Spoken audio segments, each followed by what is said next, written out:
Oh my goodness, Infinite Crimson. You are far too fucking nice to me. Wait, why does it say my music's playing, but it's not playing on my PC?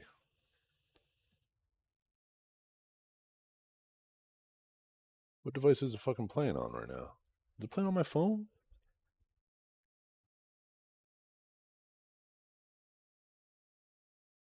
Oh, I need to transfer some fucking data to my.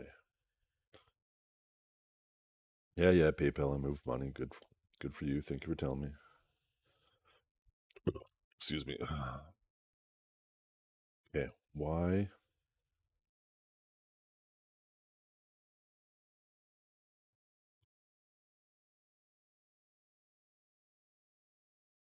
It says it's playing on my desktop. I can't hear music. By the looks of it, you can't hear music. What the fuck's going on here? Whose desktop is it playing on? Fuck. Here, I'm gonna kick it to my phone. Now let's see.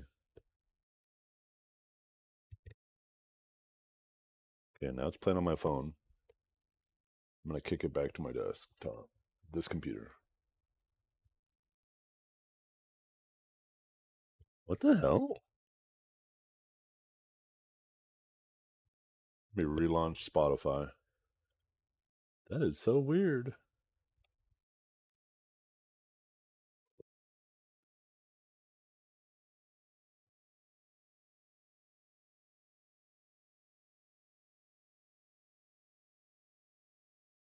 No, it's nothing like that.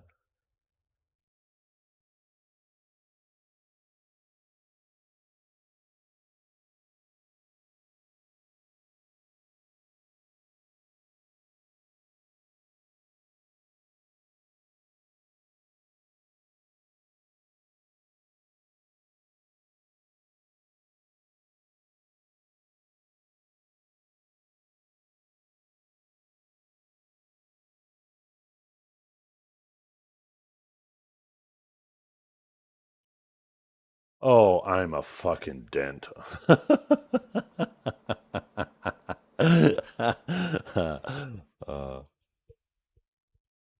I had it muted. Yeah. The volume was turned all the way down to zero, so it was playing. But oh boy, it's gonna be one of those days. One of those days, I guess.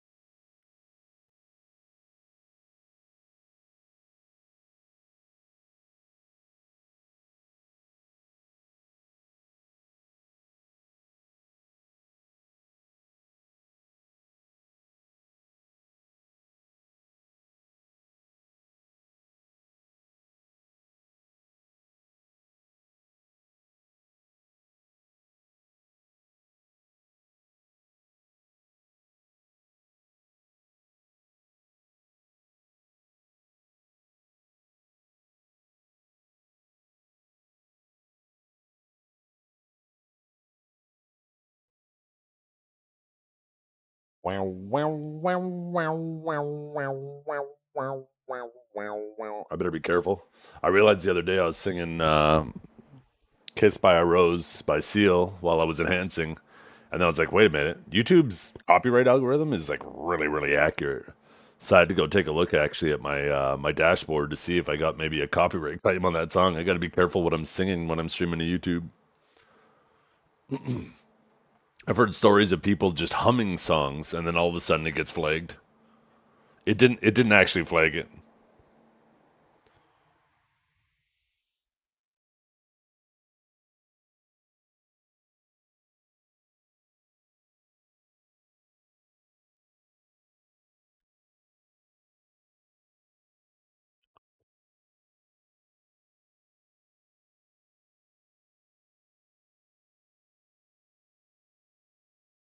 Yeah, I'll be back in one more minute.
Okay, I'm back. Let me clean my glasses and we'll get started here.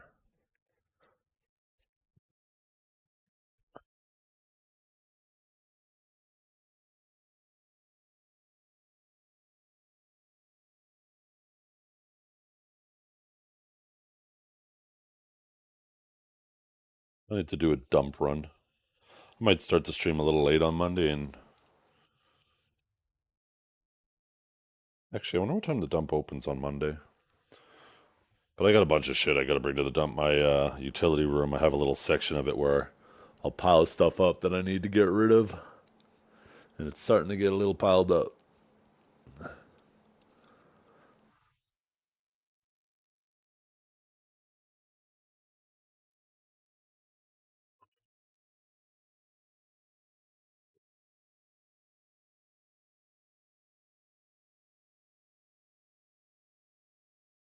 Actually, I should take a look when free dump week is.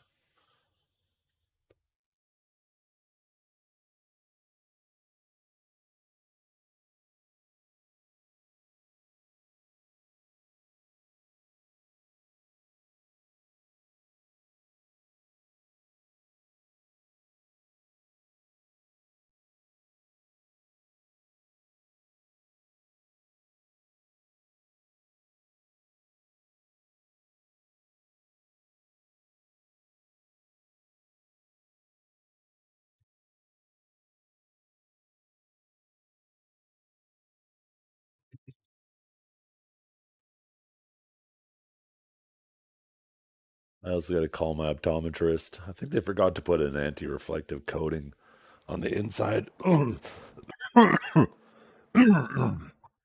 Excuse me, on the inside of my glasses. So when I'm standing directly in the sunlight and my face is like super illuminated, I actually see the reflection of my face on the inside of my sunglasses, which is really distracting. Kind of defeats the purpose of sunglasses if your vision's being obscured by the light.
Oh no, I trained with my Velon last night. This is why I hate this fucking thing, man.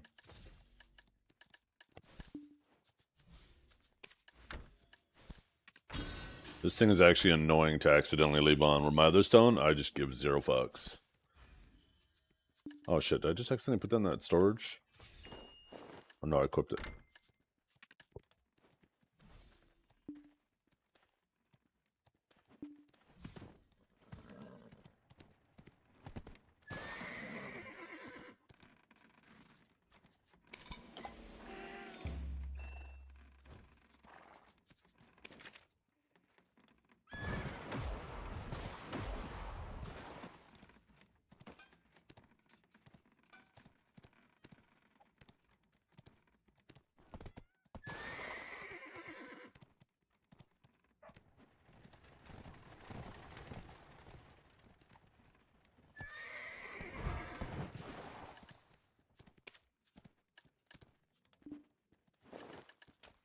This box.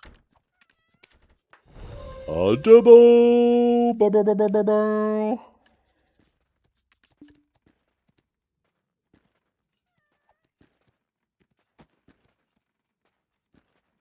How you doing, Poop? Hope you're having a nice day.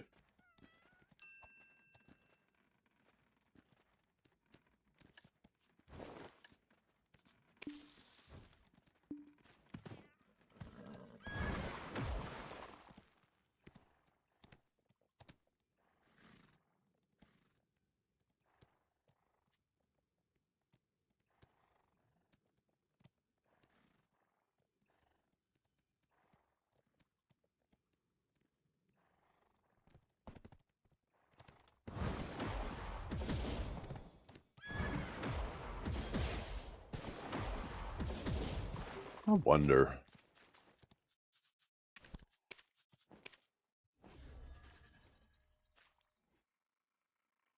I'm NA.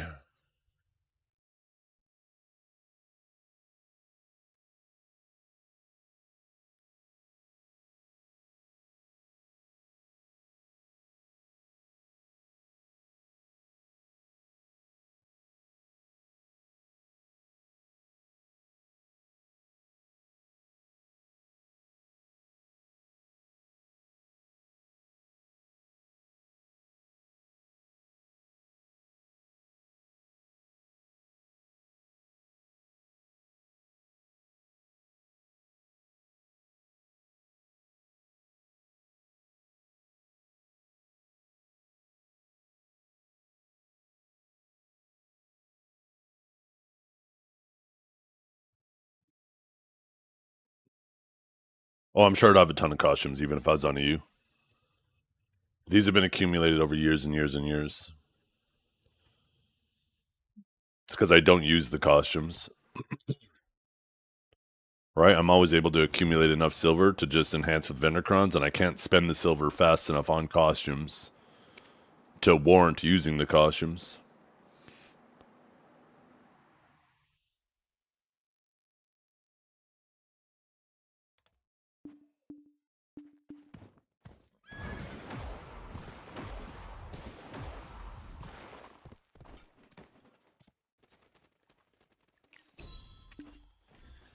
Like when I enhance my offhand, for example, I had 3-4 trillion worth of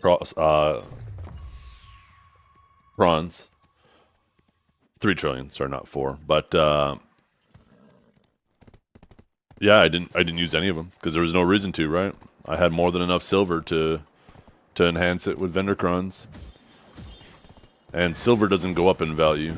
Costumes do, so there's no reason to ever use your costumes first if you have silver laying around.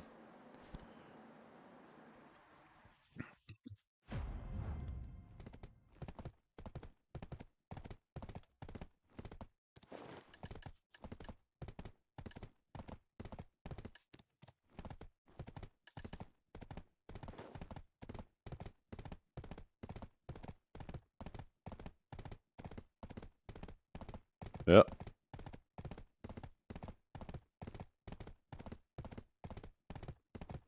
Yeah, that's called inflation. As inflation happens, the purchasing power of your silver decreases. So it's never a good idea to just sit on absurd amounts of silver. You typically want to invest it in things that can't go down in price, but only potentially go up in price.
Okay.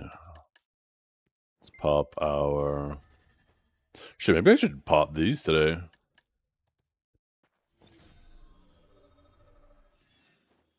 Do you ever do stuff to fun on this game? Yeah, your mother. Obviously.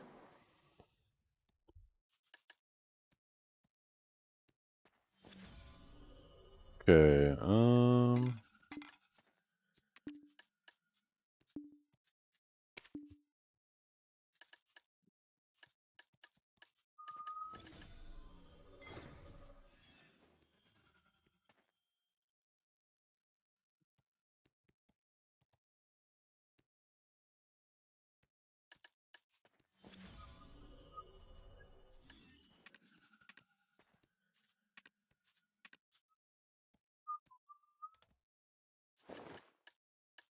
feel like I'm missing something.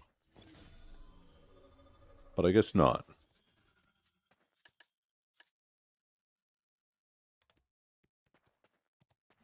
It's just buffs.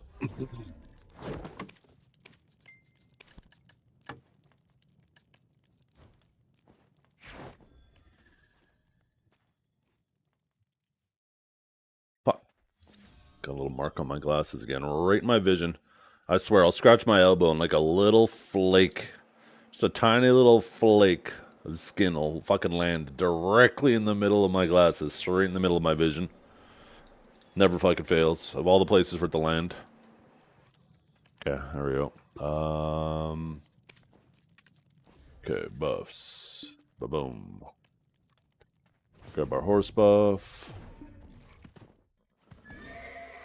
Okay, we have those buffs rolling at least for another hour. We got the full node war. Okay, that puts us at 1986. That means the Z buff will be over the cap. Perfect. Perfect.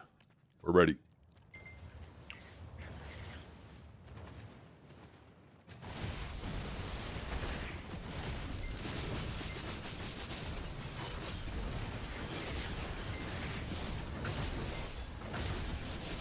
Yeah, that's the thing about fun, is it's subjective.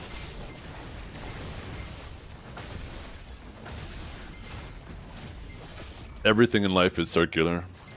It's not just the game. I'm doing pretty good. You'll realize everything gravitates back to circles. Quite literally. Or I guess spheres, technically.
I think the problem you guys are mistaking is you think that every moment of your life needs to be fun, or can be fun.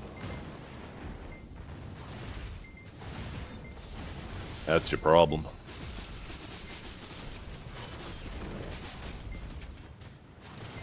There's not just fun and unfun, there's a bunch in between too.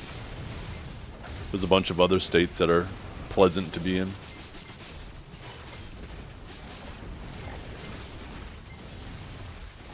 Yeah, yeah. Have you pulled the trigger on PoE 2 yet, Valkyria?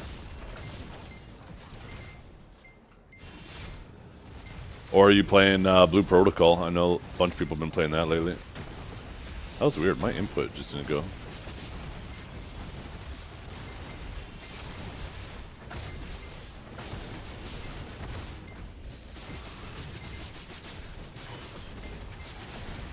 Yeah. Every moment that you spend in every MMO is always fun. You're always doing things you absolutely love to do. Fella, you're lying to yourself.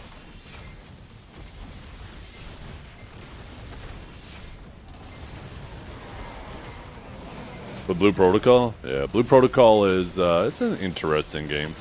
If you like that weeb shit, it's like right up your alley. I downloaded last night. I have to do some computer updates today, but then I will try it this afternoon. I think you're going to really like it. If you like, you said you were playing Diablo 4. I don't know if you played the first Path of Exile, but yeah, I think you're really going to like it.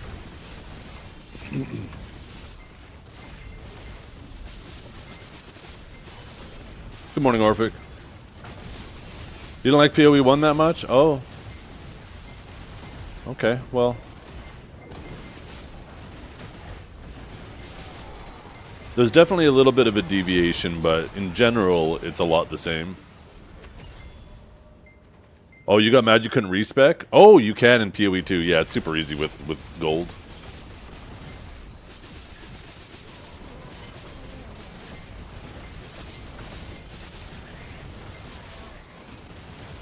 Yeah, it's super easy to change up your build. Now you can't respec to like different classes. You're still stuck with like where you started on this tree, on the character, right? On the the tree. So like if you pick witch, you're always going to be witch, and that determines where you start on the tree. But yeah, like if for example, if you were like, let's say, a fire sork and you wanted to swap to a lightning sork, with enough gold you could easily do it. And it doesn't take like an absurd amount.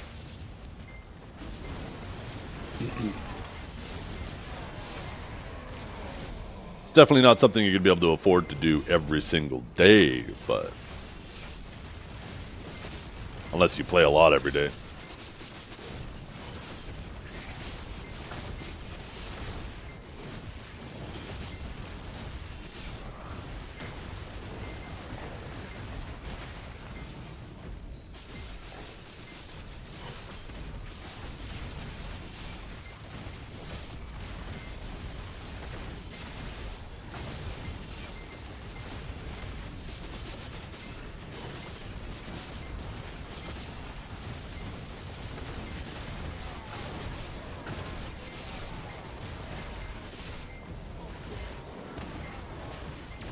Yeah, I understand the lane that MMOs fall into, right?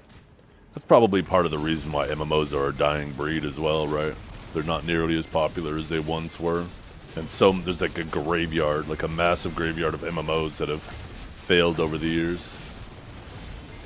Is because like if you're looking for a game that is exciting, story-driven, like has your attention from beginning to end with new things all the time, then you're kind of looking for like a single-player RPG. You're not really looking for a MMO at that point.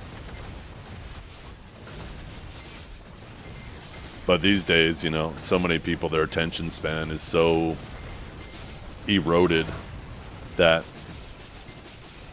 they have to have something that's exciting to them every second of every minute, or they just lose interest. Where MMOs are a game of progression, right? A build-up. You gotta find your flow state. Get nice and comfy, settle in it. Get a nice rhythm. MMOs are largely based off their progression, and it doesn't matter what MMO you go to. Eventually, it ends up the same thing, right? Some circle of some type to progress. Whether it's you know, sitting in a grind spot, literally doing circles, or doing a dungeon over and over again trying to get a drop. You know, you enter the dungeon, you go through, you kill the boss, you check the loot, and then you start over again. It all comes back to circles. So, if you expect a game to be riveting 24/7, then MMOs probably aren't your jam. MMOs are about build-up, about working towards something.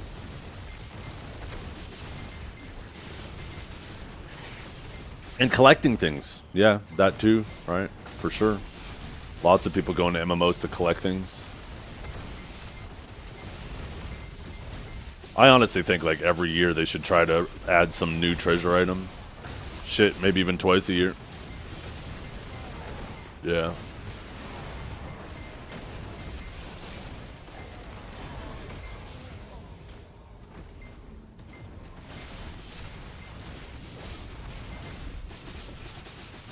The ultimate of socializing in MMOs was like EverQuest.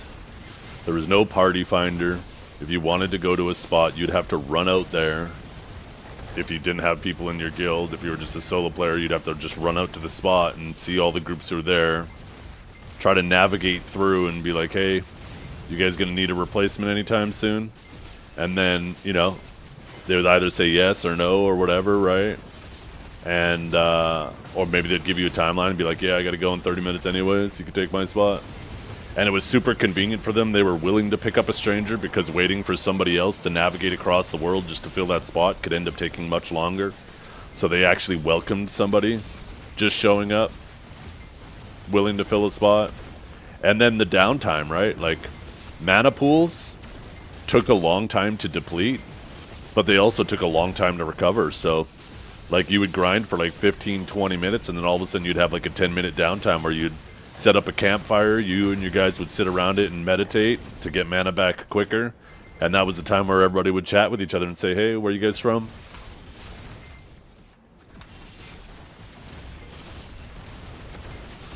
It was cool. Definitely created a fun social dynamic. But once again, it kind of goes back to what I said earlier, right? People's attention spans have been eroded so much that model just doesn't work these days. Shit.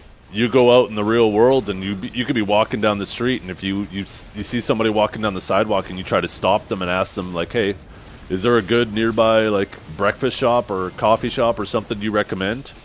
They'll just look at you like, how the fuck dare you talk to me? People are so antisocial these days. They get fucking startled when some stranger talks to them.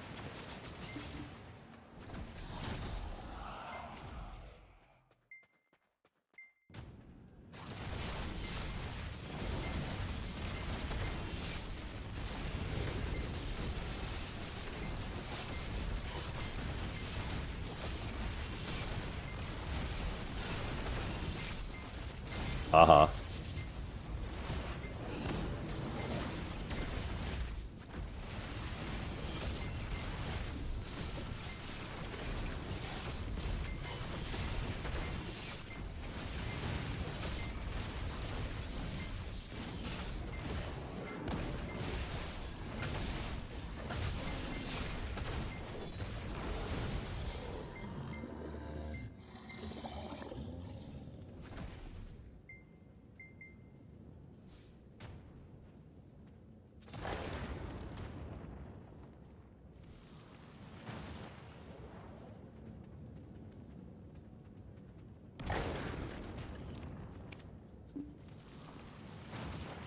Let's open up another one of these.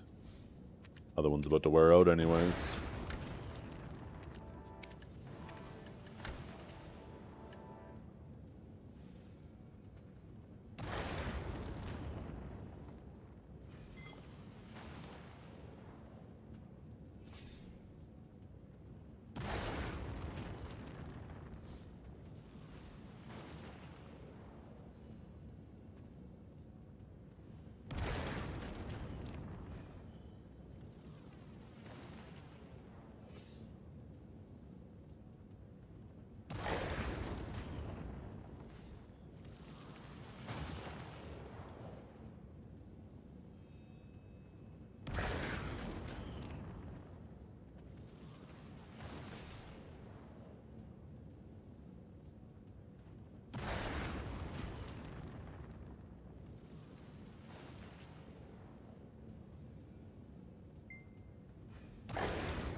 Oh.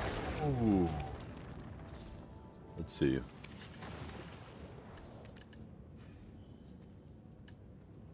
See what we get from these bad boys.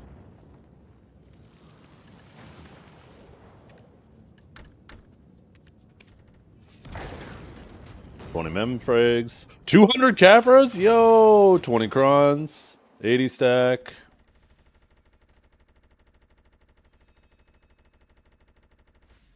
$80 stack.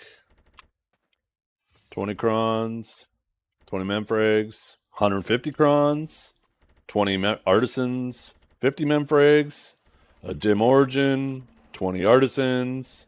80 stack. 30 Caphras. 50 memes. Hey, not fucking bad. Wait, where did I put the Caphras? Oh, that's right. I was like, why don't I see Caphras anywhere anymore? They go in the enhancement shit, don't they? Yup.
I think next I will grab the horse training boxes and get my T10 horse.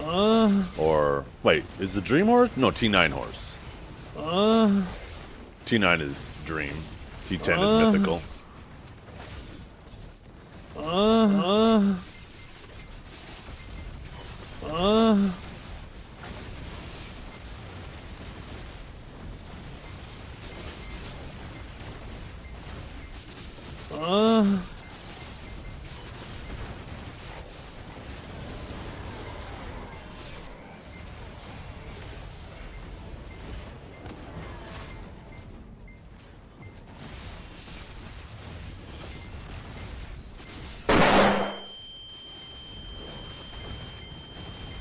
Tell him grown.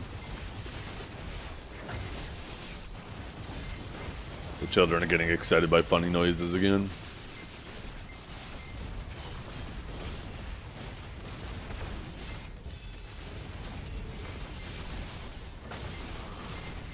Oh shit, today's Saturday, right? I gotta make sure I do the rest of my bosses today.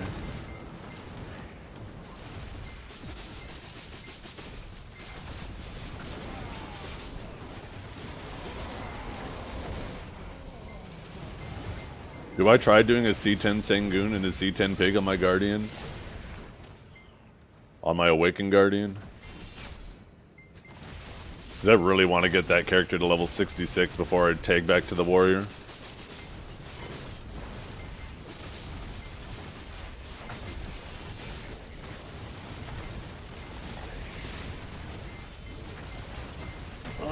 Hey Divios, how do you feel about the new trial gear now? You think they did a good job with it?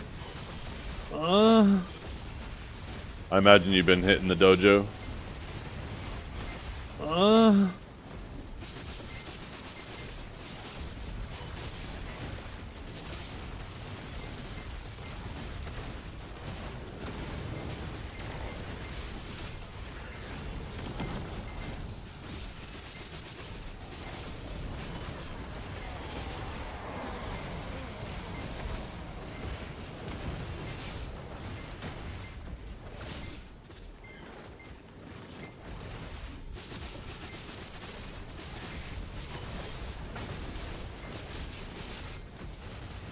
It's probably...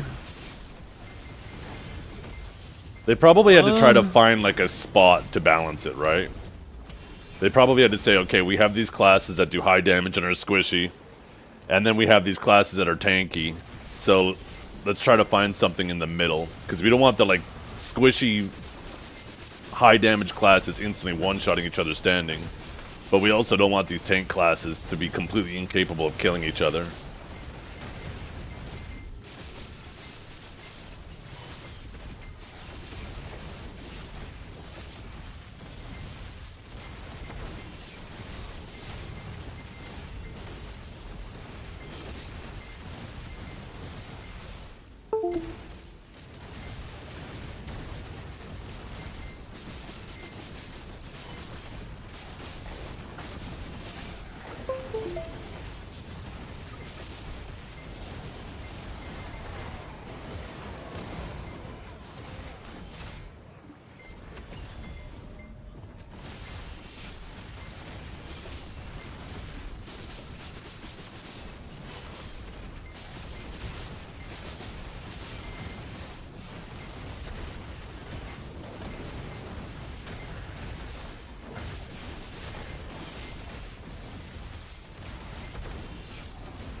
Okay.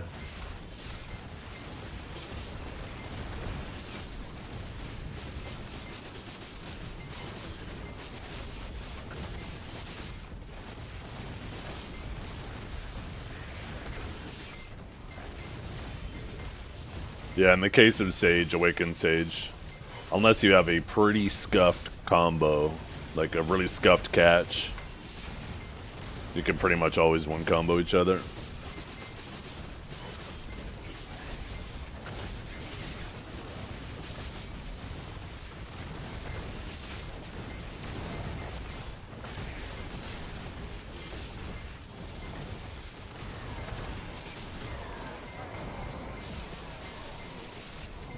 Yeah.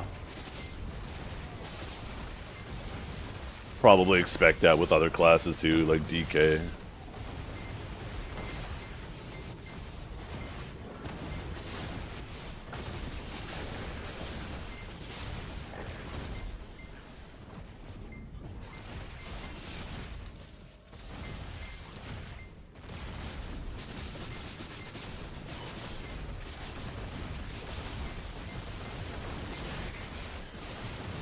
I'm curious about the Musa matchup.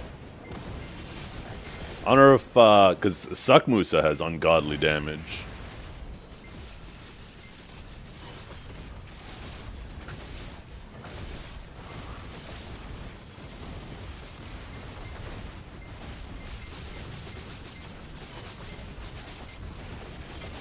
Yeah. But, yeah. And it's also riskier to try to chip with the Suck. More forward guards and Awakening.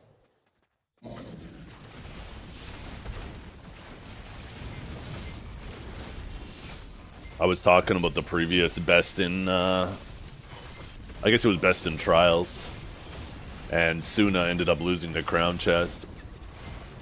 I think it was Crown Chest. He played Musa, right? At that time for that tournament? Yeah. And it was like a super tragic loss in the best in trials. Because Suna got him to V. Didn't get the sniff. Caught him again. It was 1-1, right? Or it was the final round. Whatever it was. And yeah, Suna caught him again. And then fat-fingered V. And then when he came out of V, Crown Chest sniffed him and killed him. And then he lost. Oh, goddamn. Absolutely tragic.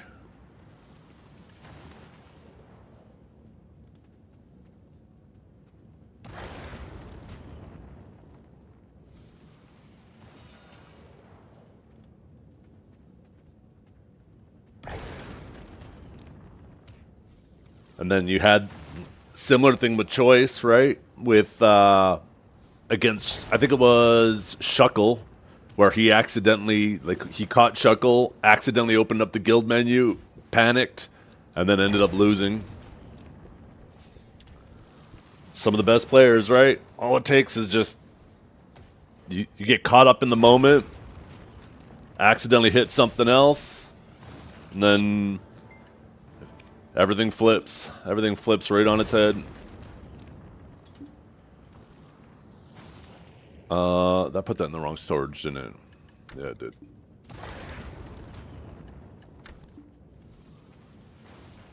Did he jump mid-combo? I don't remember that.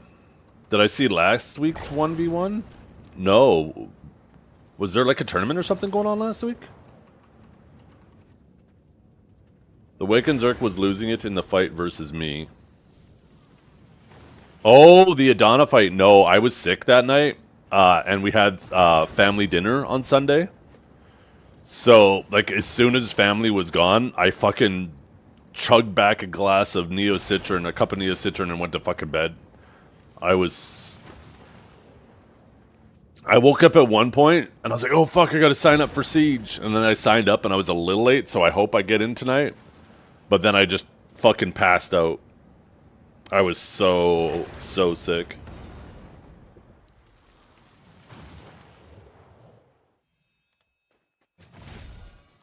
Do you have a recording of the fight? I'm sure you do. You find the VOD? Oh, did you stream it? Okay, cool. Ah, Choices stream, gotcha.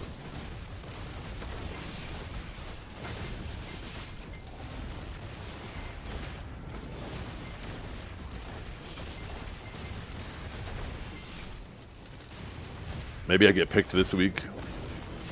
Right? Since I'm 3 gear score off from being eligible. Although I guess if people did the... Never mind. I guess there's still a window that exceeds into the Caphras for the people who accomplished it this week. Because they still gotta wait till next week. Maybe next week, though. I think, though, with unless my luck turns around at some point, I'll get like 1 week where I'll get selected for the Tenebron fight. And then once I get enough gear to start doing Caphras, I'll probably be out of those fights for a long time, unless my luck turns around. Because, like, you, for example, I'm what? 6 clicks behind you now? You're full pen? Like, that's fucking crazy.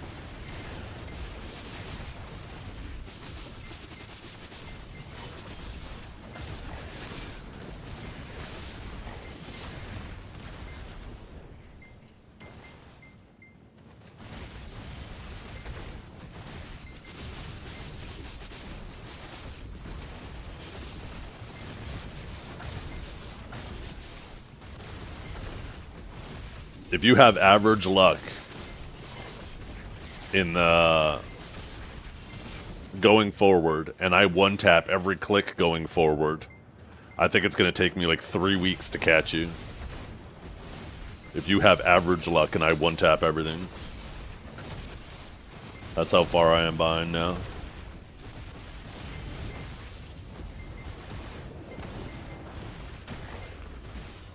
Let's see, I'll put it on my other monitor.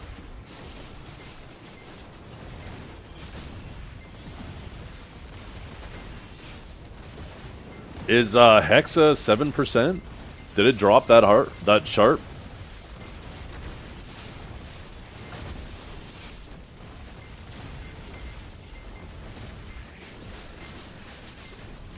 What kind of question is that, Zin?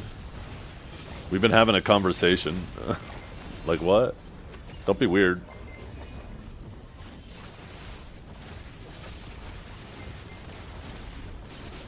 $7.8, damn, so it drops pretty sharp, eh?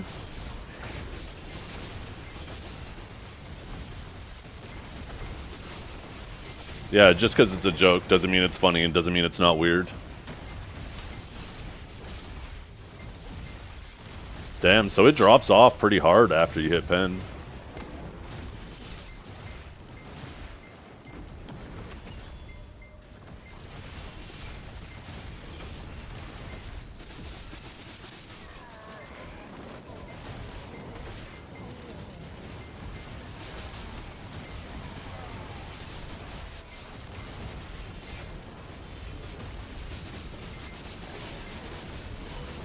And then probably like 3 and then 2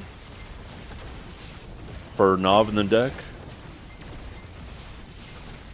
Yeah, so pen is going to be the equalizer then. Getting lucky after pen is where people are going to save a ton of time.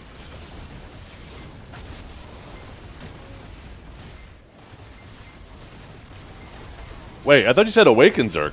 That's a Suck Zerk. Am I crazy? Didn't you say? Oh, you just said Zerk. Why did I read Awakening? Yeah.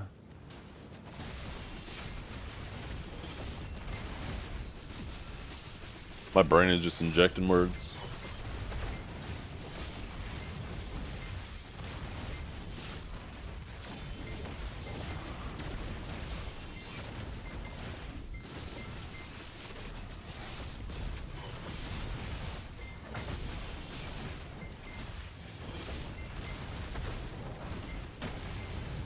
Amar. Amnar? Amar?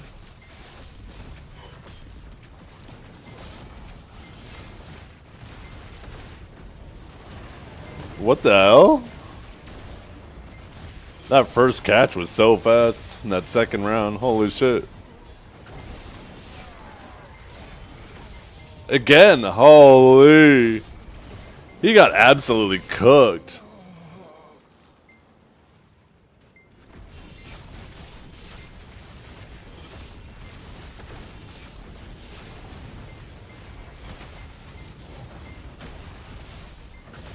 Maybe this week, I'll get to take down the dragon. And then he pops a buff. Oh no, never mind, that's the challenger thing. The throne remains the same. I wonder how the 6 to 10 crowns are gonna look.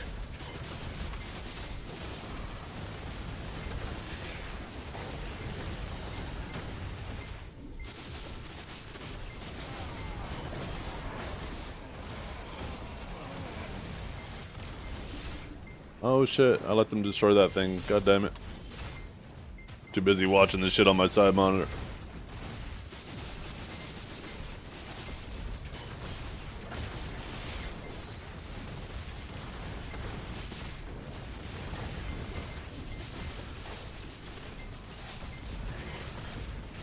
Yeah, he didn't even V, you're right.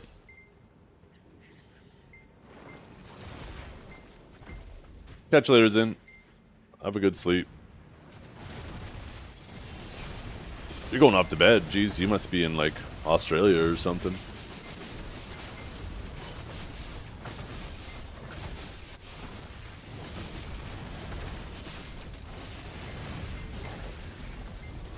How many people were in the fight before that? Did you guys see Divios? Like, how many people showed up to the free-for-all?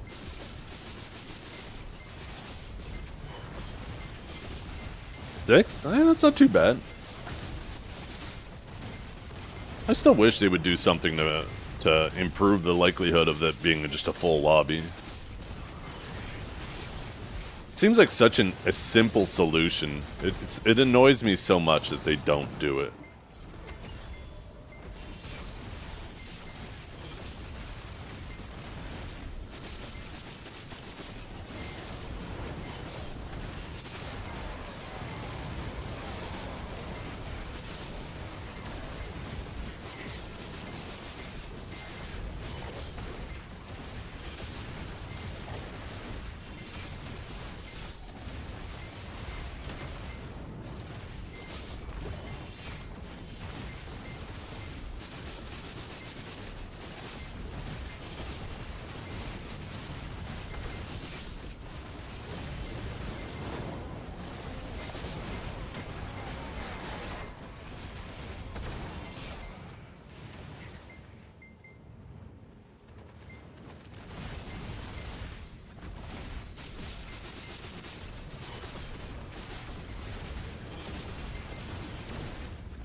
By the way, Divios, I was taking a look at the Pearl Abyss Challenge brackets, and they have a test bracket that they set up on the 13th with 33 people in it. So it makes me wonder if they set that up to see themselves how it's going to work for like the top 32 rewards. And you're right. Whoever is that 33 spot, they basically have to win one extra game to get rewards, but otherwise everybody else does. It's not like half the people get excluded. I wonder how they're going to decide who are the two that have to play the bottom game.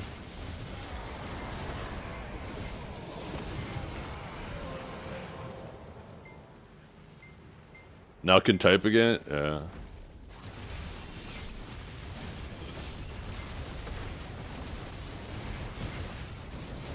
Yeah, I don't know if they're going to base it off playtime, if they're going to order it based off of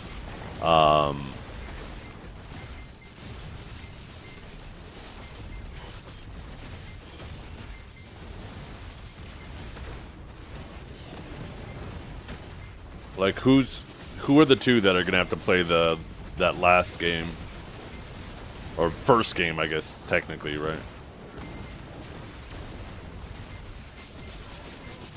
Because those are the two who are going to be fighting for the 32 rewards.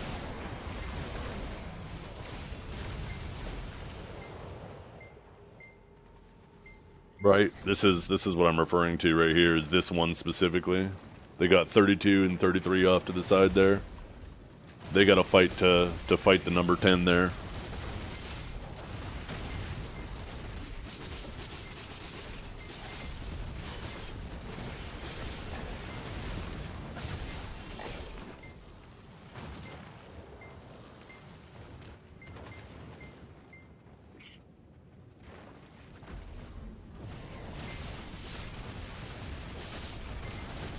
A 33-man FFA first dead is out. That'd be hilarious.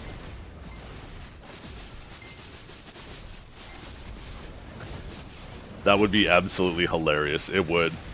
Because the funny thing is, too, everybody would try to dogpile whoever you think the winner is. So, like, whoever you thought the man to beat was, that person would just have to run for their life and wait for someone else to accidentally get killed while trying to chase down the person who's, you know, everybody wants to eliminate in the FFA.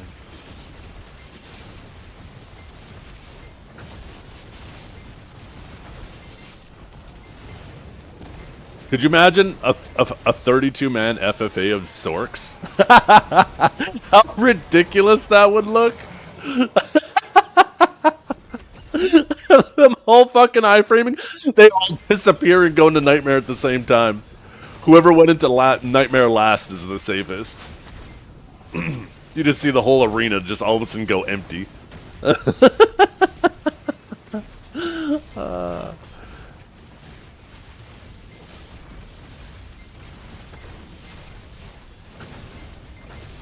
Oh yeah, the chance of someone else dying is most likely, right?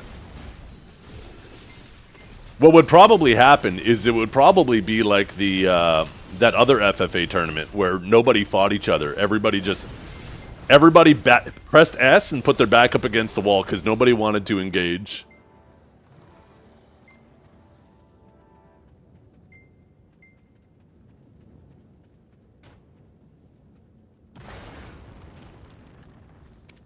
Yeah.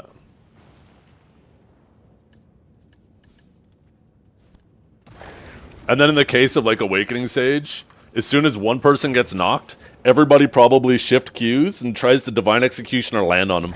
And the man just gets hit by a fucking airstrike of sages. Or 35 judgments, yeah. Oh, fuck. God, that shit would be comedy.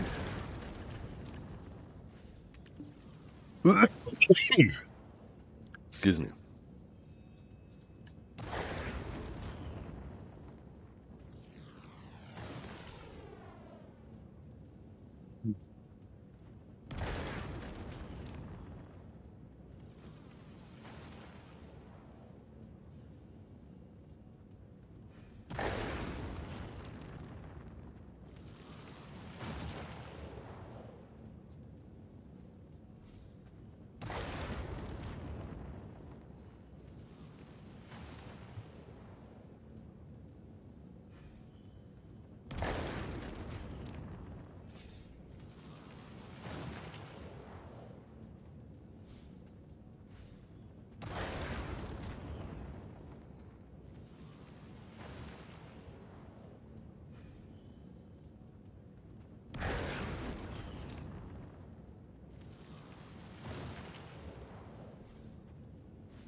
Yeah, that's so much crons.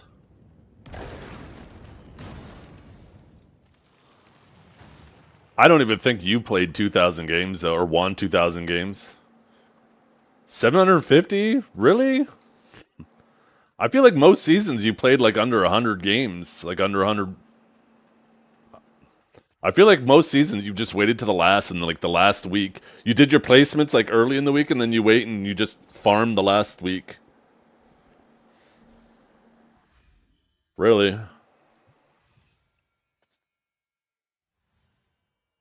Damn. A little humble brag there.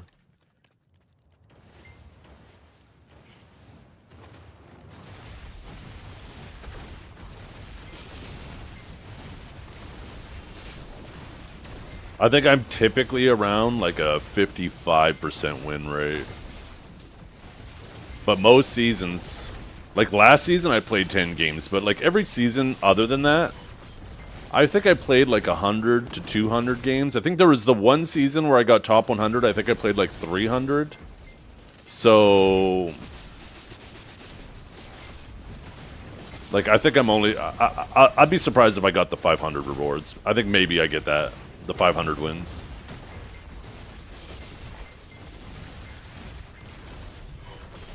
You'll be going for 51% this season? Huh.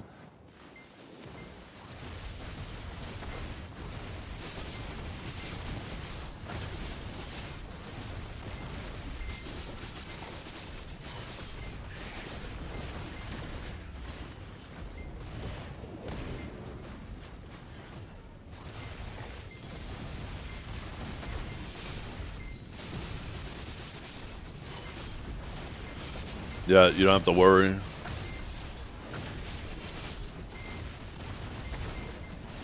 I'm really curious how many suck sages are in the tournament. You know what would be kind of cool? You know what they should have done? I was just thinking, what do you think of this? When you signed up, when you applied for the tournament, it should have let you pick either Awakened or Suck. And for your first games, it should do its best to try to pair you against the person who plays the same spec as you. And then, you know, once they have been eliminated, then it starts going like cross-spec. What do you think of that?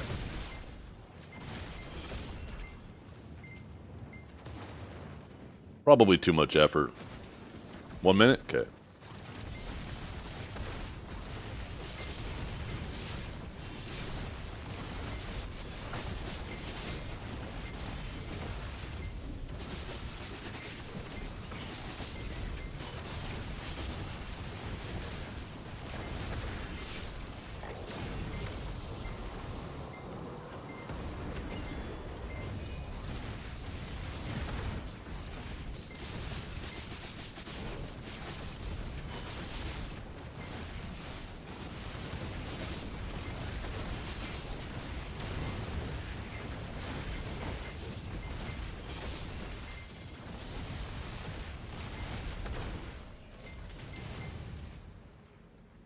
The hell?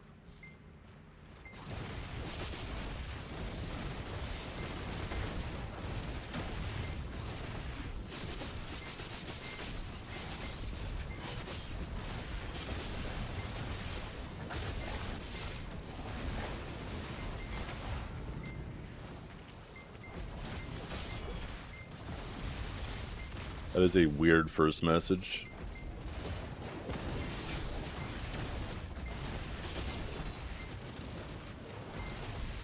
I have no idea who that is.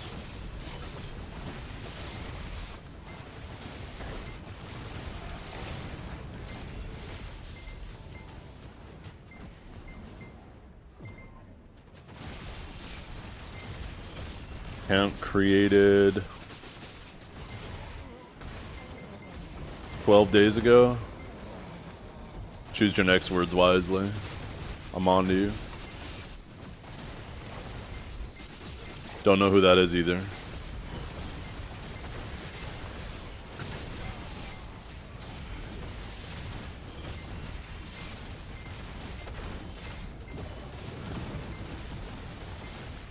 Yo, what's up, Klish? How you doing this morning? Yeah, I know. I'm giving you a chance. I'm giving off some troll vibes, but we'll see.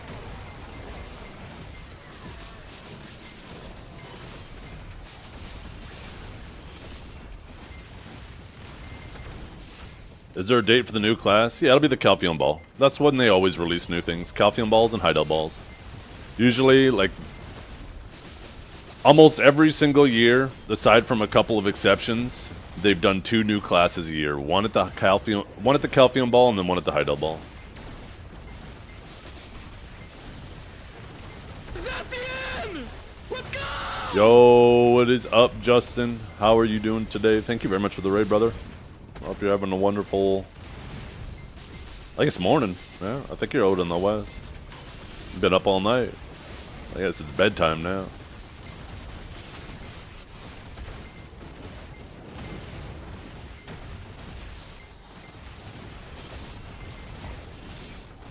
Do we know when the ball's around? Yeah, same time every year. December.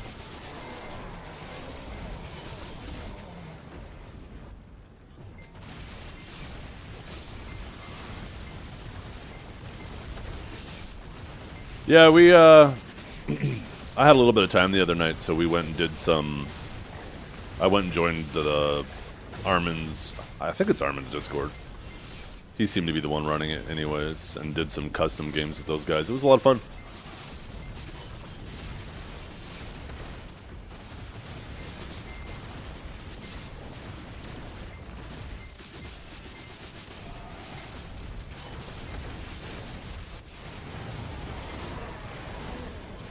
Yeah, below average every week, but it is what it is. All it takes is a couple lucky clicks on the later taps, and I could bounce back, so we'll just cross our fingers and pray every week. You love that? Wait, you love that I'm getting bad luck? Wait a minute. Nah, I know what you mean. You're talking about, holding out hope.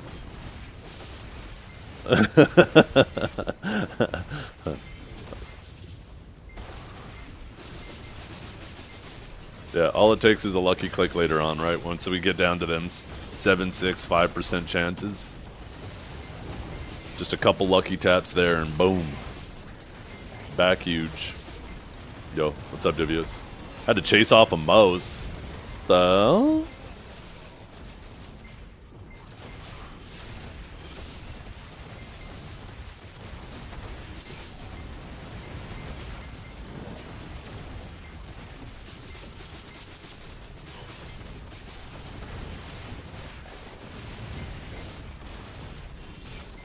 Time to get a cat.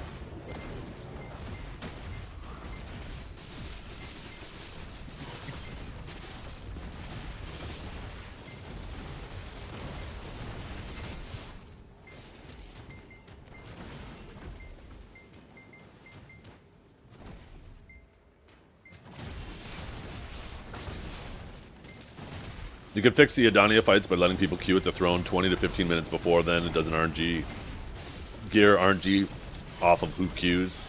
Then a prep window, then enter fight item. Yeah, I don't know about that. I think just adding a ticket cost that you get refunded for showing up. Because you got to think right now, like people get that little token in their inventory. And it's easier to right-click it and have it disappear from their inventory than it is for them to actually just delete it. So even if they have no interest in playing, they just right-click it, and then it's out of their inventory, right? So just adding a little bit of friction to the system. Make it so you have to take that ticket to an NPC and then pay, like, even 1 billion silver. It doesn't even have to be a substantial amount, right? And then you get refunded it for once you show up. And boom, instantly, like people just delete it from their inventory instead of doing that if they're not interested, right? And now your likelihood, I mean, you'll still have people where something comes up and they can't show up, right, last minute. But you will dramatically reduce the amount of random applicants that have no interest in participating. Yeah, you could also add a little reward for showing up too. Like, having people show up is better than having nobody show up, even if they don't even intend on trying to win. I personally like knowing 24 hours in advance, or I guess like 12 hours in advance, right, the night before, if I got selected or not, because that means I can make plans for the next night. I don't want to have to be around the PC at that specific time just to find out if I made it or not. So I kind of like that they extended, like, when you find out.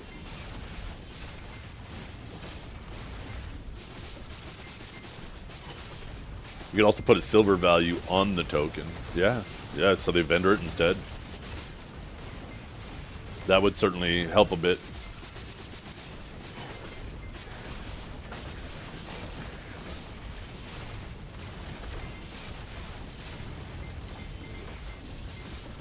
There's definitely a lot of different ways they could go about it that would dramatically improve attendance to it.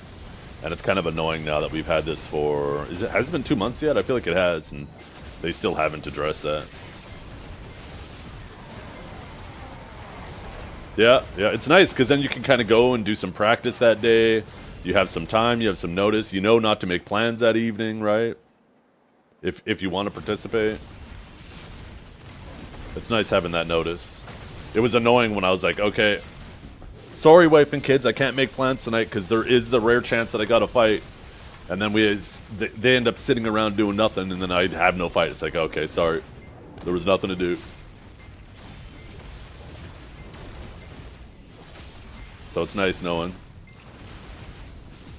that I haven't been picked.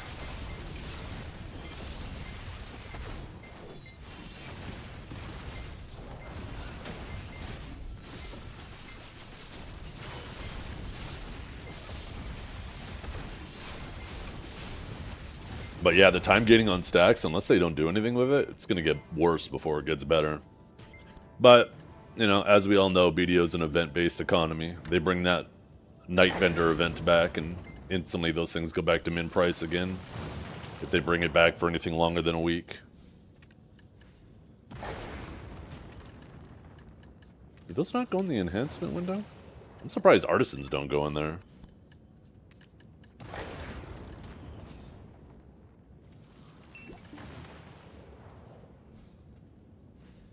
Yeah. Yeah, just a little bit of friction. That's all it takes, right?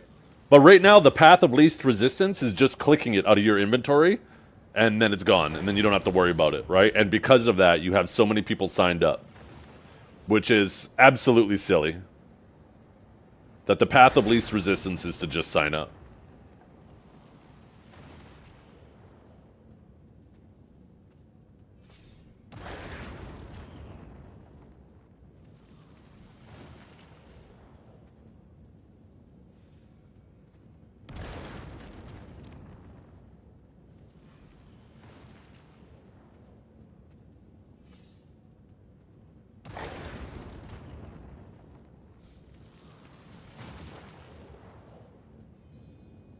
That's what happened to me, my bad. What do you mean?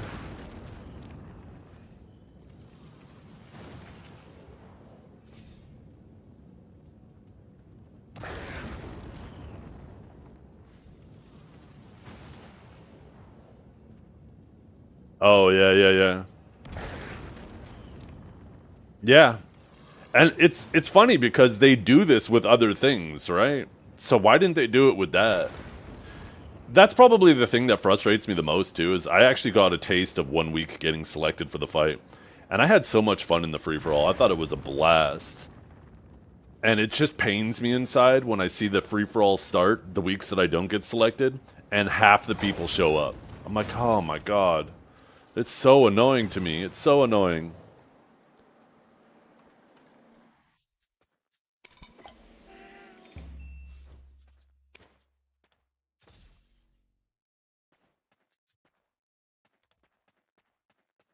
Maybe an alternative that they could do is like, if the match is about to start, right? Like it takes the 10 people, or the 10 people have their chance to join, and when the timer runs out, if there's empty slots, it'll extend for 2 more minutes, and everybody who applied, the icon will quickly appear, and it's free for all. The first, if there's 2 slots available, the first 2 people to click it get in.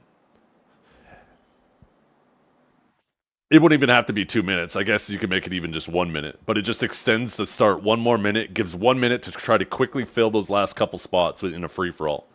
Even that would be better. But I think those other solutions we talked about are much better.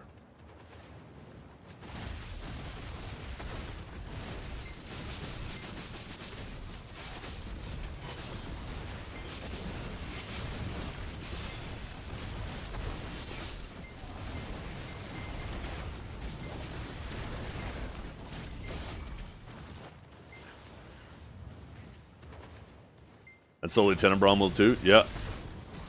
And then eventually Capras when we get the next castles, right? Eventually it'll be easy to go back and collect all of it, right? All of the crowns.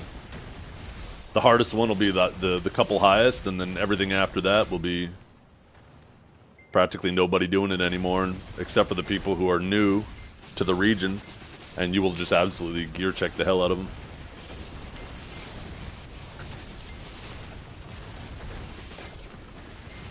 No fun allowed?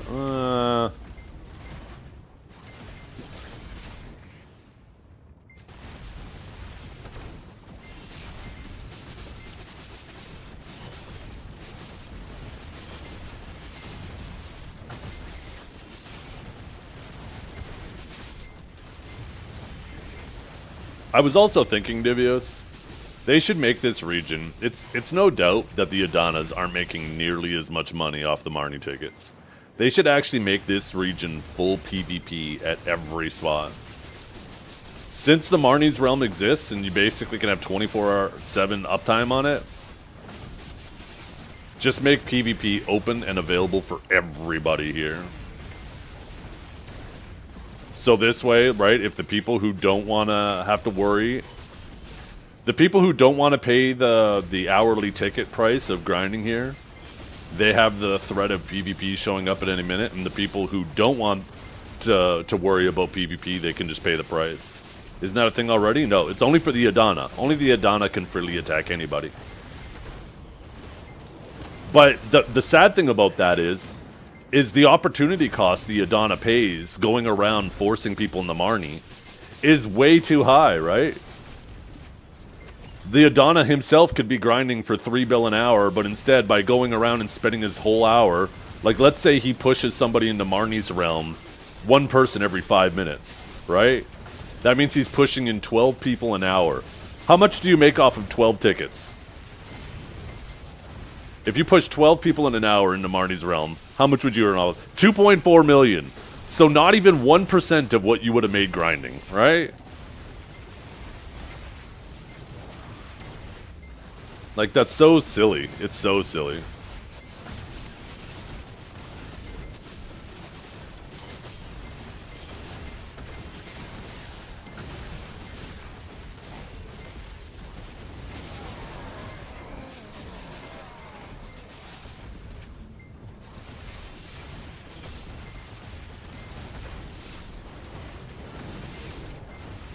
Yeah.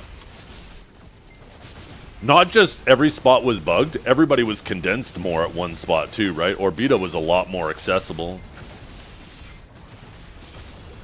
A lot of people have finished their grinds or lost interest in the grinds. People are now spread out between Tenebrom, Orbita, and this spot.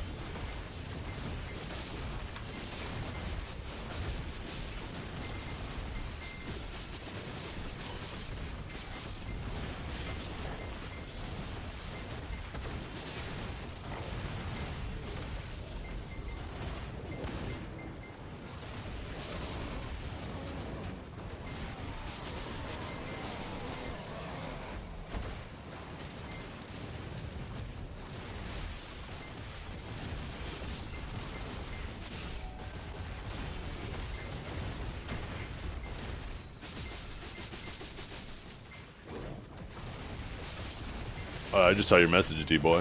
Am I still getting boosted on my Adana armors? No, I haven't been getting boosted at all. Not once. I've been under average every single week.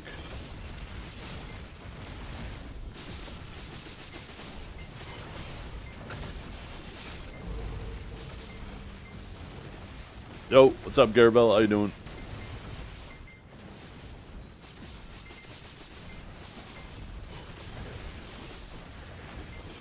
It's not a big deal. It's annoying because there's no recourse to try to compensate for bad luck, right? In the past, if I got unlucky with something, I could just grind harder, grind longer, make up for the bad luck through, you know, blood, sweat, and tears. But it annoys me to no end that, you know, there is no recourse for bad luck. But it's whatever.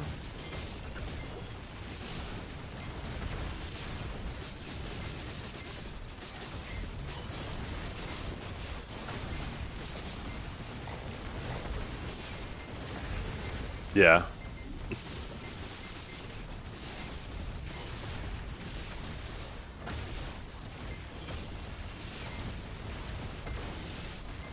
Like I said, I wouldn't be surprised if next season they next region that, you know, you get from the weekly up to 10 stones, right? If you can do the final castle, they'll obviously do more events that give more stones, and I could see them like in the maybe region 8, 9, and 10.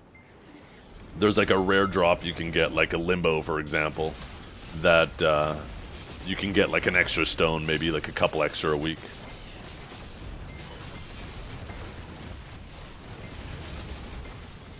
Yeah. Yeah, they'll give away a box that gives like a Tet Fallen God, but it'll probably be a selection box, right? So the people who don't need a Tet Fallen God can choose like Adana stones instead of a Tet Fallen God. That's what Choice was saying, and I was like, yeah, you know what, that sounds right on point. That seems like a fair prediction. Would have to be a fuck ton of stones? Could, yeah. 20, it could be like 30 stones.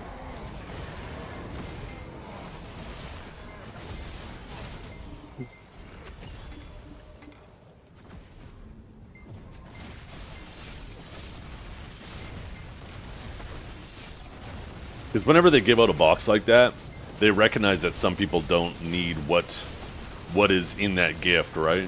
So they make sure that there's something for everybody, no matter where you're at in your progression. They're pretty good at that, making sure that rewards aren't, like, gifts like that aren't exclusive to just some people.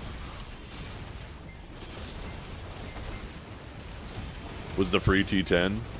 But they still kind of did, because if you already had a T10, you could have just Imperialed your other one and then used that one. So that one didn't necessarily need it.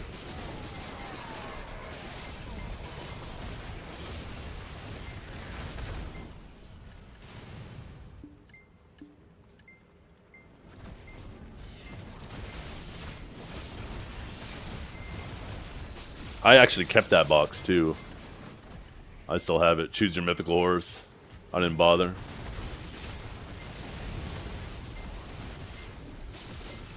David, just in case the off chance they add a new horse to the game and they retroactively, like they decide to re-release that box.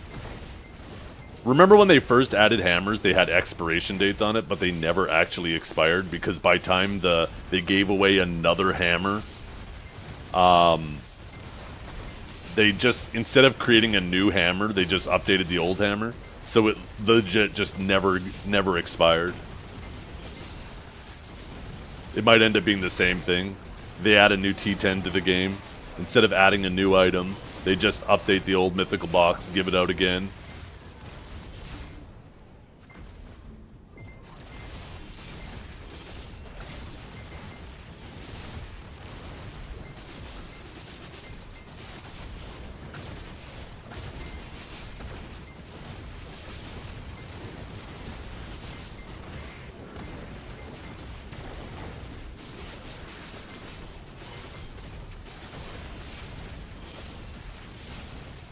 I hope they give us a T10 Voltarian this Calpheon Ball 2.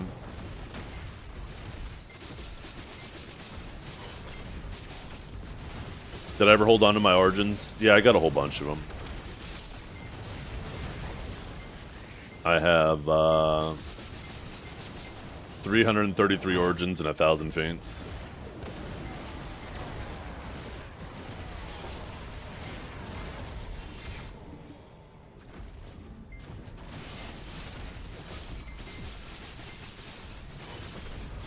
I didn't save the Feints, I bought those.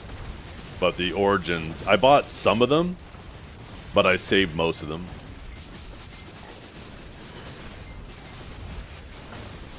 Basically, I calculated how many stacks I need to get 10 armors to deck. And then I calculated how many Origins it would take to get all those stacks. And then I finished off buying enough Origins at min price so I would have enough. And then my prediction, you know, started coming closer and closer on the horizon. So I said, you know what? I'll do the exact same thing with Feints.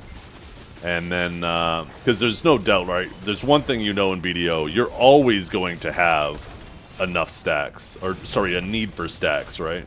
Always. So it just seemed like such a safe investment. Not even to make money, but an investment in terms of time, right?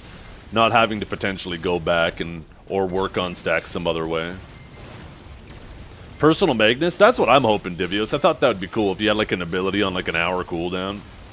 Your horse jumps up into the air, dives into a portal, and then comes out of the Magnus on the other side or something. That'd be so sick. Or if you could even just like do like a recall, right? You can bind your horse to a specific location and instantly TP to that one spot. Something like that would be cool, Voltarian.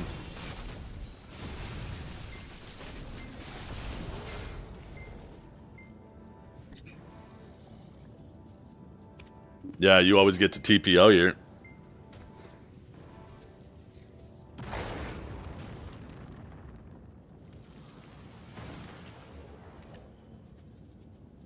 How we doing on buffs? Our earth buff wore off, and we still need to hit.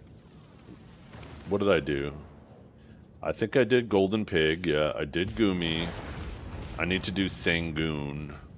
And then I think we try doing... Oh, I am so rusty at Guardian. I think this is going to go tragically bad. But I need to do...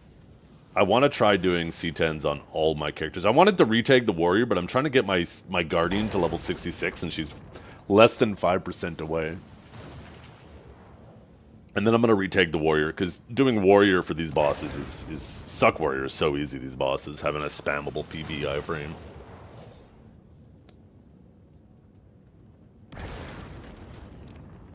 But I don't want to untag the Guardian now, and just to take Warrior, do the bosses, untag, retake the Guardian. I want to wait.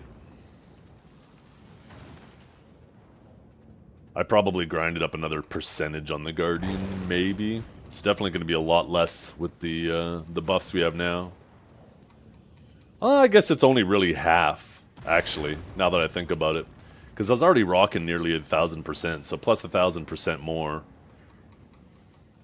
Evasion roll spam? That might be the fucking play, and that shit is so annoying. Oh my god. Having a WW bind that shit. That is so annoying.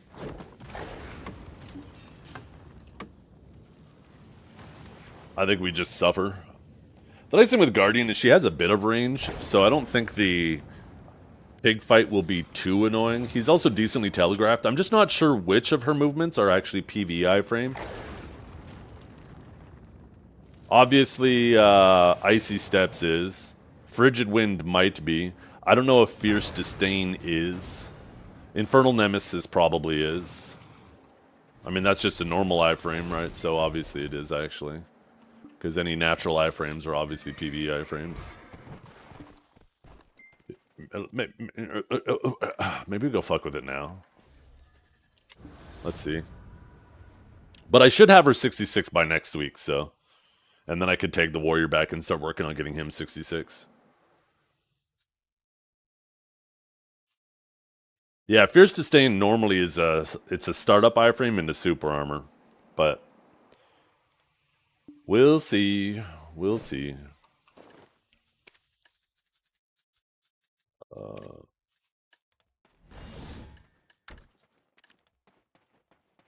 I'm gonna actually use the attack speed.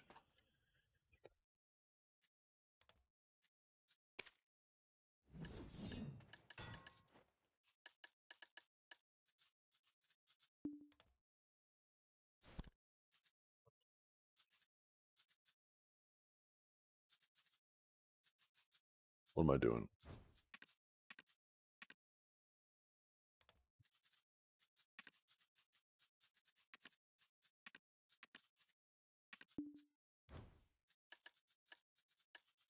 Let's see. Let's see how cooked we get. I think we are PV spec'd. My combo and shit is so rough on it too. I think I'm gonna get absolutely cooked. Let's try starting with Sangoon on Guardian.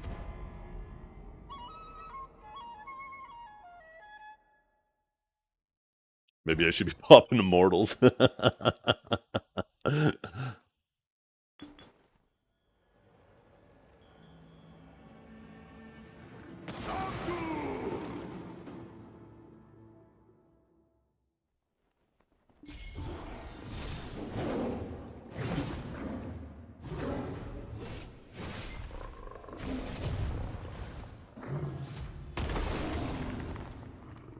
Jesus, she's kind of tanky.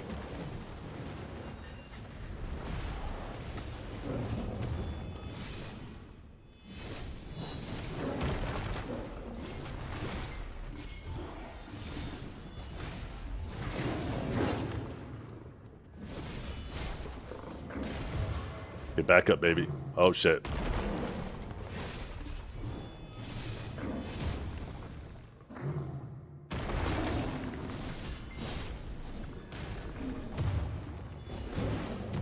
Okay, what's my stun? Oh, fuck.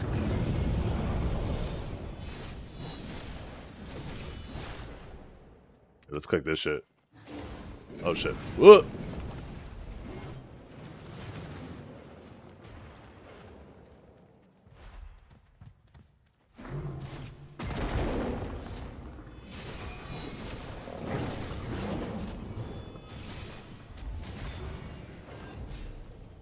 Oh, fuck. How do I do this? Is it short enough cooldown? No, it isn't! Fuck! Oh, my God. I probably got to do like a Frost Slide, Frigid Wind. No, Frost Slide, Fierce Sustain, Frost Slide, Infernal Nemesis.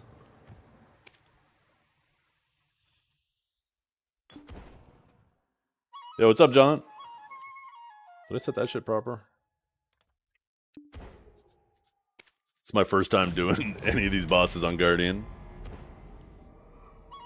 She does good damage, though. Great damage. You pitied a horse today? Yeah, I actually have a horse right now, a dream horse that's fully pitied. I just need enough mats to do another tap. Collect the horse, get it to 15, hand it in. I just need enough of those pumpkin things to get those mats from those rewards. Oh, fuck. That's too slow. Oh, you bitch!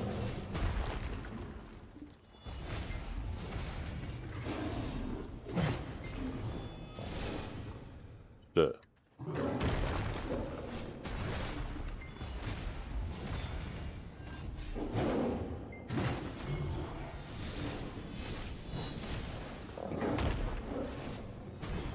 Shit, what's Gatecrasher again?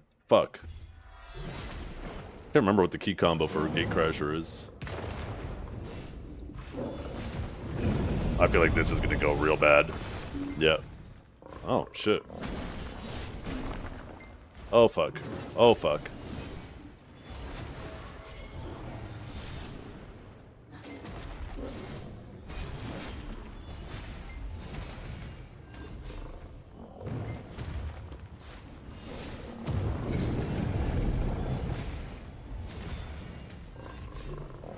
Okay, here we go. Oh, wait, never mind.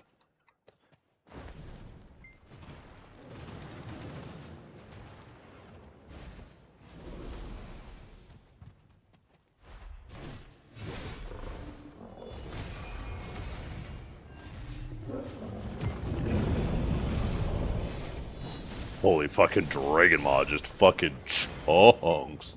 Okay, so we will that, we will that, we will that, and then we will that. Okay.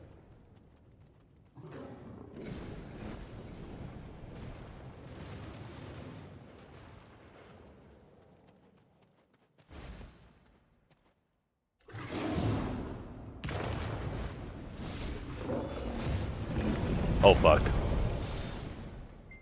Yeah, I didn't see the notification. I didn't go quite below half there.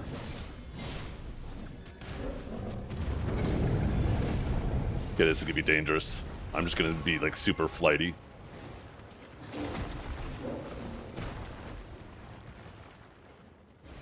I'm not gonna try to greed that like I can on Sage.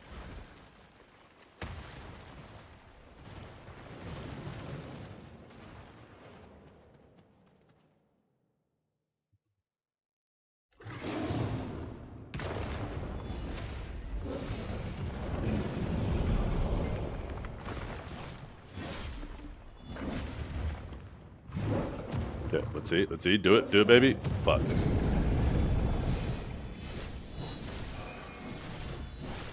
Okay, now we're in the middle phase. Why does this song feel so fucking appropriate for this?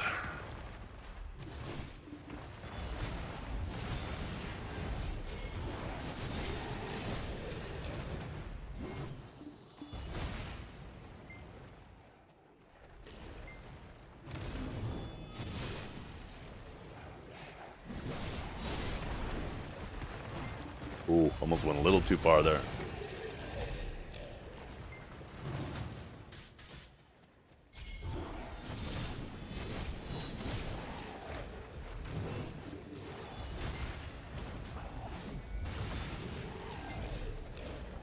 I kind of don't want to absorb because I feel like the extra speed's going to throw my timing off, but fuck it.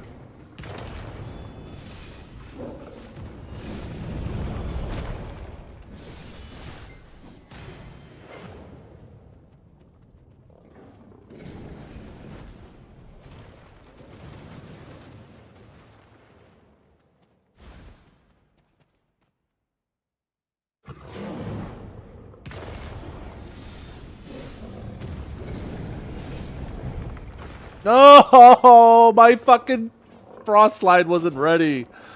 Oh my goodness.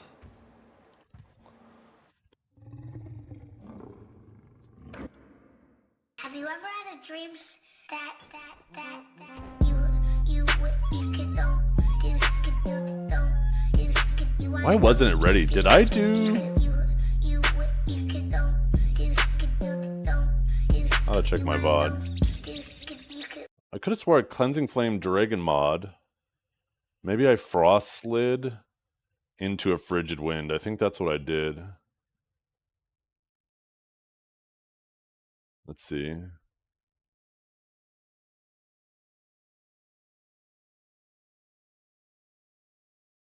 Okay, he drops Cleansing, Dragon Maw. Yeah, Frost Slide, Frigid Wind, and then I didn't have it. I could have Fierce Disdain there too. Okay. So I actually, yeah, I wasn't paying attention. Okay, we got this. We got this. Just that last phase is going to be kind of sketchy when shit starts getting real crazy. I gotta start dodging everything.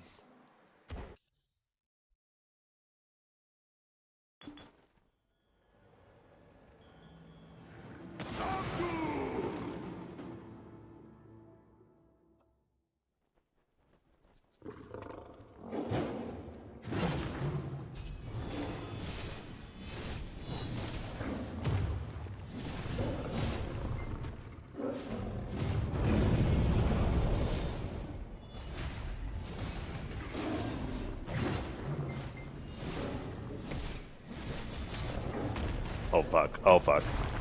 No, he's pinned me up against the wall. God, Guardian is so freaking tanky.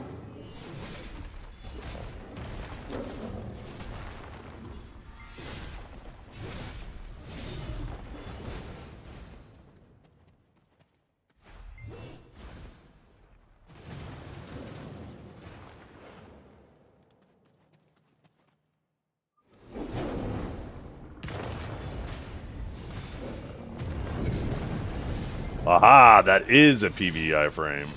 At least I'm pretty sure. Maybe I just dodged it. Okay. Ice Slide. Fierce Disdain. Ice Slide. Infernal.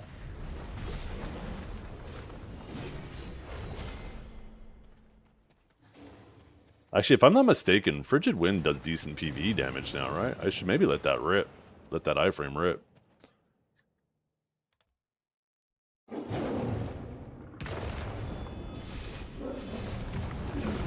Okay, never mind. Guess it's not a PvE iframe. We're learning, chat. We're learning. I must have just dodged it the first time.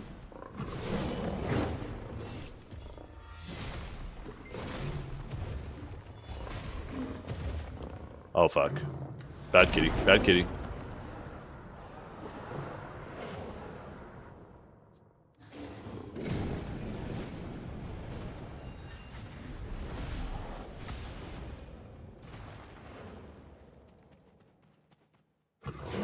Okay.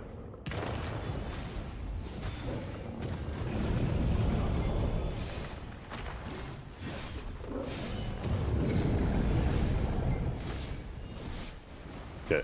Oh, fuck. Oh, fuck you. Fuck you. Oh! Oh, man. Classes without spammable iframes? Holy. Oh, no. Did I just lose a percent there, too? Let's see. I love this game.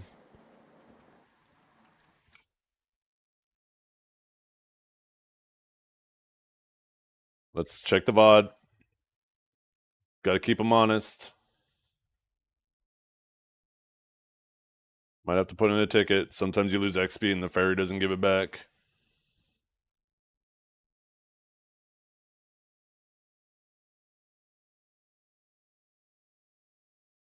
Okay, no, I didn't.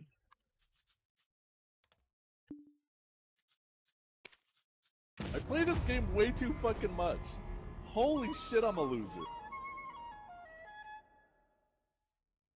Bow. Bow. Bow down. Unlock dodge roll? No.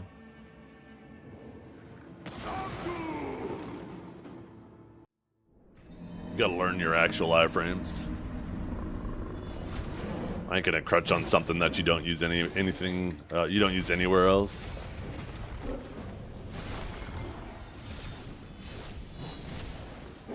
I'd rather get punished and learn.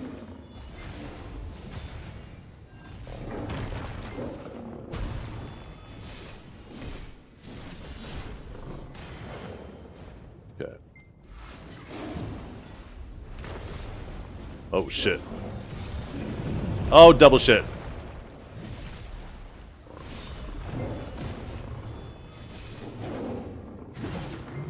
Yo, what the hell did he do there? Man, Guardian is so tanky. I can't believe I survived both of those consecutive hits. Okay, you need to get over here, you little bastard.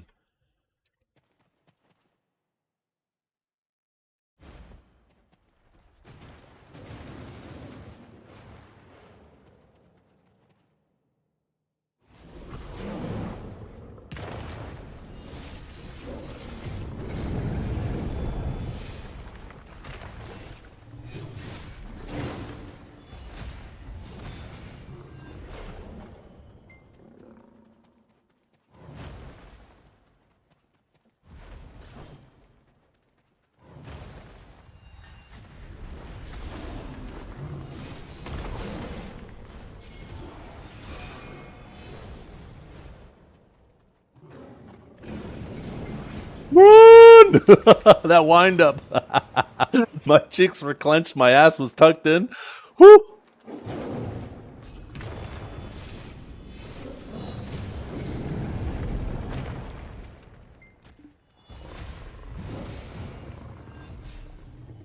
Oh shit, I'm too far to hit him with that fierce.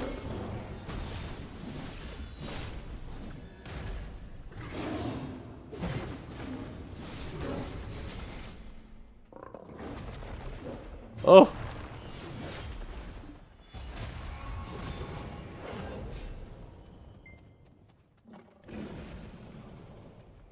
How long have I been dabbling with Guardian? Oh, fuck all. This is like my second hour on it in the last 3 years.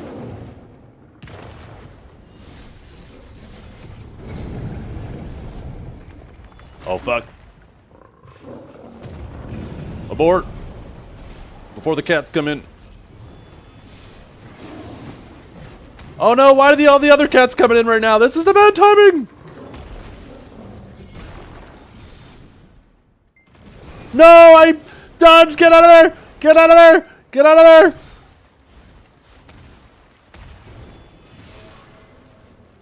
Oh fuck. Okay, good, they shrink away. Perfect, perfect, perfect.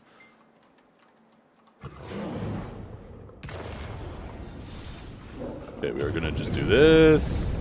And then yeah, we're gonna be a little more patient.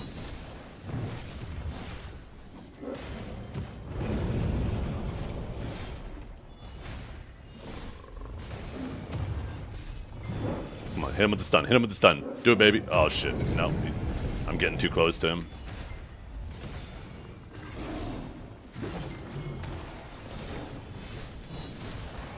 Okay, we should be in the center phase now. Yeah.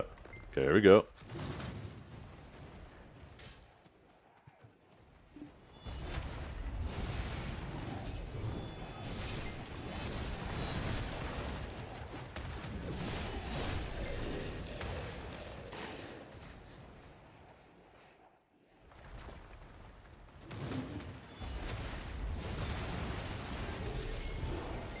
Fuck me.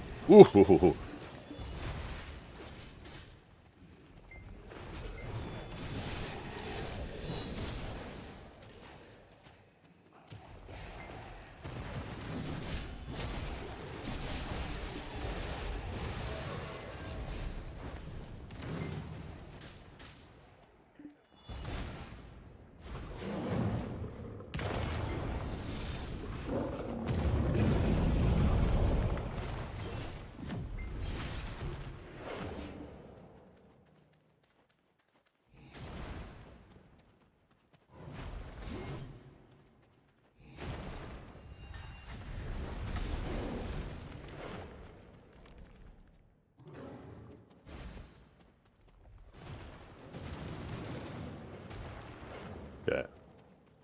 Back to the center.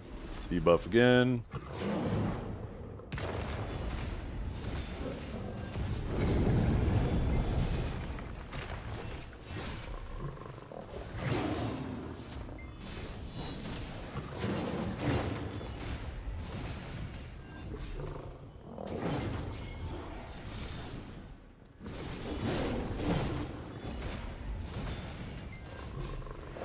Here we go, final phase.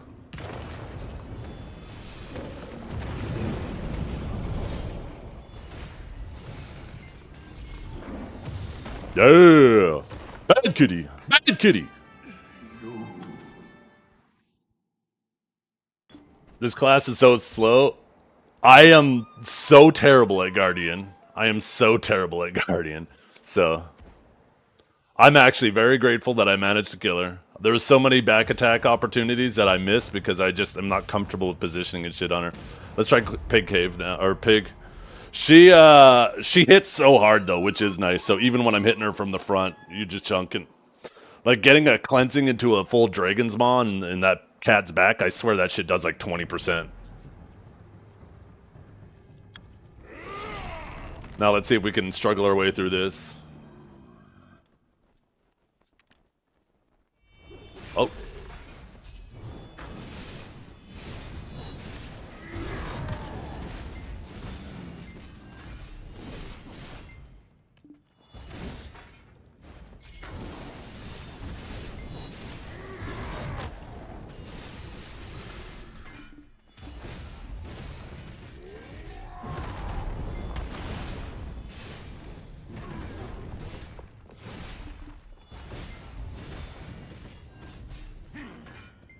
What are we doing next? Another one of these? Okay, I can deal with that.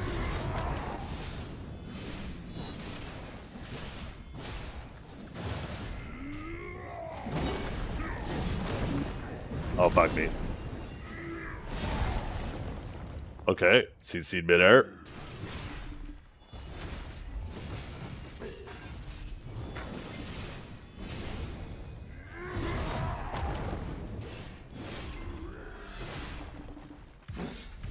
Oh.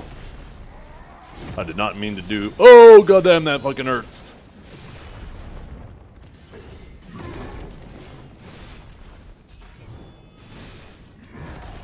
Oh, goddamn. I think I just have to be a lot more patient with my attacks and just wait to see what he's doing, then do what I want to do to counter it. If I'm a step ahead of him, then I don't have time to react if he does something that's unfavorable.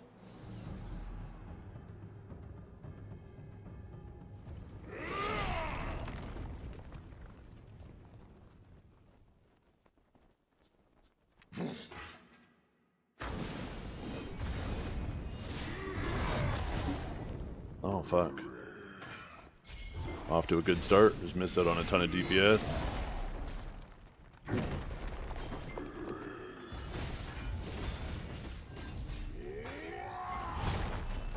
The fuck?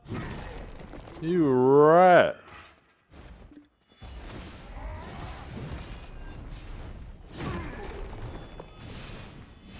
Almost worth just restarting. Well, I ain't trying to set times.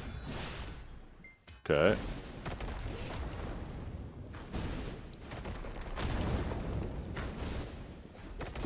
Okay. No! Oh, goddamn. I thought I could get an avalanche strike off in time. Fuck you, rat.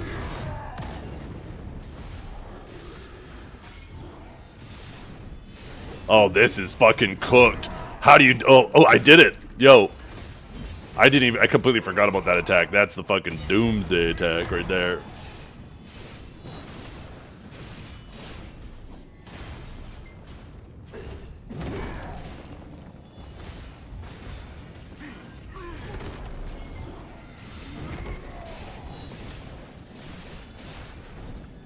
Again? You rat!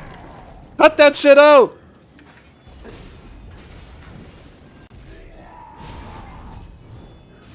Can you blow up that other pool, please?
Oh, fuck, backswing.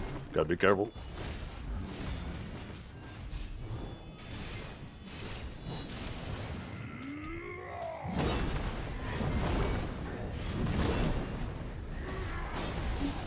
Oh, you rat.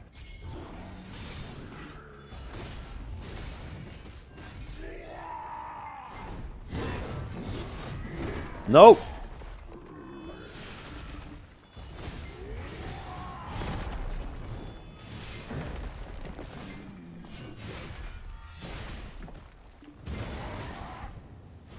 Could you stop doing these annoying attacks that I don't know if I have enough fucking iframes for?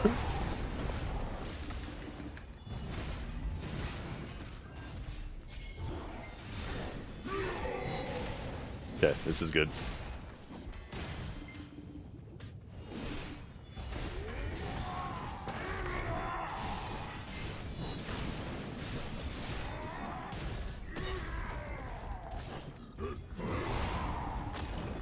No, I was not in that, you fucking liar.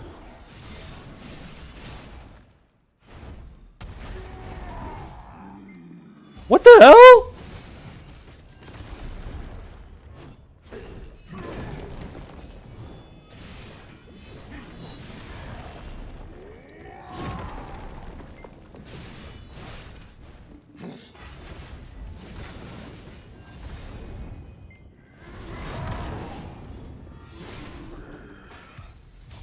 No, that's not what I meant to do.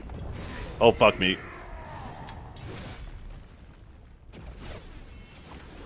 Oh, no, I was in main end. I went to Infernal Nemesis. Oh, fuck me. I was cooking too. What is the... God, what is that ability? Oh, I went to do that. Oh, there's my gate crasher. There's my gate crasher.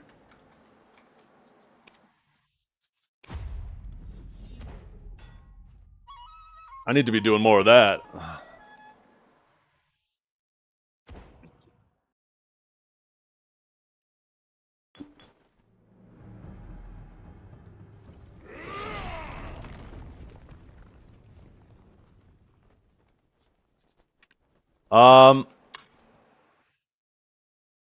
I just realized something, chat. I have the wrong crystals applied.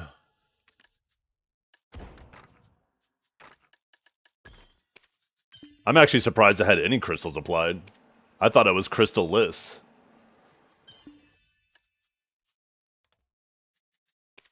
So it's not really that much of a difference. That's actually probably why I was surviving, though. There's no such thing as orbs for above C7.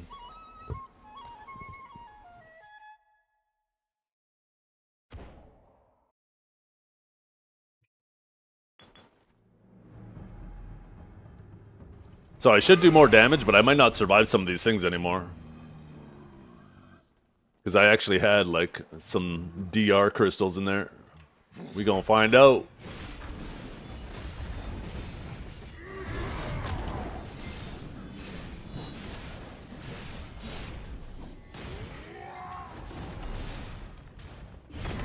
Oh, fuck the backswing.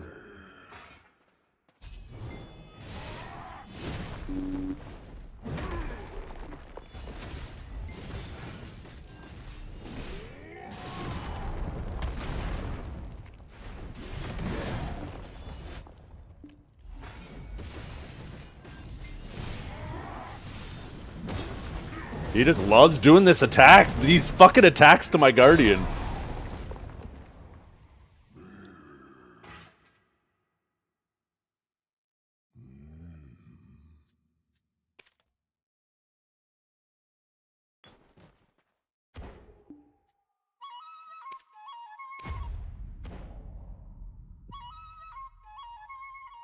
Maybe I should be doing Gumiho.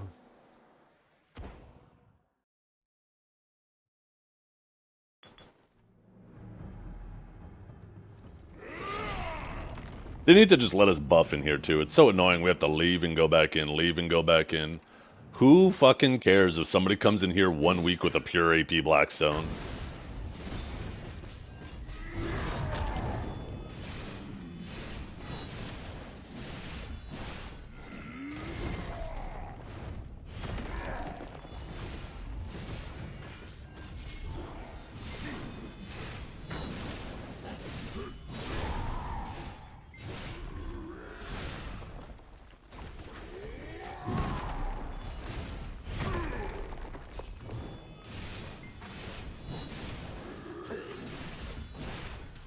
Okay. I can't remember. What's a good knockdown to do after this? Is this a knockdown? Will that hit him? Oh, fuck, I missed him. Because last time I tried to hit him with an avalanche strike, and I just got fucking CC'd out of it. Maybe if I just do a Fierce Disdain before doing the avalanche. That might be enough to iframe it. I'll just have to time it better.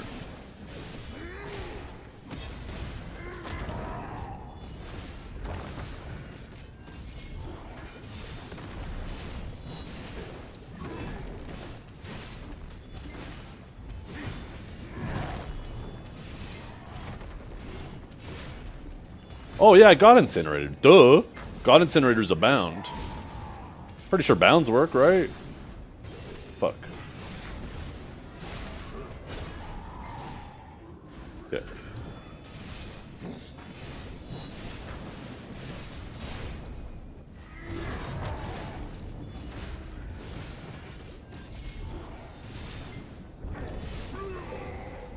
Oh, I'm not far enough. Oh, maybe I am.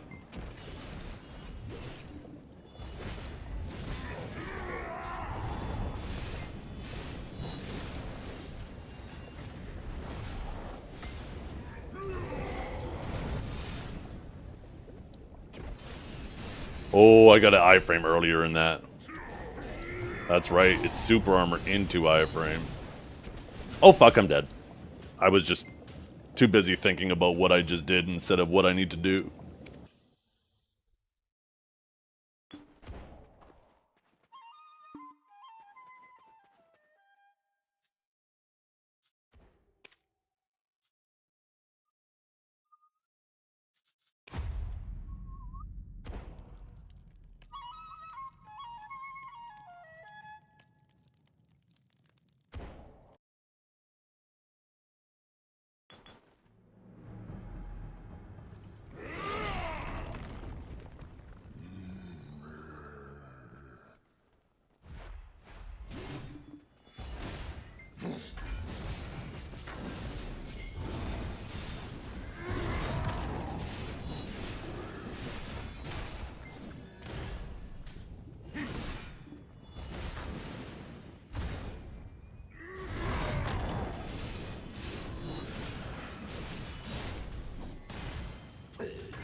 Yeah, we can keep doing this. I'm fine with this.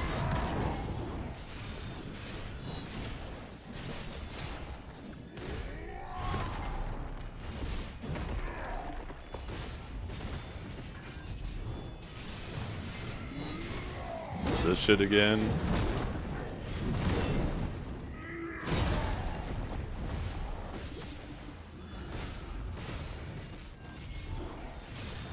Oh, fuck me.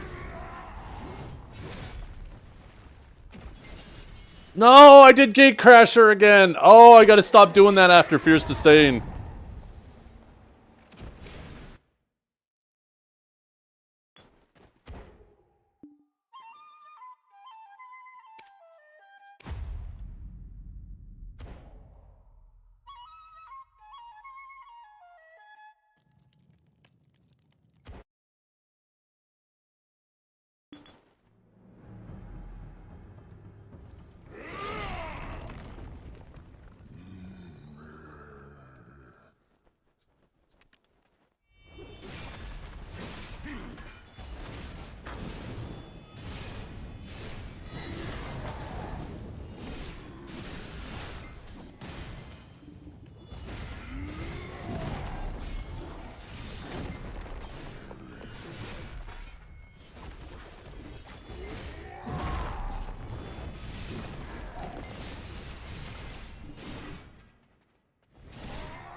Oh, fuck. Ooh. Oh, nice. I was able to actually cancel that.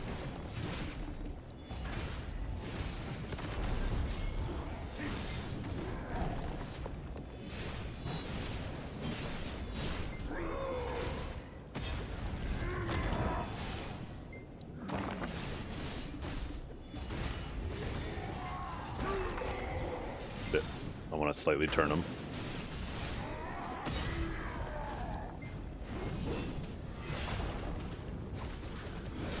Oh my god, he put so much fire under me at once, and I had to stay in the fucking safe spot.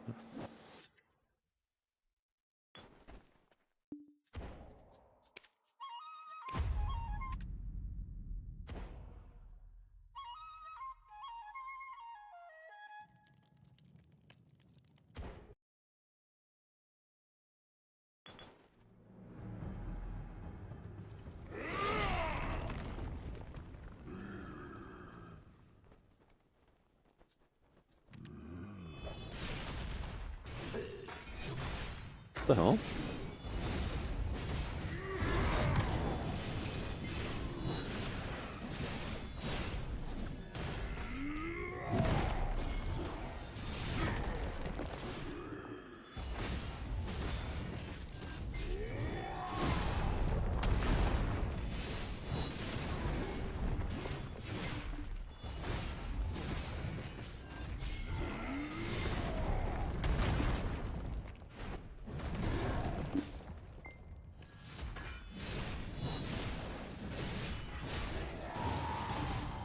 Courages aren't even that expensive. I don't understand people who stress the cost of consumables these days. It's pennies.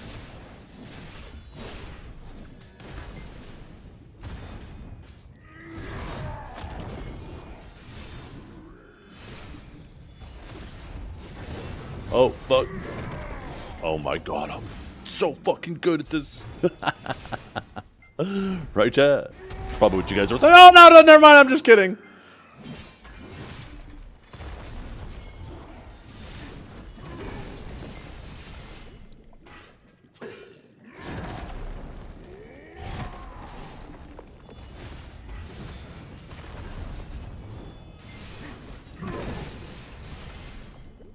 I'm surprised Frigid isn't a full PVI frame. He's doing it again! This fucking rat!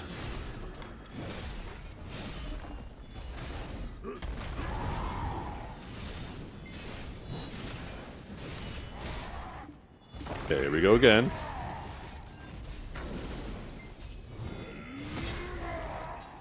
Okay.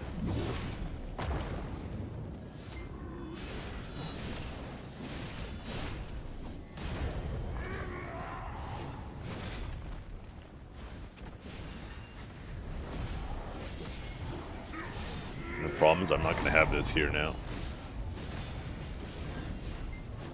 Okay. We're going to go in early. Oh, fuck. We shouldn't have gone in early.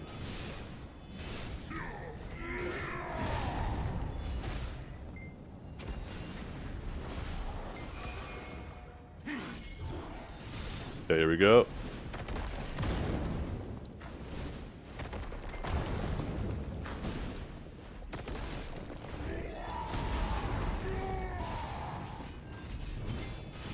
Maybe it has to be a KD. Maybe it can't be a bound.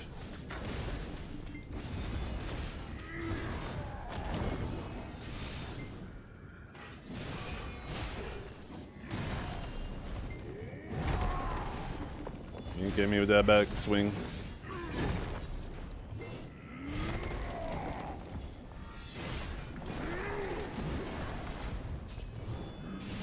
We are getting way too much fire on the ground.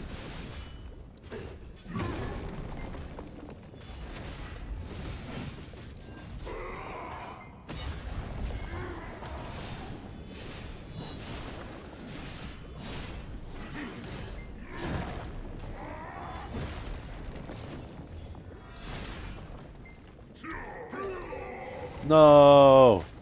Not in the fire, you bastard. Why you gotta do that over there?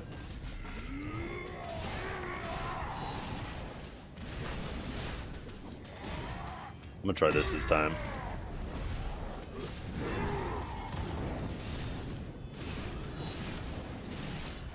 hell yeah. That's what we want.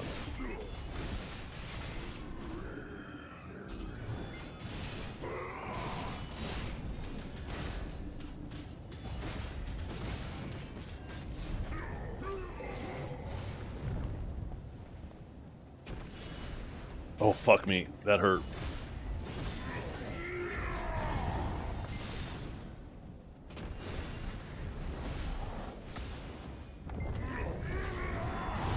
Don't move into it. Don't move into it! Oh my god! Fucking Cleansing Flame takes too many steps forward. Oh, shit.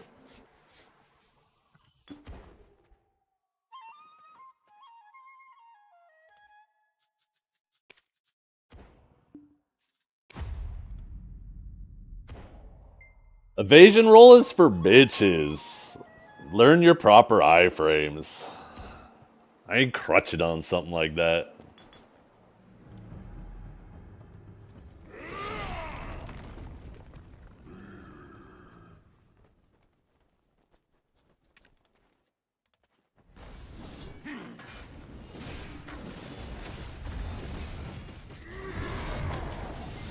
Guess he a bitch.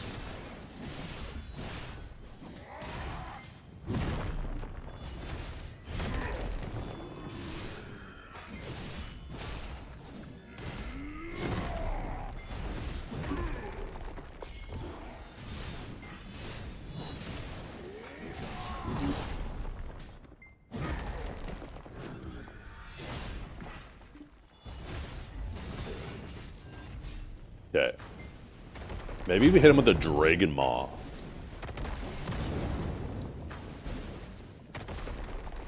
Oh, he interrupted my Dragon Maw! God, that's so fucking annoying. I will eventually figure out what I need to CC that bitch with. Maybe I'm gonna take a look through my skills after and find out what's the PvE knockdown.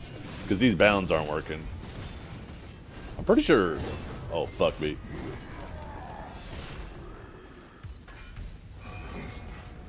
That barely heals anymore. Oh shit.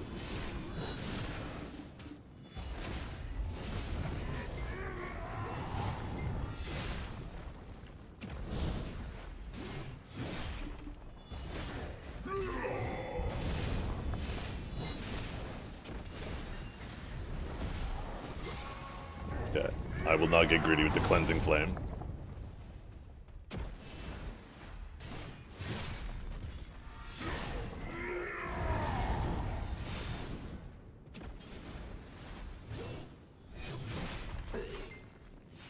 Okay. We're gonna CC him this time. Okay. Dodge. Dodge. Dodge. And then boom! Nope. We're burning, we're burning, we're burning.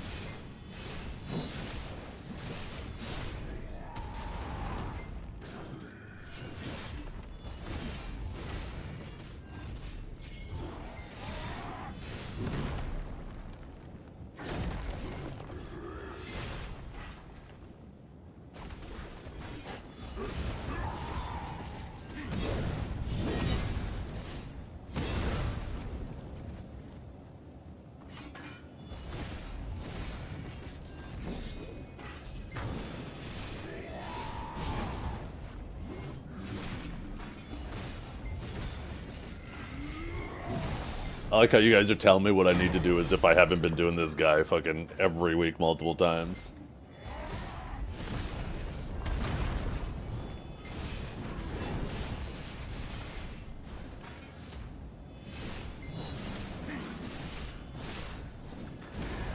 Yeah. Let's see you hop on a new class that you don't know all the tools of. Fucking dumbass.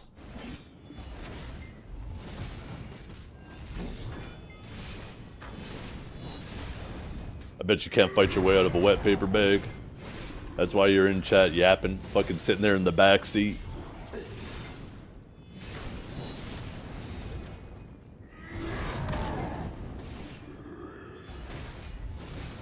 Does BDO need new players? Every game benefits from new players, obviously, right? Oh, we good. As long as he doesn't fuck me up where I need my Infernal on the next one. Okay, okay. You know, got a little bit of a DPS phase here.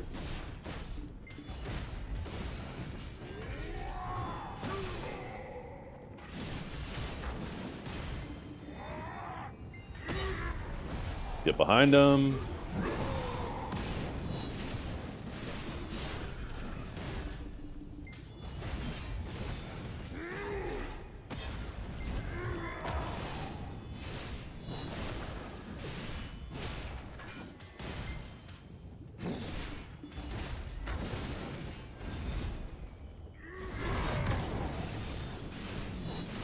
Here we go, baby! Die, pig! We did it!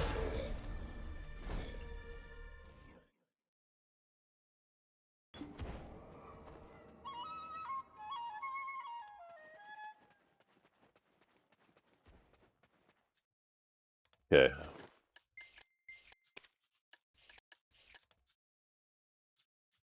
And we didn't have to crutch on evasion roll. I bet. Let's see. Let's take a look. I bet these are all evasion roll enjoyers. What was my time? Yo. Just a light double. What about the Sagoon time? 314. Oh, wait. Didn't I do Sing? Yeah, there we go. 537. God damn. Did I? Yeah. And what we will do... Oh, let's find out. Yeah, we need 3.4. So I'll definitely be able to take in my warrior next week. I just want to get this guy to 66. And then we'll take in the warrior, see if we can get the warrior to 66 before before Savior comes out.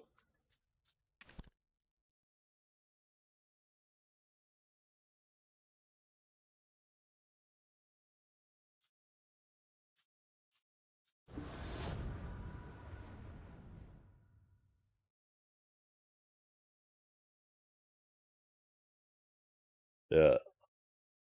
This is my BDO refrigerator. And all my wonderful art posted on it. Yeah, you're talking about these.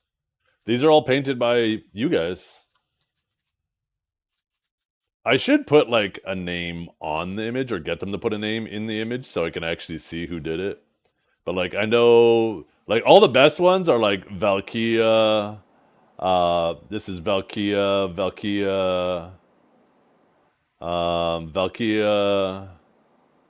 This one was Biceptimus.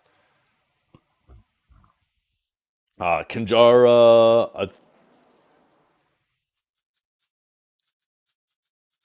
I think I know Kinjara did some more. I think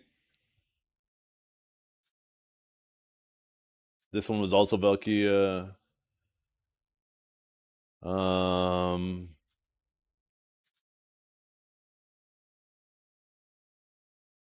the Tamer one, yeah, you like that? Is that you, Orphic? You make that one? Look at that fucking face.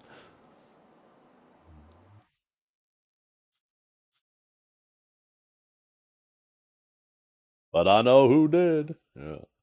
Um, I think Kinjara made this one too. I think Kinjara made that one as well. I can't remember who made that one. Maybe that was Kinjara as well. This is the ninja. Each one of these represents what the class is for or what the class is, right? So ninja, he's being all sneaky. Dark Knight, I guess it's dark. He's got magic. You got your Musa. See, it's a moose. Warrior, he's got his great sword on the table. Kron's on it. He's underwater. If you recognize that background. Guardian, got to get death by snoo snoo. You guys know that Futurama episode? And then Deadeye. The Deadeye one looks sick. This was my Garmoth ult. This was a Khan ult. The Wizard. This was my Vel ult. Kuno. This is my horse trainer, but it's also a DK. You get the horse in the background. This was a Zarka ult. Mystic. This is my Fisher. Ranger. This is my Cook.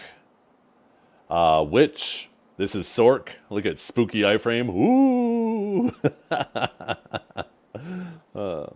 And then Tamer. This was my tax cart character back when we did the tax cart. Farmer, Corsair. This is another Zerker. Look at his name, Unlimited Stem too. Mewa, Drac. This is my hash, so he's flying around like a helicopter, and this is Nuver. I use him for Nuver. Wusa, so he's got the fan and the butterflies. Megu with the fox.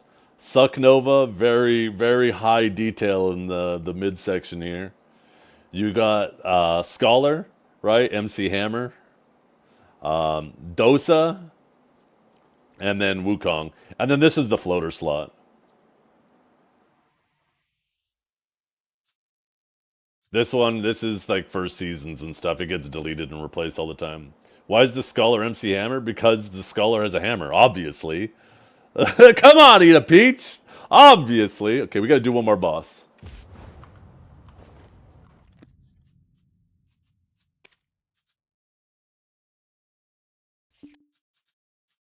And if you guys want to compete for any of these slots, by the way, we have a redemption, a channel point redemption, where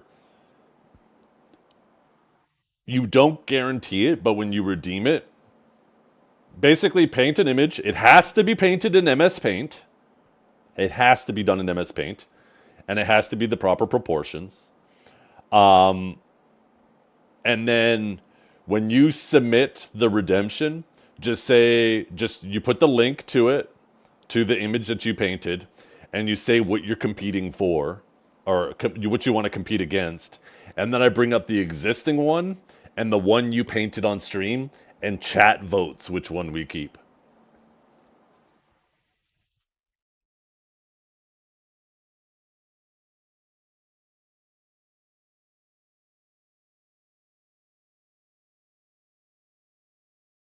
Why you don't Calamity 10 on all bosses? Because there's only 3 bosses that you can Calamity 10. Otherwise, I would do them all on Sage. See, I've already done Gumiho and I've already done Pig. I'm going to do Sangoon right now.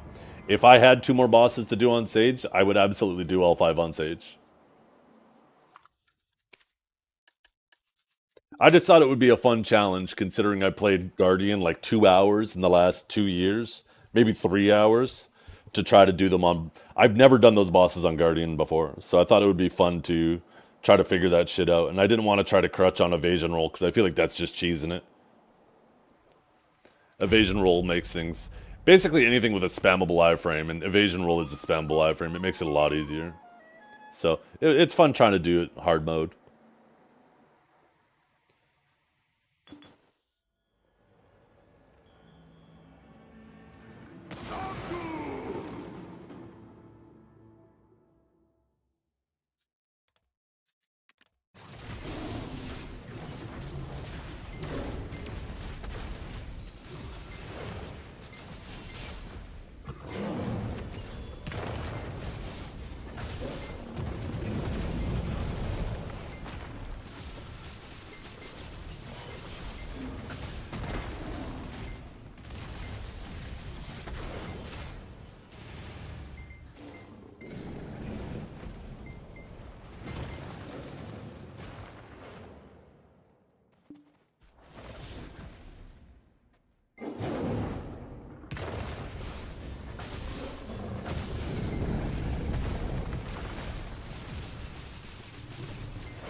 Oh, fuck me.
Almost skipped it.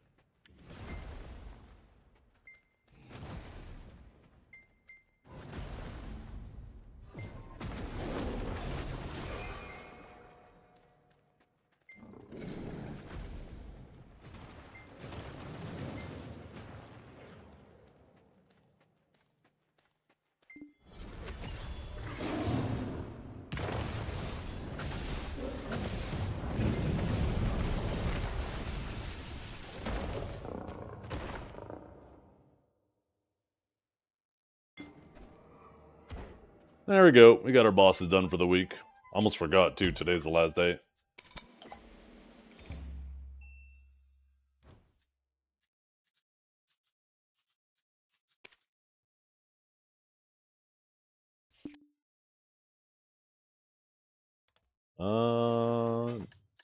Be good. Got the XP stuff back on. Oh, wait.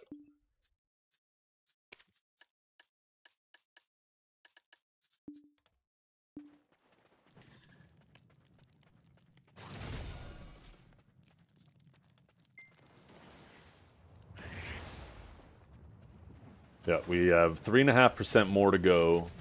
So, I'll be able to retake the warrior and do those bosses on warrior. Warrior's actually a ton easier, because he actually has a spammable PvE iframe that's not evasion. Classes with spammable PvE iframes with like RMB and stuff, those bosses are so much easier. What paints am I running? I'm just running the Paddocks one. The off chance I get another one. Oops. I actually just went to do Fireborn Rupture into God Incinerator. God, I play Guardian for 30 fucking minutes and it fucks up my Sage. Oh my goodness.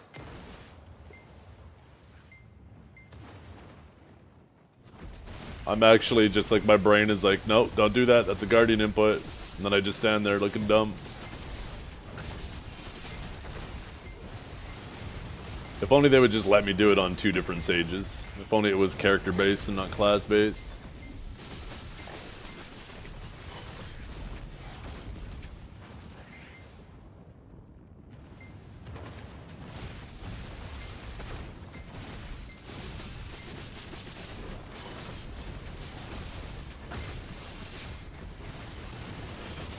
Yeah.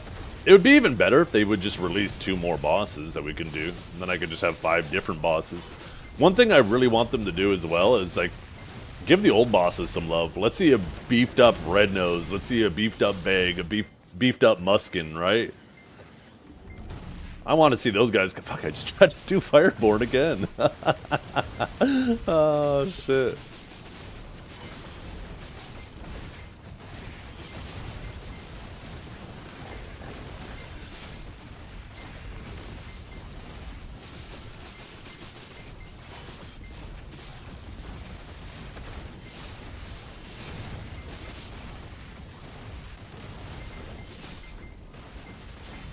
Oh, my crystal setup? I can just show you. It's, oh wait, not that. That's what I'm doing. I don't try to optimize for speed. I could optimize for speed, and yeah, maybe I'll grind 5% faster, but I optimize for comfort, and it's like 40% more comfortable. Right? I'd rather be able to talk to you guys instead of living my whole grind session on a wire.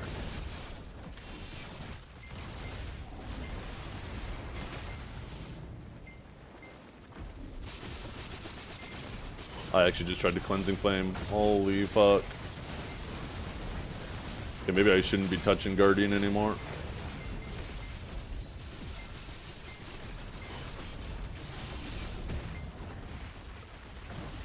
And I just did it again. Holy fuck! It actually infected my brain so hard.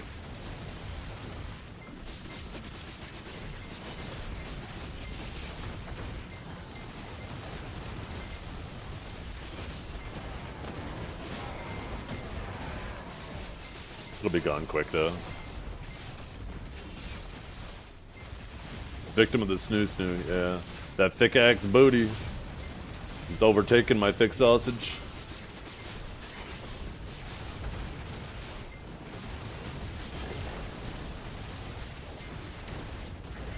Oh, it's almost nighttime too. In 20 minutes here will be lunchtime.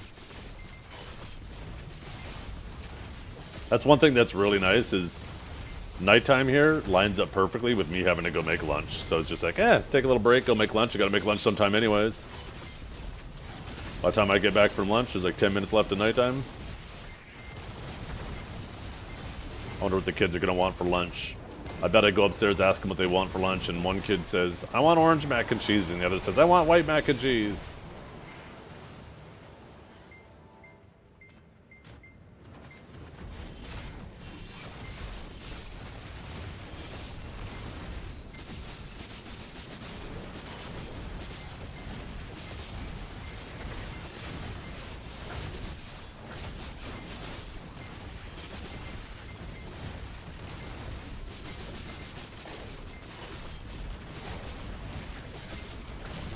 Actually, what I should do is I should just take the package of mac and cheese, open the 2 packages up, but just like half use the seasoning from each, and then just like cook it all in one pot, but then mix it in their bowls, their individual bowls,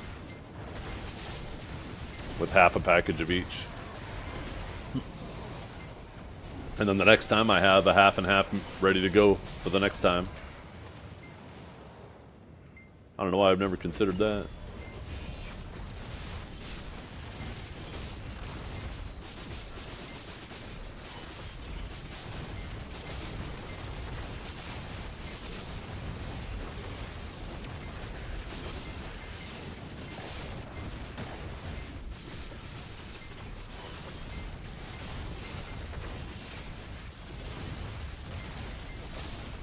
Do not fuse them? No, I'm not talking about fusing them. It's just like when the noodles are ready, put half the noodles in one bowl, half the noodles in the other, and then take the 2 different packages of mix and just use half of one and half of the other in their individual bowls. And then the next time, you know, it's already separated half and half for the next time. So the next time they both want different, it's already ready to go.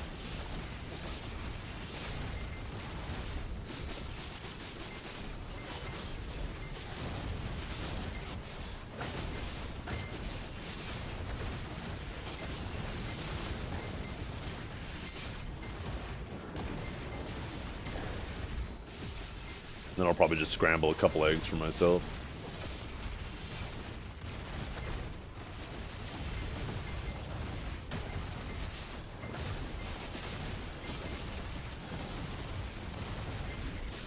Lunch and dinner? No. Just lunch another day.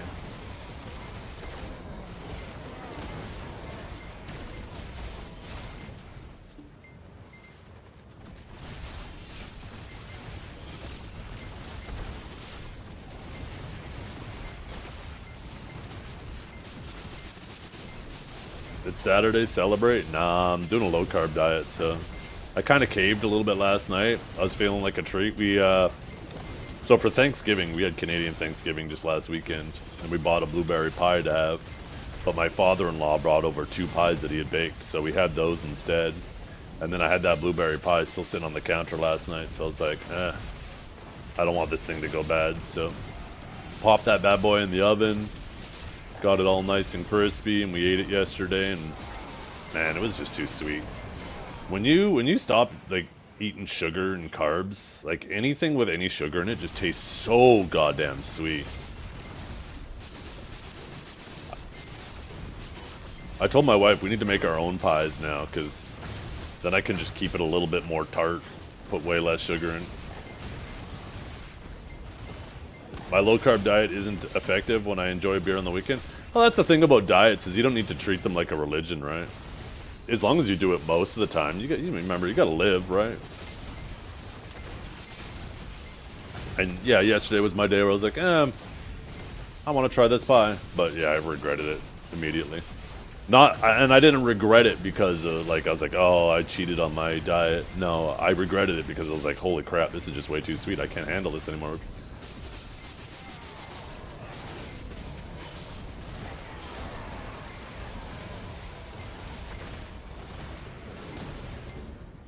Like, you don't realize how desensitized your taste buds get when you're constantly having these, like, refined treats.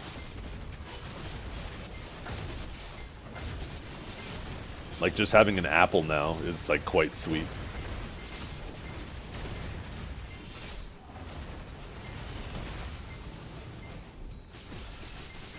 I actually didn't finish the slice of pie. I got halfway through it, and then I peeled the crust off the back, because I love pie crust with a passion. But I actually didn't finish the rest of, like, the center of the pie.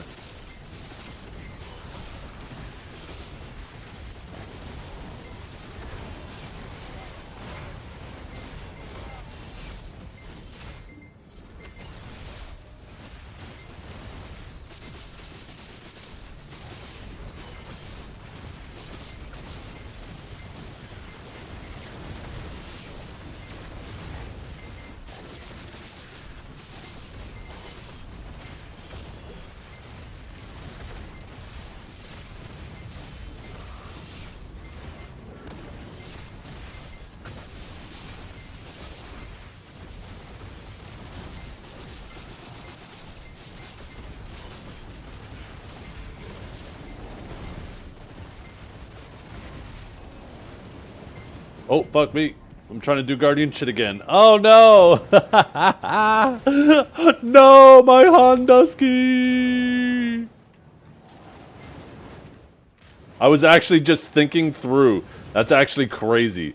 I was just sitting here for a second thinking about my Guardian in that match and, like, what I could have done to CC him during the jumping phase. And as soon as I started thinking about that fight and, like, replaying it in my head, I started doing Guardian inputs.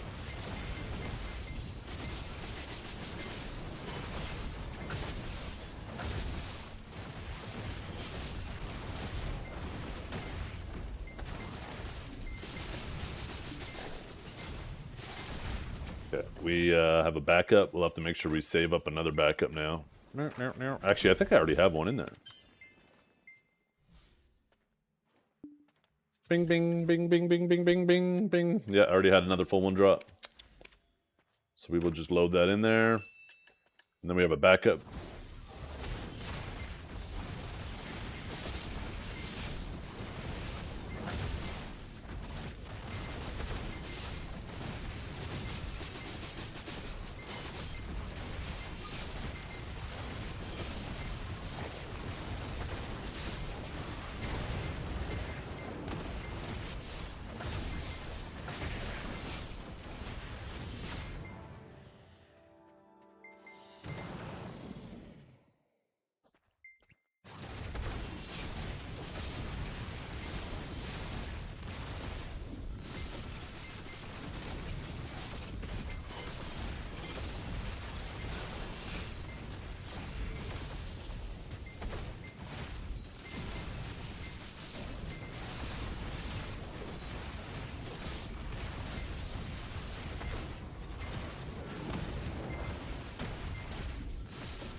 No easy way out.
What's up, Menzies?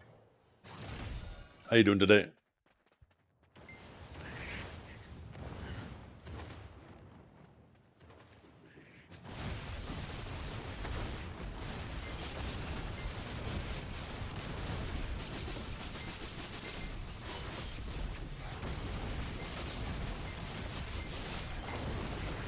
The Garmoth to-do checklist? Does Garmoth have something like that now? I didn't know that. Let's see. New checklist. Okay.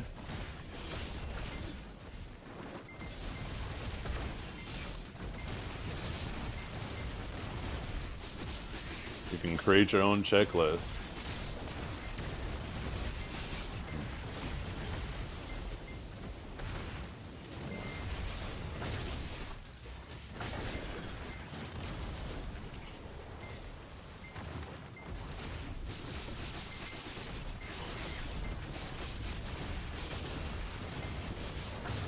Yeah. I don't really need a checklist for my activities. Do Pit of the Undying, my weekly bosses, my party bosses. And I think that's really it.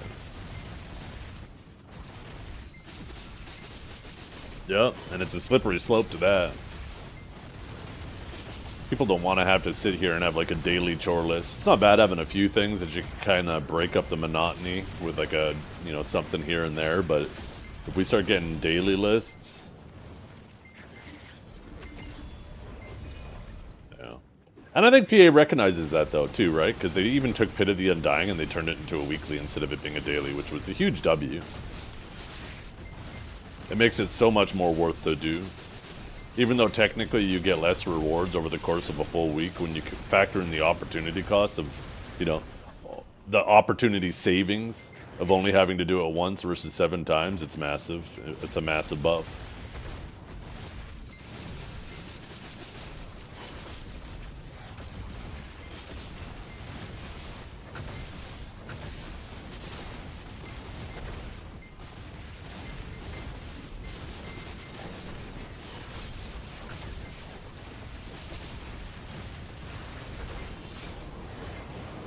I'm pretty sure I've done mine. I got 25 tokens saved up.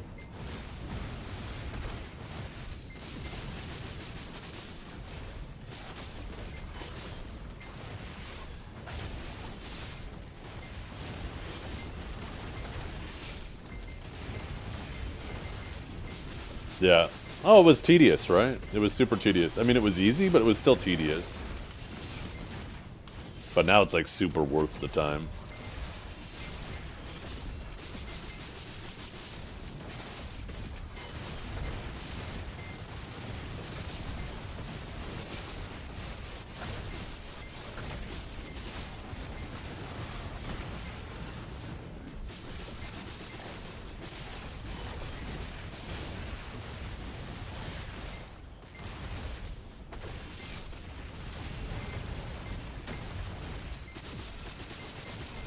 Yeah.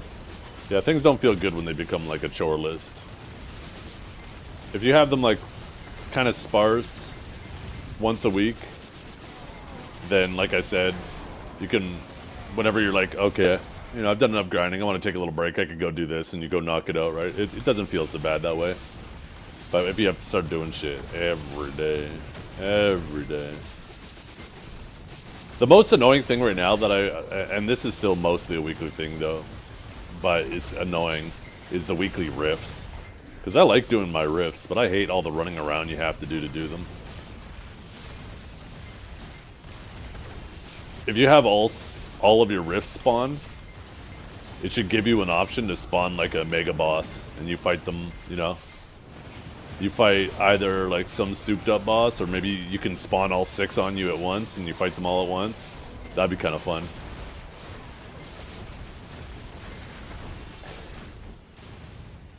I'd be totally down for that.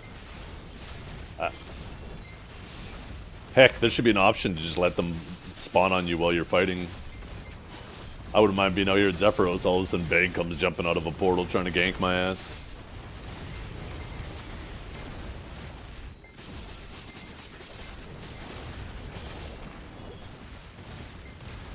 The thing is parking an ult at all the bosses doesn't save any time. The bosses die slower because you're not doing it on an ult, and now, like, with a lot of your movement, the loading screens that you have to incur is the same amount of time as it is to just travel to the slots. So between the loading time and the extra time to kill, you end up not saving any time at all. Or such a minimal amount of time. I don't know if you want to get 7. I think that's what would add to the excitement.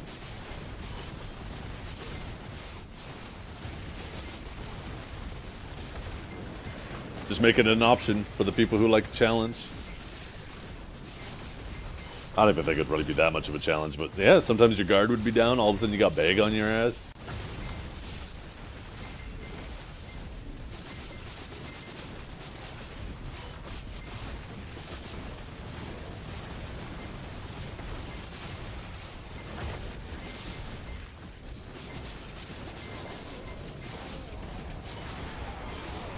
I swear to God, Dragor, you are going to get your mouth stuffed so you can't even talk anymore. Everybody's just going to hear the muffled screams.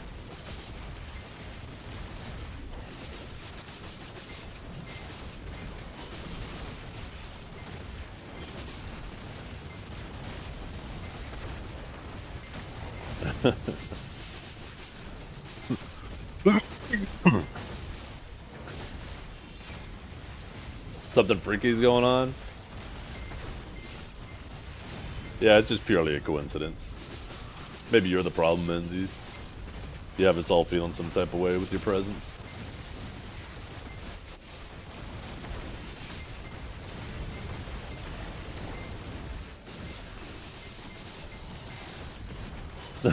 Oh, my bad. You're right.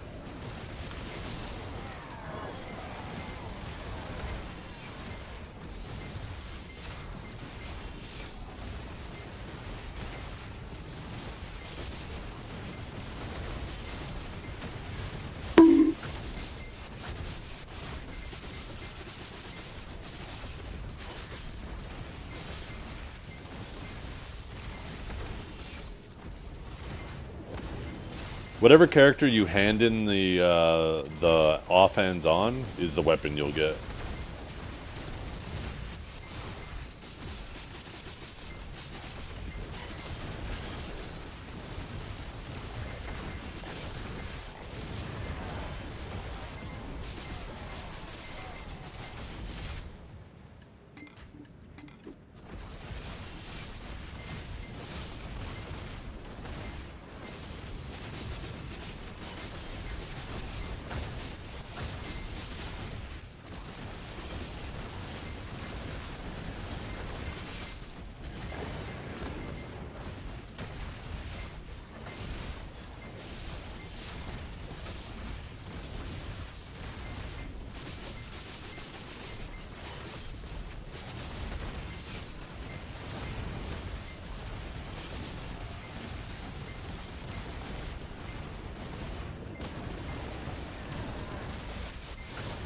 Enhancement.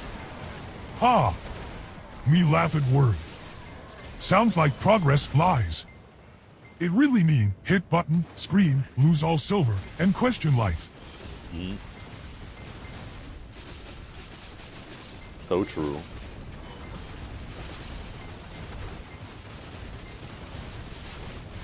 So true.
Me strong, but RNG still stronger.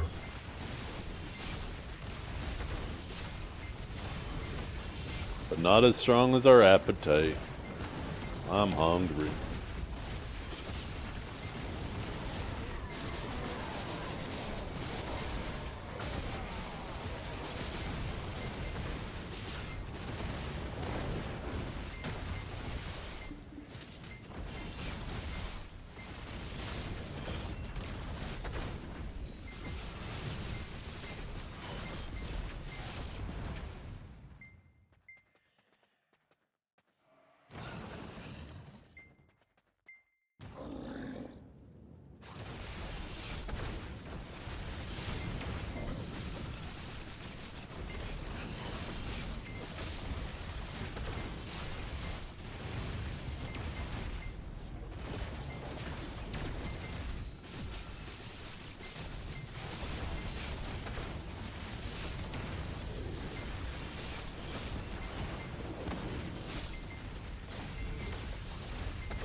$67 more, and then we're done. We're done. And then we grind some more for different things. I made tacos with chicken strips for slap in the right spot. That sounds banging. Chicken tacos are so damn good. I have some leftover chicken tendies in the refrigerator too from the other night. I bought a big old pack of them, and I used half of them for the quesadillas we made. And then the other half, I think I'm just going to make some chicken fingers tonight out of them.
Hmm.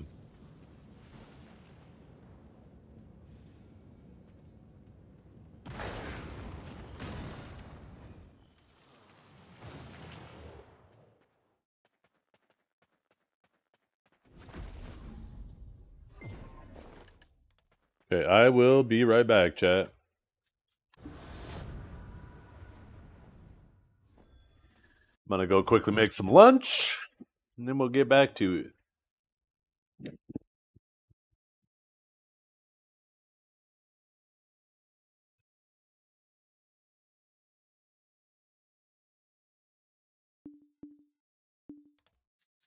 How much of that? A couple. Not bad actually. 0.2 for like 2 cycles. Shit. Yeah, we're definitely hitting 66 on our Guardian. Not today, but probably have like another 10 hours of grinding, and then we have it. It's just only a couple days.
worry, Chad. I'll be right back.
Racing mode? No.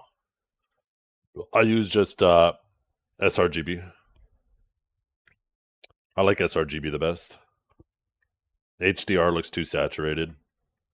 Every monitor I've ever had that has that HDR, I just find it's too saturated. It's like running vibrance mode in the game. I've never liked vibrance either.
Just sRGB.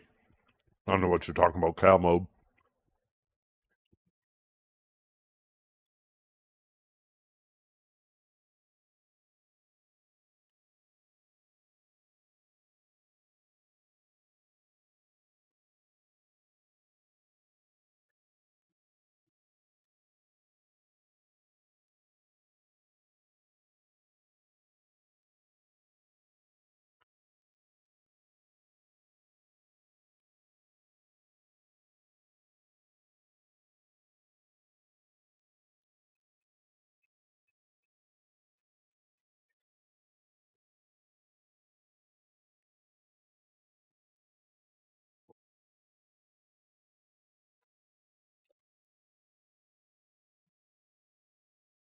Off, obviously.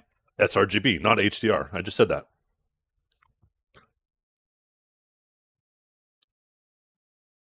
I literally just said that I find HDR is just things are oversaturated. Colors are too bright. It looks distracting. sRGB is more intended for what the artists are trying to have it look like. Where turning on things like HDR and all these other modes might be, might enhance the experience in specific use cases. Like obviously, if you're trying to push your FPS or whatnot, right? For FPS games. But like all of those other features to try to enhance the picture, it's like the equivalent of doing like bass boost or treble boost and stuff when you're listening to music. You're now altering it different than how the artist intended you to listen to it. That's basically what you're doing when you're turning on all of these other things. What about brightness? I mean, brightness is brightness. Is it too bright for you or is it not too bright? If it's not too bright, turn it up. If it's too bright, turn it down.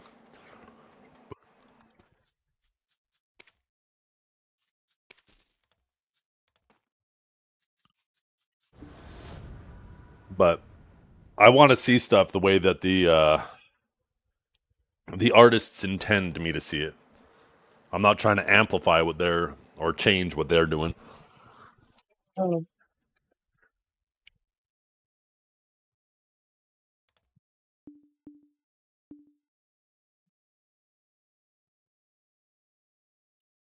Just the one dog outside? 1 second.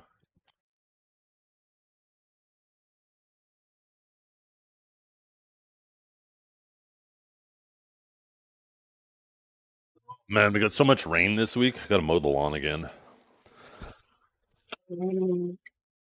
Yeah. I personally go sRGB and I turn the brightness up. It looks more natural to me. Where HDR, yeah, you'll get some like brighter colors, but like there's just some things that just feel super oversaturated when I have HDR on it. And maybe it's just, me being stubborn, but I don't like it. I don't like it when some things look oversaturated.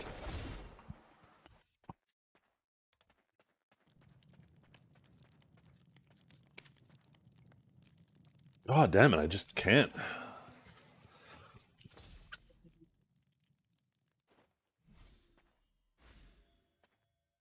I do not know what is up with my sinuses. Again, what the fuck? Don't you hate that? You blow your nose, you think you got it all out, and then you take a big sniff and you're like, nope, there's still more in there.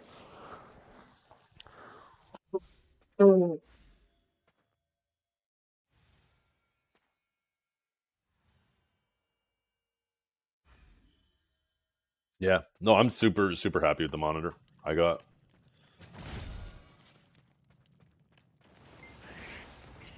I was pleasantly, like, I had my expectations and it exceeded my expectations. And I'm so happy I was able to stick with an IPS for now, too.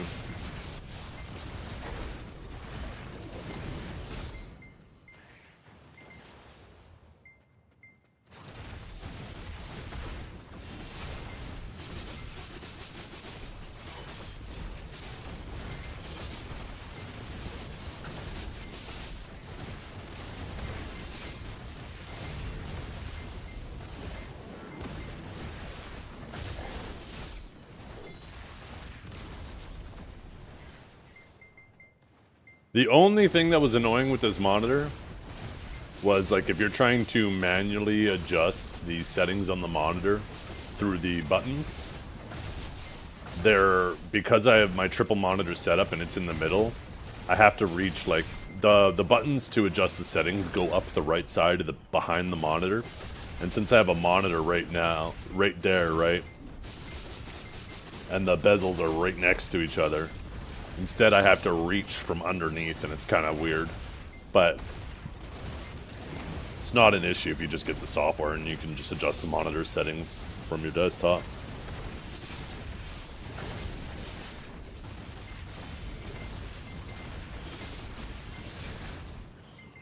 Surprisingly enough, too, the Asus software for managing your monitor settings isn't over bloated like most softwares are these days.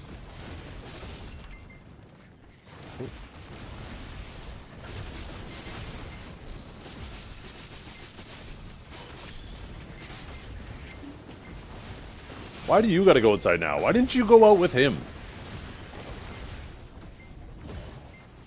Yeah, go. Hurry up, before my character dies.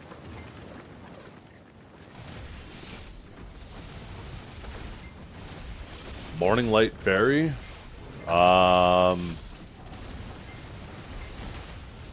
do have the fairy. Do you mean Morning Star? Don't shock the doggo? Yeah. Quick, give me that cattle prod.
Yeah, that's the aloof one, I believe. Yeah, aloof is the blue one.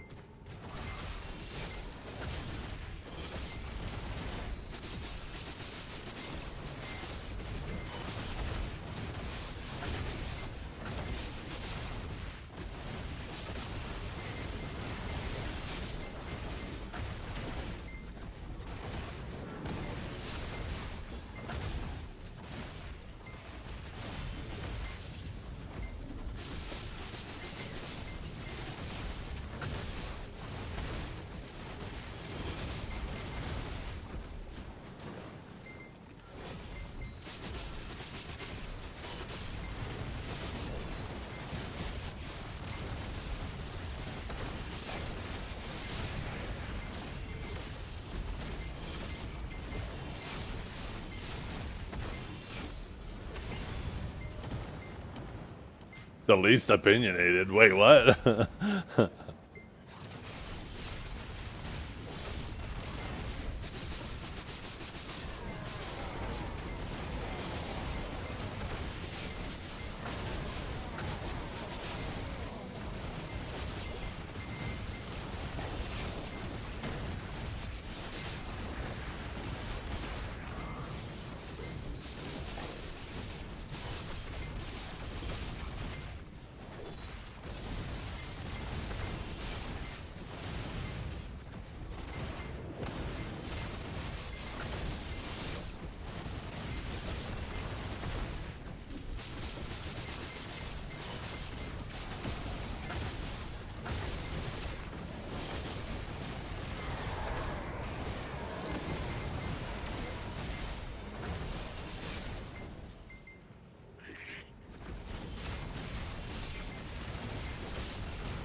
You see my light zones? Yeah. There we go.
Here we see the phenomenon of a streamer man who gets hundreds of viewers while sitting in absolute silence for hours at a time.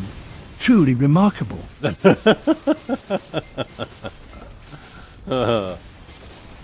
really is, actually. Wake up, you guys. I blame how dangerous these grind spots are. If I start trying to get people to type, there's going to be some people losing crystals.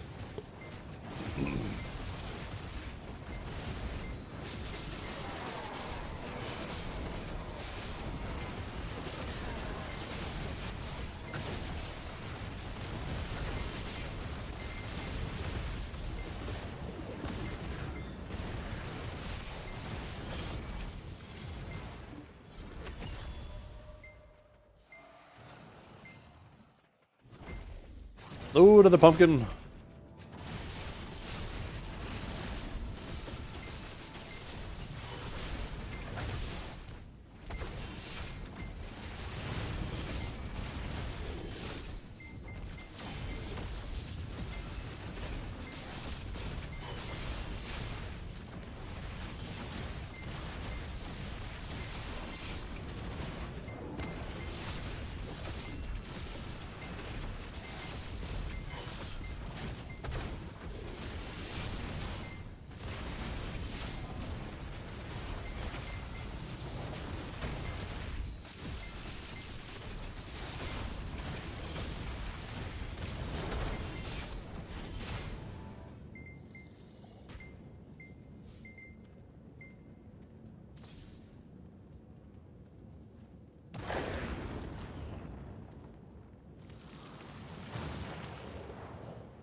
You almost broke your pinky last night? That was fun? How'd you do that?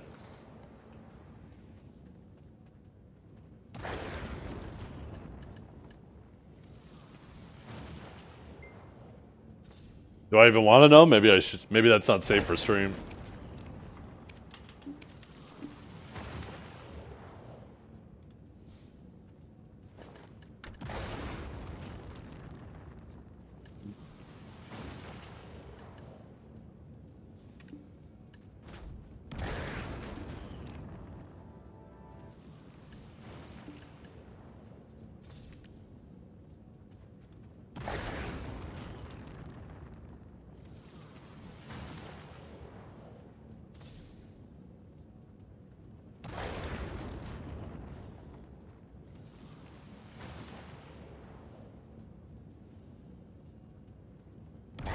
My fucking head hurt when I realized how stupid I was.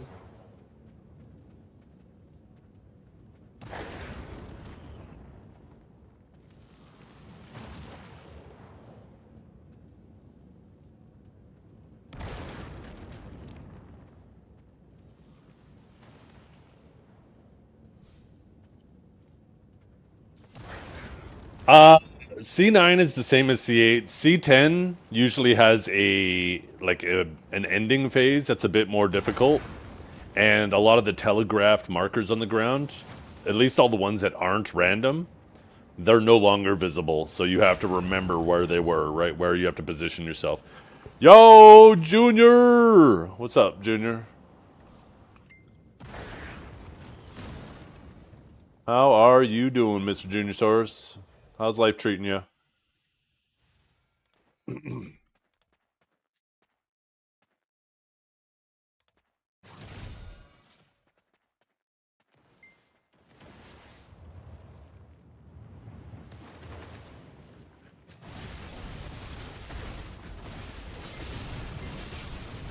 Junior's back? Probably not. He just pops in occasionally and chills. How the gains? Just, same old, same old.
Sage, pretty good.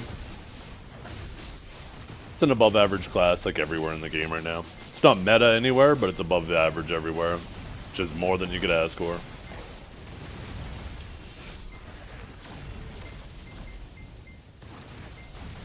Or I should say it's not OP anywhere, but it's above average everywhere.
What have you been up to, Junior?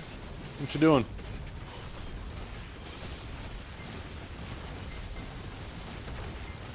Playing anything lately?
Ooh, nice.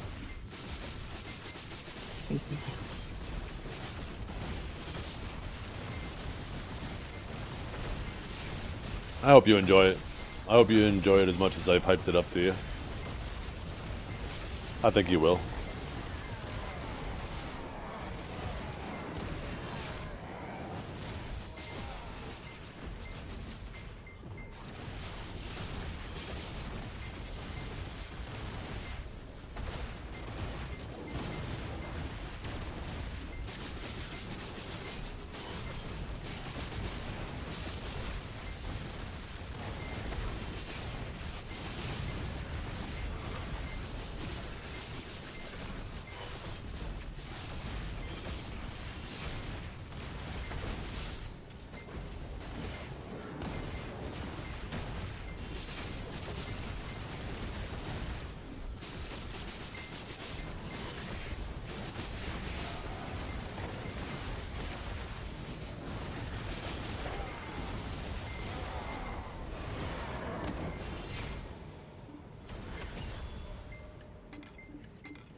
Oh shit, that reminds me.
How we doing? We have 40 yet? No, 36.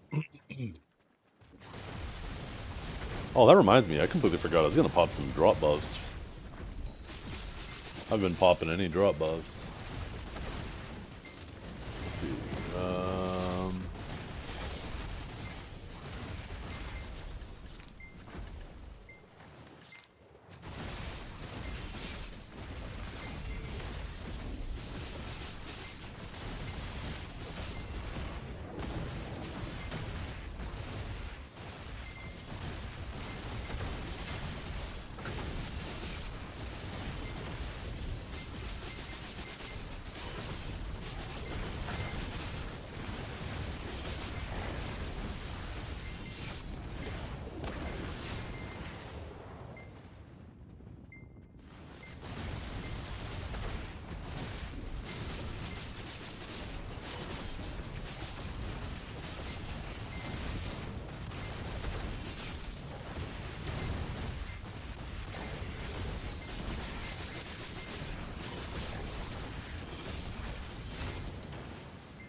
Ugh.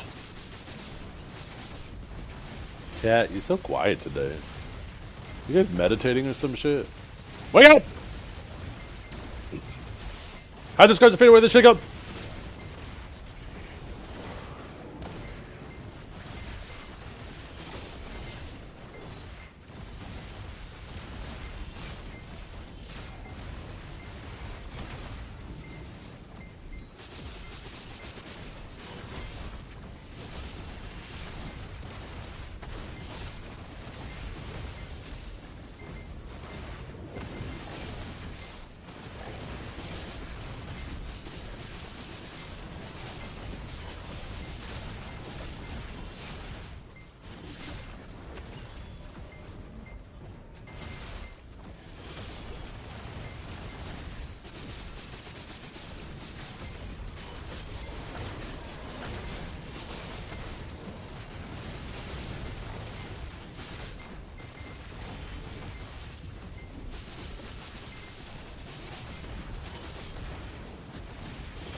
Hey guys, didn't Aurelio end up streaming yesterday? I know he should be streaming today.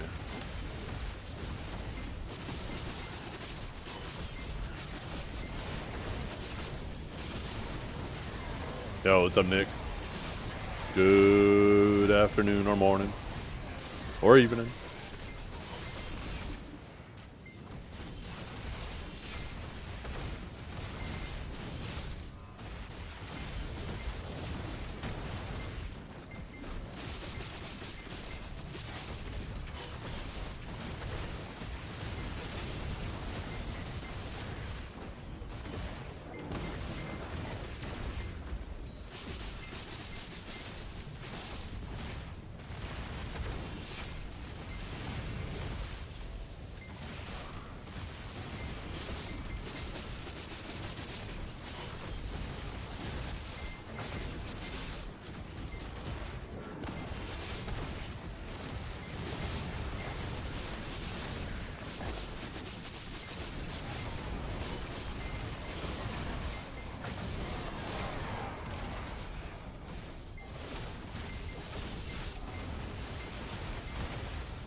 What's up, Mr. Jang?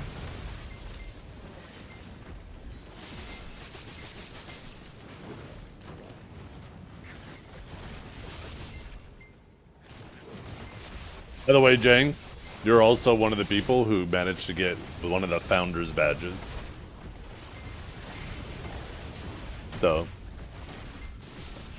yeah, your sub badge is replaced with a founder's badge when you're subbed. I recently found out that you can actually revoke founders badges, and there was a bunch of people, right? It's a max of 25 you can have, and it's a really stupid system the way it's set up, but when you revoke it, the people can never earn it again. But there was some people like that, you know, never came back. It was, you know, shit. How long has it been now? Like 12 years since? Anyways, whatever it was. You know, there's some people who subbed and maybe they didn't know, or who knows what, but they'd never been back. And I was like, you know what? I want these founders badges to go to people who, you know, have been super supportive of the stream for a long time. So every time you delete somebody, remove their founders badge, it randomly selects one person that has ever subbed to your stream. So I basically just kept going through until, you know, names popped up of people who, you know, maybe not necessarily been subbed the whole time, but it's subbed for lengthy periods of time or have been supportive of the stream, constantly showing up. So, yeah, your name popped up, and I was like, yep, keep him on the list.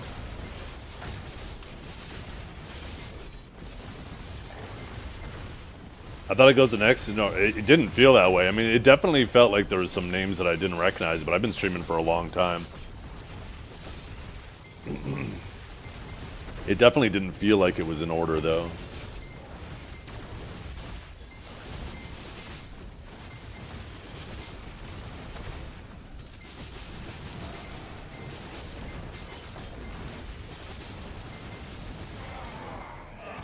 But yeah, I've been streaming for a super long time, so maybe I've just either under or overestimated how long some people have been hanging out. If that is true.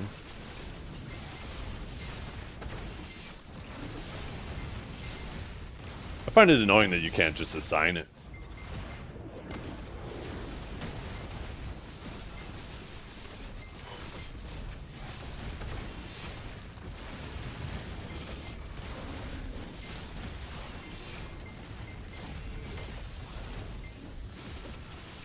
It'd be cool if there was a list somewhere too that showed, like, a list of all the people who've subbed to your channel in the order of how long they've been subbed for.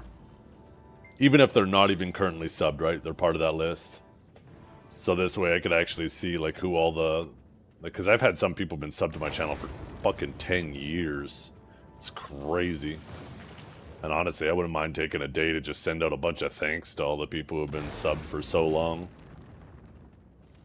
Because the support you guys give is unbelievable.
You come back just for the music? That's it? That AI music day was pretty fun. Yeah, it was. Oh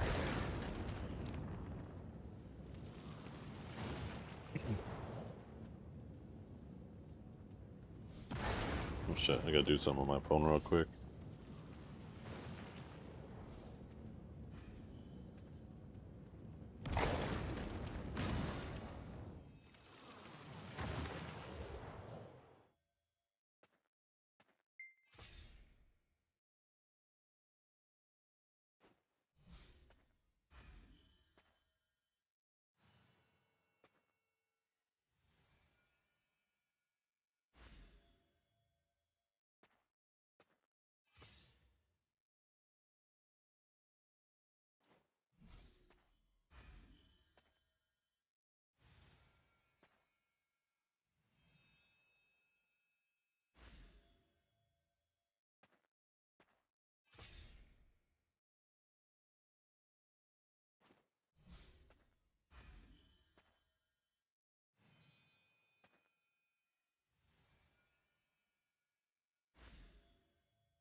Oh, excuse me. There was no best in class for Sage in 2011. Sage wasn't allowed to enter. Awakened Sage wasn't even out at the time. We only had Succession Sage. It's yeah, yeah. Awakened Sage wasn't out when it was announced. Yeah, I don't even think it was 2011 either. But yeah, there's only been one other best in class, and that was right when Awakened Sage came out. And Awakened Sage wasn't complete yet, so it wasn't eligible.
I don't know if I would necessarily put myself as a contender. I've been just going super hard on PvE for a while. Kalb's the guy to beat, though. Kalb is the one that everybody is anticipating will win. But the thing about the Awakened Sage matchup is it's super volatile.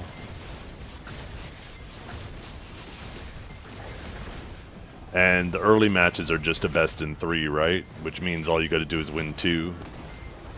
It's very easy for the best player to, you know, potentially get eliminated in a best of 3 early on.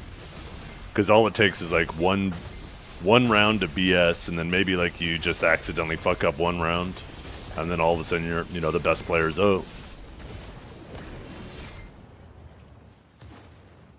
Classes that typically can survive each other's combos, though, it's more likely to go to the better player, right? If it's going to require 2, maybe even 3 catches for a kill.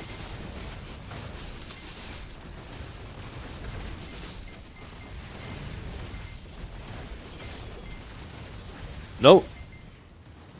All sages fight other sages. Doesn't matter if you suck or awakening for any class. The only classes you don't have to worry about being on the weaker spec is Ascension classes, since there's only 1 spec. But yeah, suck sages are at a clear disadvantage against the awakened sages. But there's a lot of awakened sages who just don't fight suck sages at all, and they might not respect that e-buff. You want Norellia or Grim suck sage to win? Grim said he's not playing. Norelio probably signed up on Deadeye, knowing him. And then that shit just got nerfed. I don't know if he's actually said what he has signed up for. Yeah. Basically just showing up. I'm super happy. Even if I get eliminated first round, just showing up, I get, you know, 20k crons. I'm happy with that. And then every round I win, right? If I manage to win my first round, that immediately puts me to 30k crons. If I win the next one, I get 40k crons. If I win the next, then I get 50k crons. And then that's the semifinals, or sorry, the finals after that, and you know, the big old prize, 50k pearls on top. Yeah, he's on Deadeye. Yeah, I had a feeling, and that class just got hammered.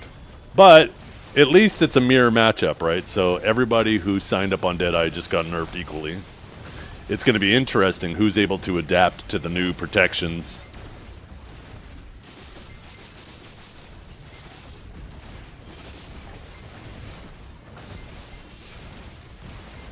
Yeah.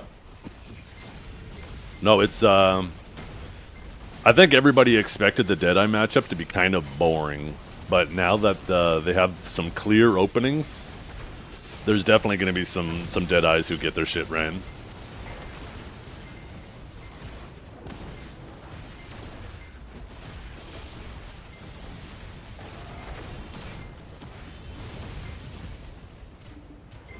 Oh, it's definitely hammered. There's no doubt about that. That class just went with that one patch from being one of the, you know, maybe not the top, but definitely a very strong contender in AOS to now it's going to get its shit run. If you want a more ranged playstyle at this point, you might as well go to Archer. I suspect Archer will greatly outperform Deadeye now.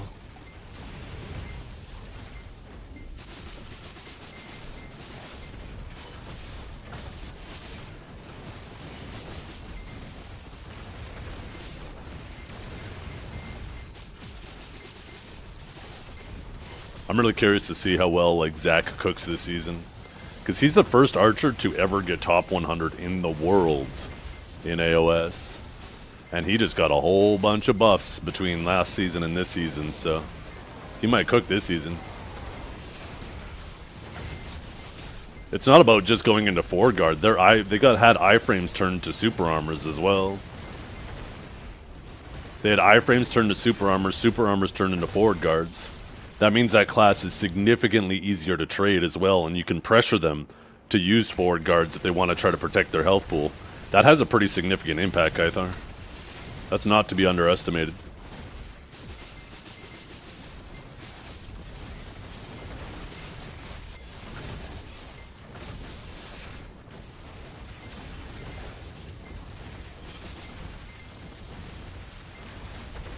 Too bad you didn't sign up as Wukong, easy crons. Both Stage and Wukong have enough people to instantly get 20,000 crons as long as you show up for your match. Nothing actually changes between those two classes. If your class was anywhere between 16 to 32, you're guaranteed crons. And then obviously less than that, then you're guaranteed even more. But I don't think there was any classes less than 16, was there?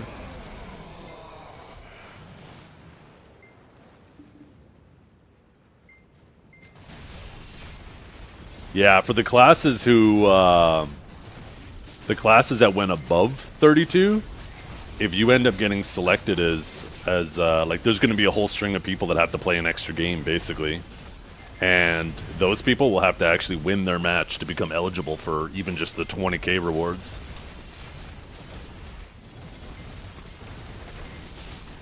The lowest on NA was Kuno at 16, yeah, so they actually, Kuno is the one class that if you show up, you get guaranteed 30k then. Because 16 was the cutoff for that. Top 32 gets 20k, top 16 gets 30k, top 8 gets 40k, top 4 gets 50k. Oh wait, I think I fucked that up. And then number 1 also gets 50,000 pearls and 50,000 crons. I think I fucked up a step there though, but something like that.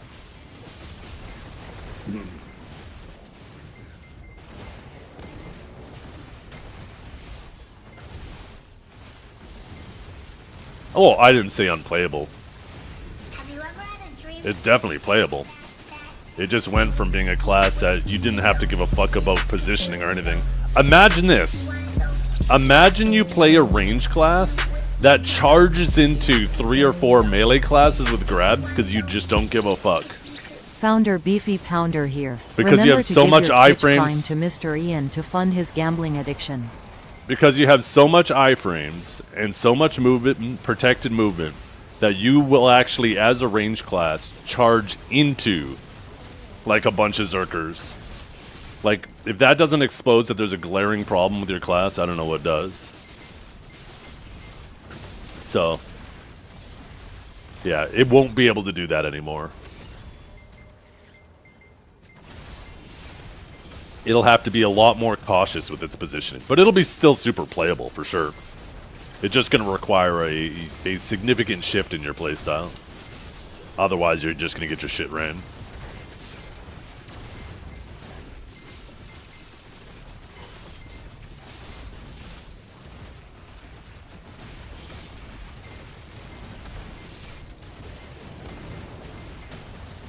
And that's how all classes should be, right? All classes should have to pay attention to what protection they're using where and their positioning.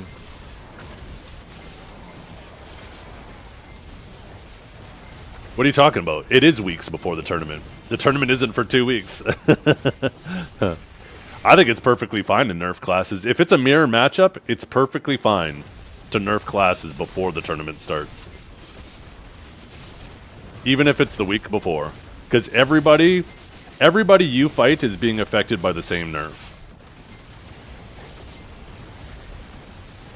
Now, if it wasn't a mirror matchup, if it was like a 3v3 tournament, then yeah, they shouldn't be doing anything. Because now you can dramatically change, you know, what comps people want to run, and if they're already locked in on a certain comp, and now you giga nerf it, that's kind of fucked up. But yeah, when it's a mirror matchup, I don't think it matters if there's nerfs. I still don't think it's good to do it mid-tournament, but even if it's the week before, I don't think it's a big deal, because both players have an equal amount of time to adapt. They're both being affected by the change equally.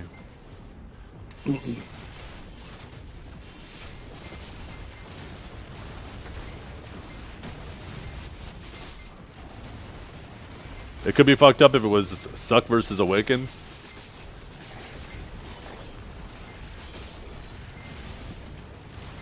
Even then, right? Like, if a class is strong, so strong that it warrants a nerf, like, let's say that they decided to buff Suck Sage, I wouldn't even be mad about it, because like it's obviously a very one-sided matchup already, and if that gives the Suck Sages an actual fighting chance, I'm fucking fine with that. In the spirit of competition, I think that's okay.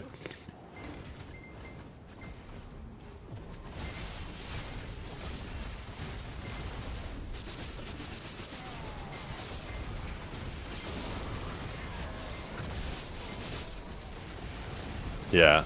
Suckash needed nerfs, though. That class, its damage was ungodly. And just being able to see where classes, honestly, every single class, you should be able to see its movement abilities, right? Unless the ability is specifically for stealth, you shouldn't be going invisible during ability effects. So, like, every class should get changes like that, where you can, even with effects off, like, you can see the movement effects.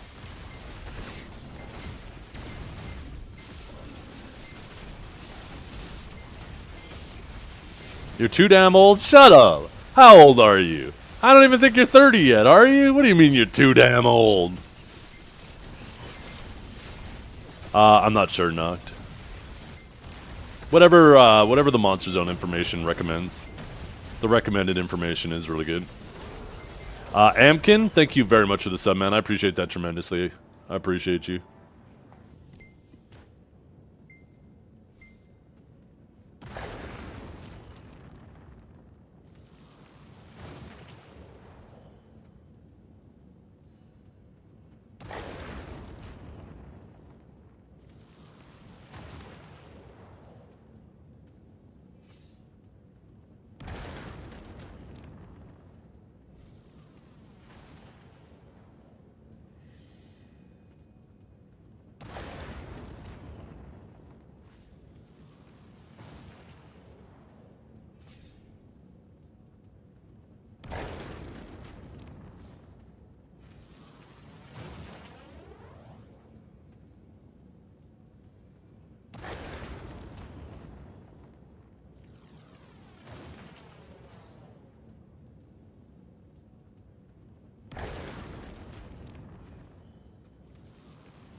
Bum, bum, bum. Bum, bum, bum.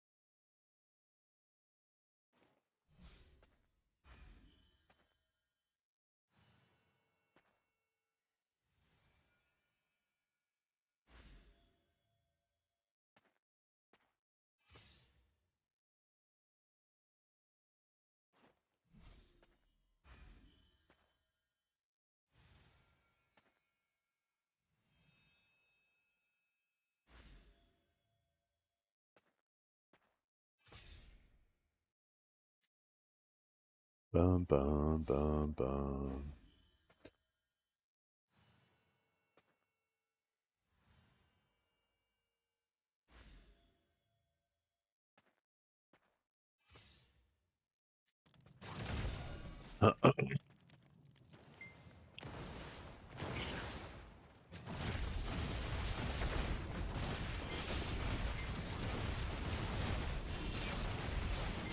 Yeah, I only really find things dangerous at Orbita if he's like the phase right before the Titan spawns and as the Titan spawns.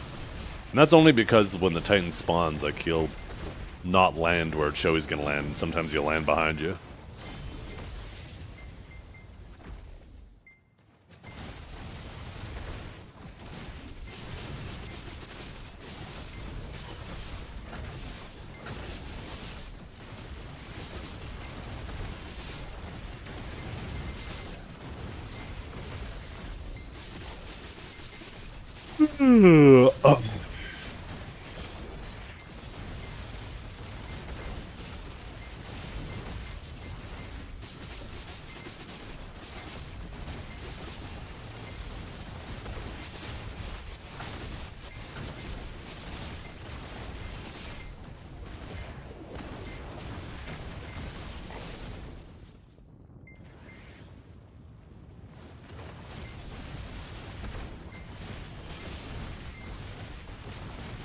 Yep, yeah, I've used the new UI. I don't mind it. It's gonna take some time to get used to it, but I think in general it's better.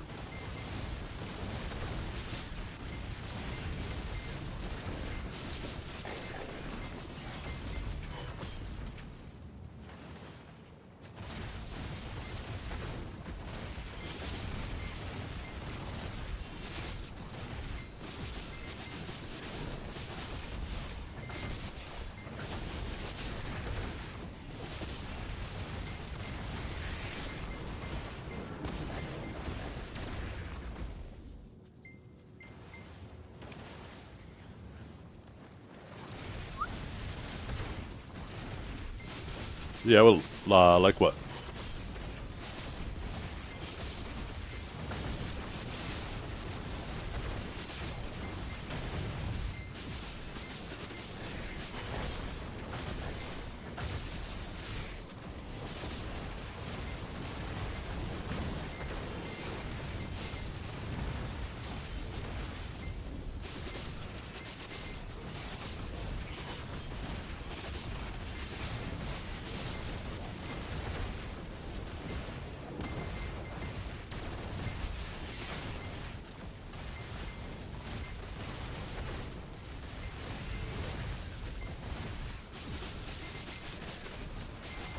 Won't it say, like, I'm pretty sure it says, like, 72 plus 2. Doesn't it?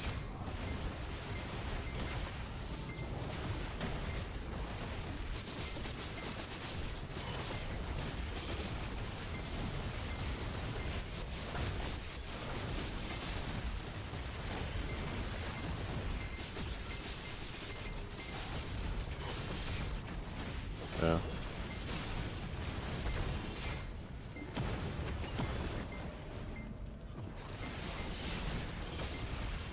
Honestly, might make more sense for it to be the way it is, too, because when you're devouring stacks... I have fucked up in the past trying to devour a stack because I don't take into consideration the journal stacks. And then I end up using stuff too early. So that's probably why they have it that way.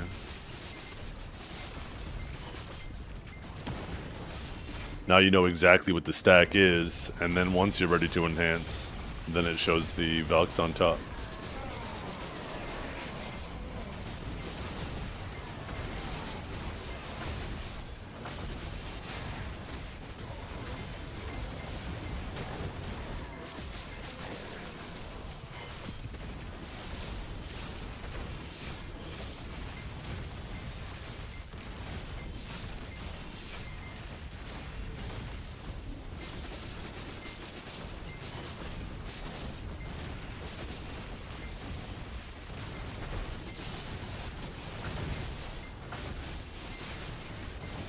I need to refresh my house buff after this.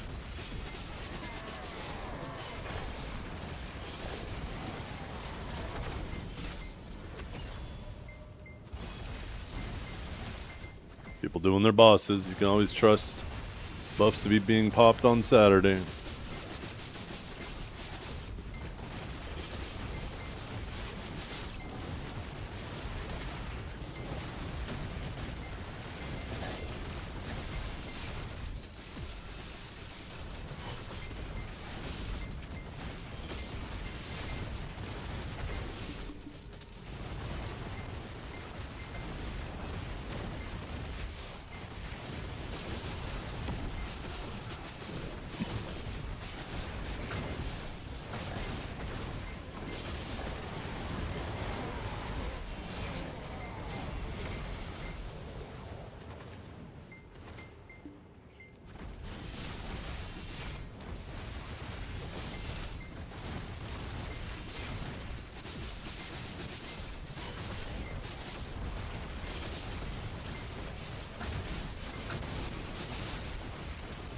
Yeah, they didn't put them in there though, because you don't actually use them for enhancing. You use them for repairing failed enhancing, but they're not actually used in any enhancing process itself, right? That seems to be the filter. Anything that's actually used in the enhancement process goes in here. Anything that's used as a after the enhancing process doesn't, or before, right?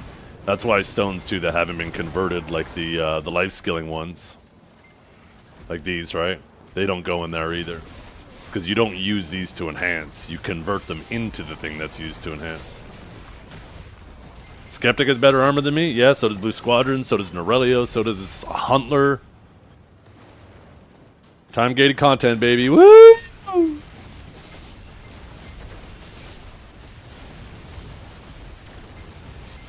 I'm just a humble gearlet.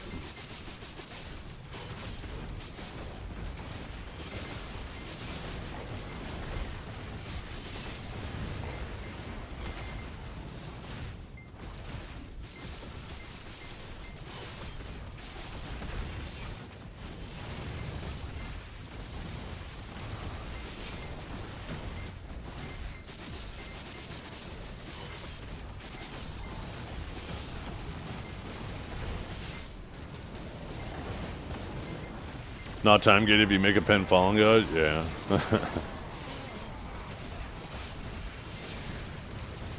I could actually... I'm pretty confident at this Calpheon Ball 2 they'll probably adjust all the pities of all the Fallen God enhancements. Everything all the way up to pen will probably see a significant drop in how many pities it costs.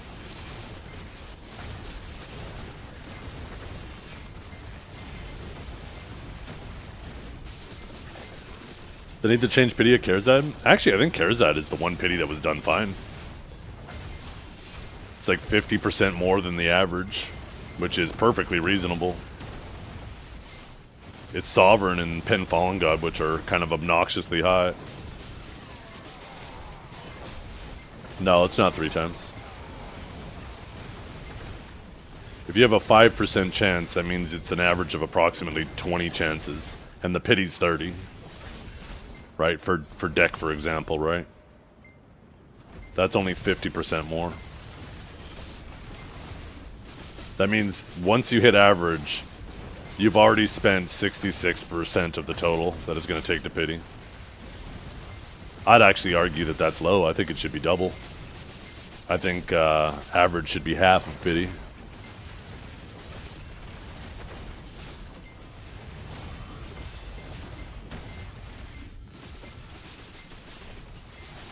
I think for every step.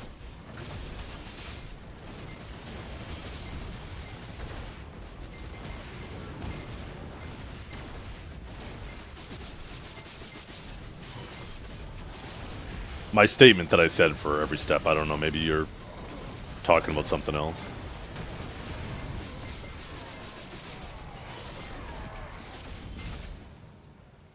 I mean, Byrog is a whole sheet for it. Let's see. Workshop. Da-da-da-da. Let's see. Enhancement info. Let's see.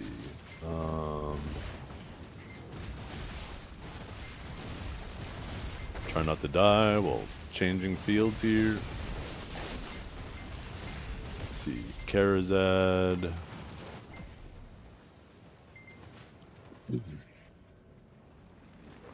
Yeah, looks like for Nov,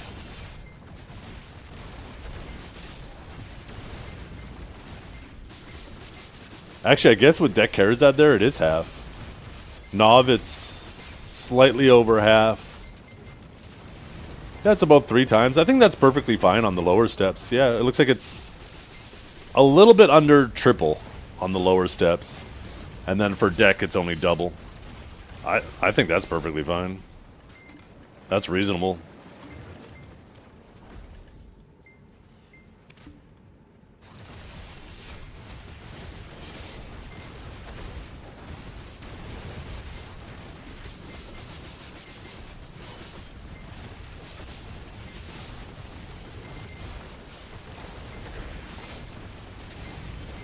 I personally like things, though, to require a lot of effort. You know, obviously people are going to get lucky and people are going to get unlucky, but just the average, right? One byproduct of the pity system is, like, obviously it's a great change for casual players and it limits how unlucky you can get. But, alternatively, it's made enhancements feel a lot less impactful. We'll never have a moment like Marky Boy's when he hit his pen Leighton because of the pity system.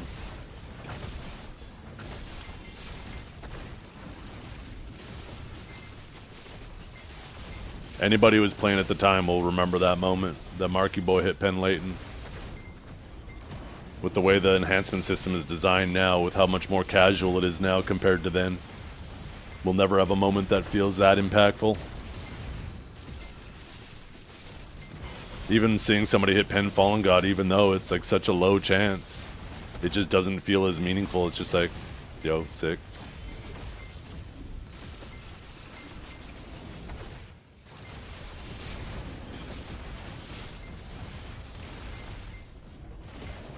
Yeah, no, and I'm not advocating that we should get rid of the pity system, not at all.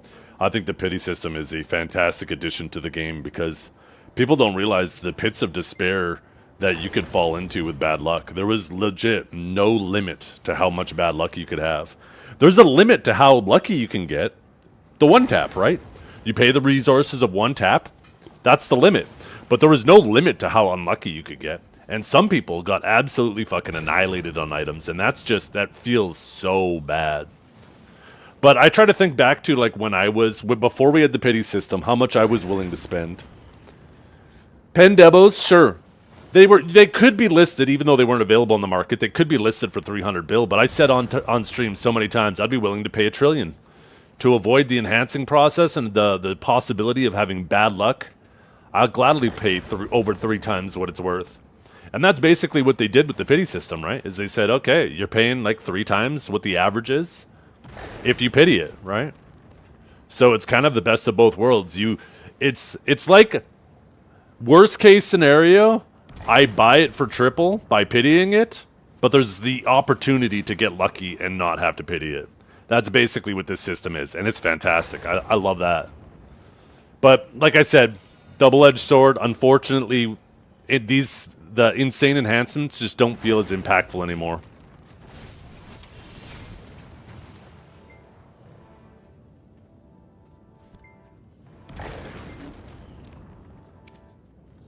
But definitely an overall plus for the game. Yep. Me wake early. Eat breakfast of pure determination. Stretch clicking finger. Ready to make history. Me fail. You're basically just you're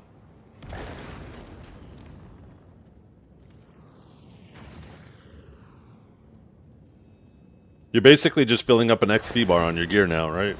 You're dumping resources and filling up an XP bar. It's like it's kind of like a workaround. You know how in some games you can enhance for a chance to succeed, but if you don't want to, you can keep pumping in more resources to eventually push it to a 100% chance? That's basically what they've done, right? Is now it's the same thing, except you have the opportunity to succeed. You don't, if you want a 100% chance, you don't have to dump a ton of resources into it to get it. You can take those individual chances and they will eventually build up to the 100% chance, but you still have all of those individual opportunities to get ahead along the way.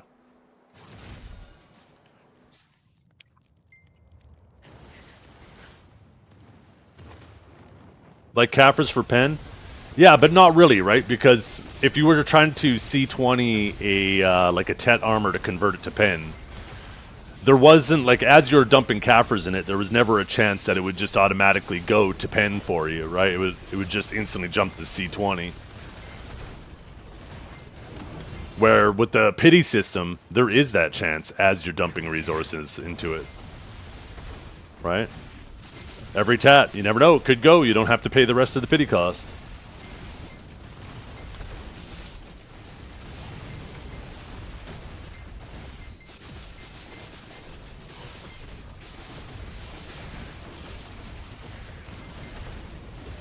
You also have to remember, too, that's also part of the reason now why whaling is so much more tempting for people as well. Because in the past, you could dump $1,000 and still not end up with your item and be nowhere closer than when you started. Where now, they at least see that progress bar moving, right? Now you can assign a very specific cost to an item.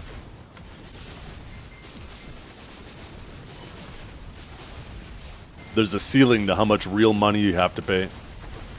When there is no ceiling and it's just completely random, it's a lot scarier to swipe for your gains. Like, I bet there's a lot of people in chat here, maybe not a lot of people, but some people in chat who before the pity system probably had no interest in swiping. But now, you know, every once in a while, you're like, okay, well, maybe I'll get a couple crons now. Maybe I'll do a few clicks with some crons. You know, I'm at 27 of the 30, and I'm out of resources, so maybe I'll swipe for these last 3 clicks, because I know at least when I'm done swiping, I'll get it.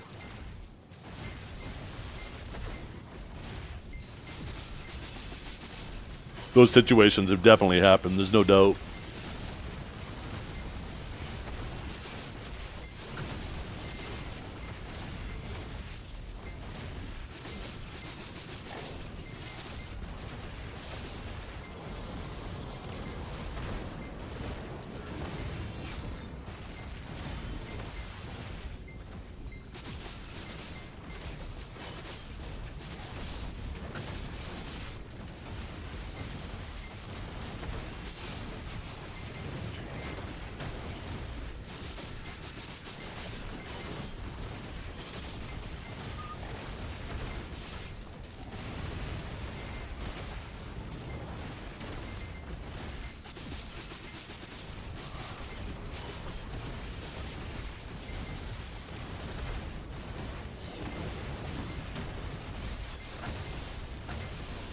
Yeah, about the only thing right now that would feel as impactful as Marky Boy hitting a pen Leighton would be like if I took my Splendid off and managed to hit Shining with it.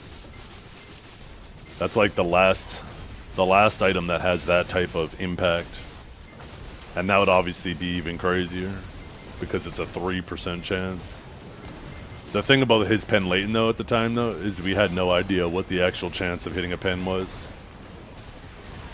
I think a lot of people expected it to be a lot lower than I can't remember what stack he used, but I can't imagine he used a 300 stack. He's probably using a 200, so I think a lot of people wouldn't have predicted on a 200 stack that it was a 10% chance. A lot of people probably would have thought it would be a lot less than that.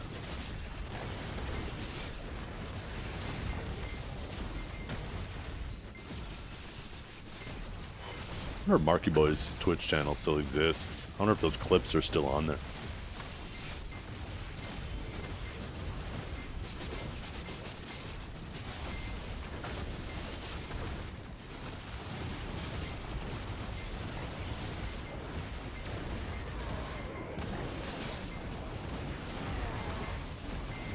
That's not a problem with the Karazad though, Marky. That's a problem with Debos. The fact that the only real commodity these days that adds value to a grind spot is Debos means that, like, if they add anything but Debos to a grind spot, then it doesn't contribute to the spot. So that everywhere they've been adding, sorry, Kythar. Did I say Marky? I was talking about Marky. Anyways,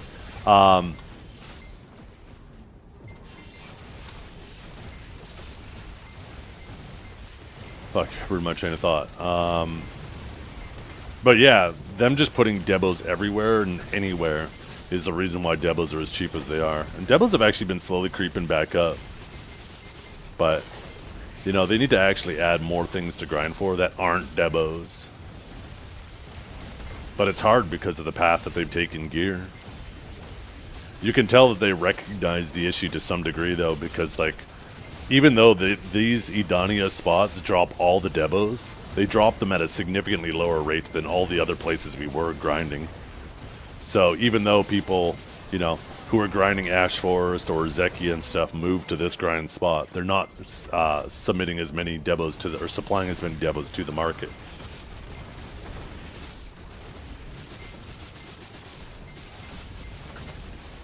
So, but they were smart to a degree. I really enjoyed how many crystallized energy of end times and the heralds and stuff that you need and you had to grind for. I think having things to actually grind for regions and using stuff like that to add value to grind spots is a smart move. All they have to do too is, for example, if they want Debos to instantly go up significantly in price, when they add the new Elkstone, all they need to do is just make it so to recharge your new Elkstone, you like break down Debos for dust and you use that dust to charge your new Elkstone. Now you add a significantly higher demand to Debos. And once Debos climb back up, then the Debo path is no longer a more efficient choice in Karazad.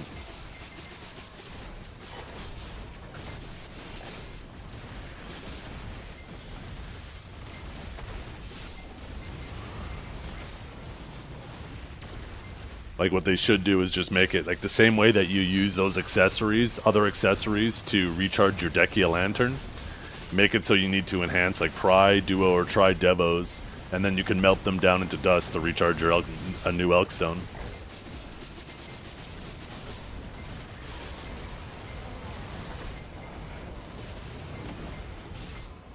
No, not even close, Kythar.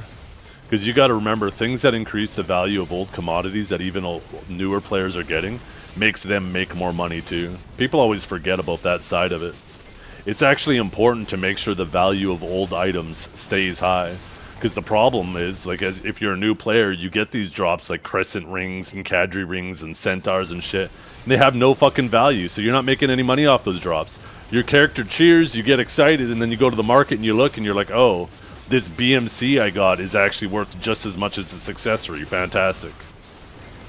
So it's important to keep the value of old accessories and stuff up, because it allows players who are grinding through the newer spots to make more money, and it actually enhances their progression. It doesn't hold them back by having those things go up in value.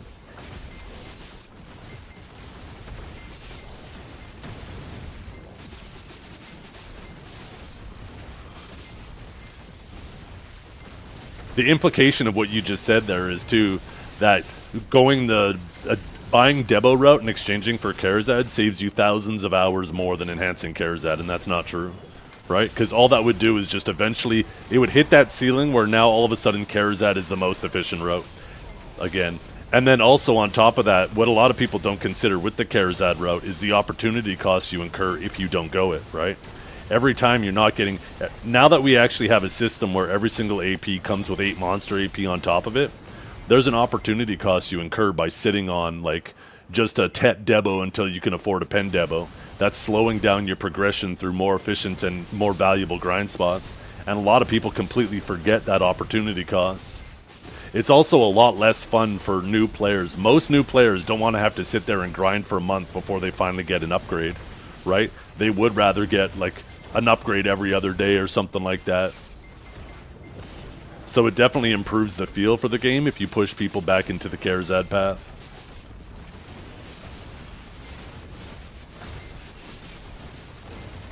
But that's the point, though, Kythar, is sure the spots themselves are capped, but PA has designed the spots now that you move through them.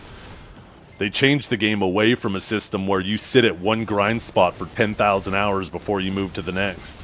Because that was BDO for how long? Like, just think of since, like, Land of the Morning Light grind spot. People played the game, they went to Honglim, they did seasons, then people told them to go to Honglim. They stay at Honglim for 1,000 hours until they can eventually do, like, Pig Cave and Dark Seekers. And then they did those spots a bit more until they could do Arzekia. That's absolutely a terrible, terrible system. So now PA has set it up in a way that there's now a transition through grind spots. As you get more gear, you move to the next spot that has more headroom for the new gear you've gained. And they've done a pretty good job with it, too. Yeah, there's still occasionally some spots that are still a little bit too valuable for the gear that's required, so you end up staying there a little bit longer, but it's nothing compared to what it used to. So it's important not to tunnel vision just on the exceptions, right? The exceptions don't make the rule. There's always going to be some inconsistencies, and PA's doing their best. They're not going to be able to get it all perfect. But in general, it's definitely a much better system for new players than... like, one of the biggest issues BDO has had, and it's very clear, has been player retention. People come into the game, they're told that they have to spend 1,000 hours at one grind spot, and then they go to the next grind spot, and then they're like, okay, how long do I stay here? And they're like, oh, you stay there forever now.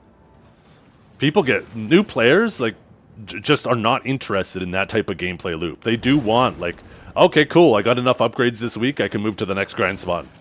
That's way better for player retention. It's not the only thing that's going to keep players, but these are all steps that have to be taken to help improve the feel of the game for a new player.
How much AP do you need to grind at that spot? Do I need the AP they say, or can I be lower? Depends on your class. Some classes can go to spots a bit lower, but the recommended AP is a pretty good guideline. They've done a pretty good job with making it pretty accurate. If you're too low below that AP, then your damage goes down dramatically. Once you get close to the recommended, your damage is nearly at full capacity. And then in a lot of cases, at least with the newer Adonia spots, the cap is only 30 above the recommended. And it's clear they did that because they want you to aim for recommended, and then your Z buff gets you to cap.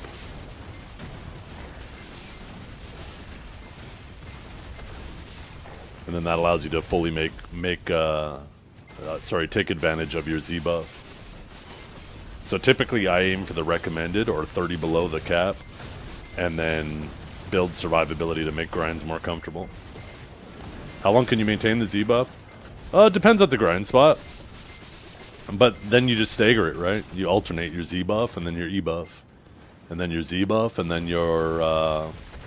and then maybe you have a little bit of a downtime.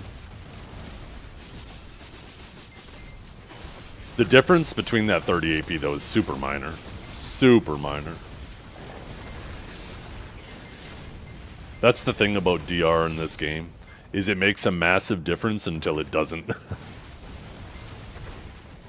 Once you get the AP to get a reasonable amount over someone's DR, then you've got the majority of your damage gains at that point.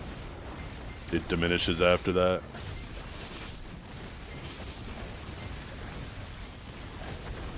Even though it is a linear gain, it doesn't feel linear because of the proportionality of the difference, right?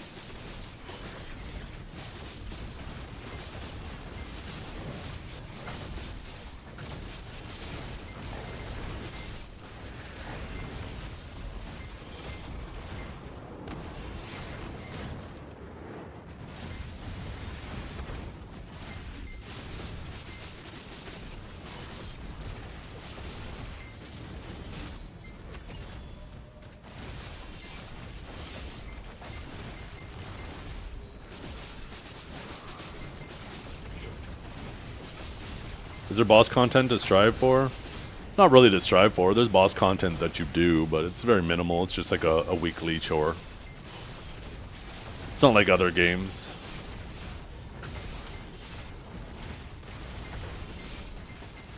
It isn't meant to be like Final Fantasy, for example, where it's pretty heavily focused on boss content.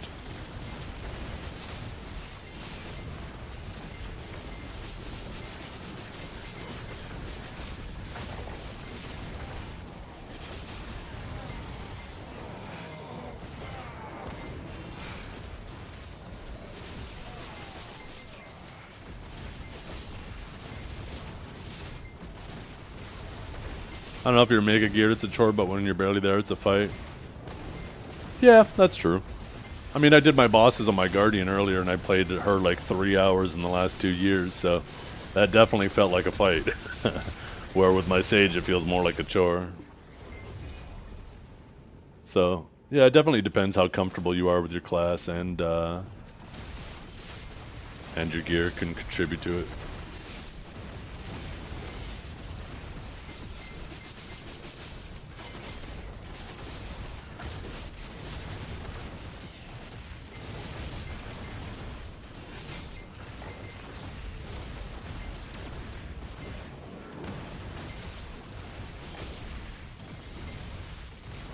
Me? I didn't, but some people did, yeah.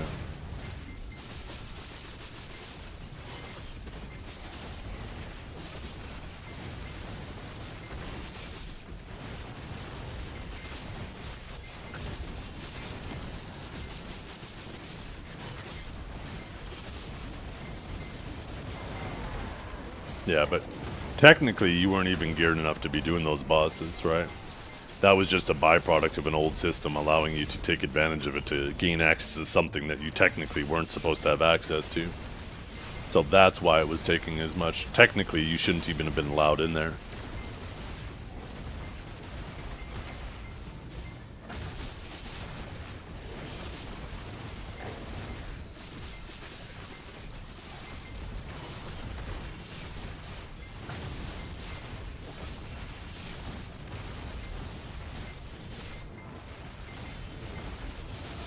Yeah, that's why it was fun today. I could have just did C9s on my Sage, or I could have, you know, unlocked evasion roll and had a much easier time with it. But it was kind of fun trying to space out the iframes and feel them out.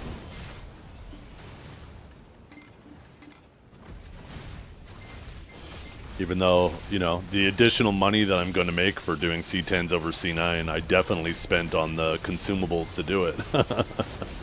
It was still fun. Content for you guys too, watching me get my ass beat.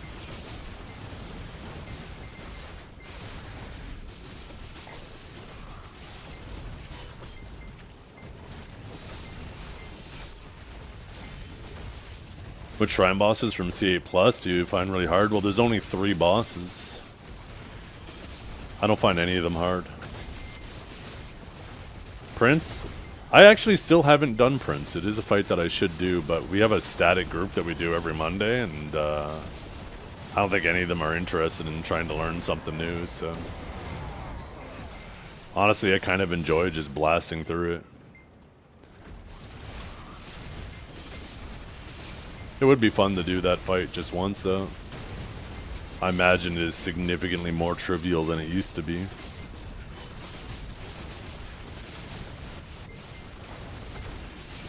I imagine with how much more damage everybody does, the fight goes significantly quicker. And, you know, the faster a fight is, the less chances there are for people to make a mistake.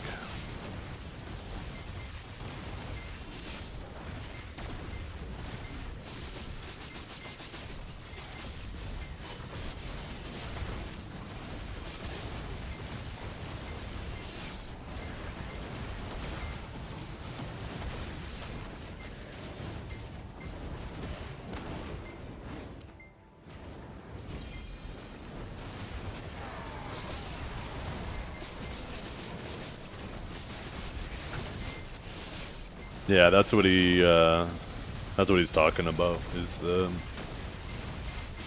Crown Prince something or another. Prince Crown Prince. I think it's Crown Prince.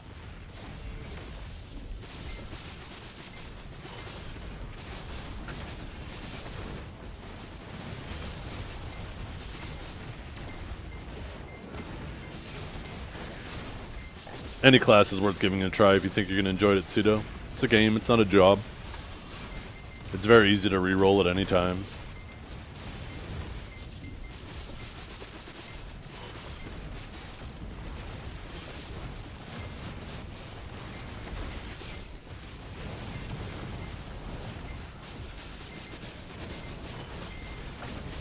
Deposed Crown Prince, that's what it is, thank you.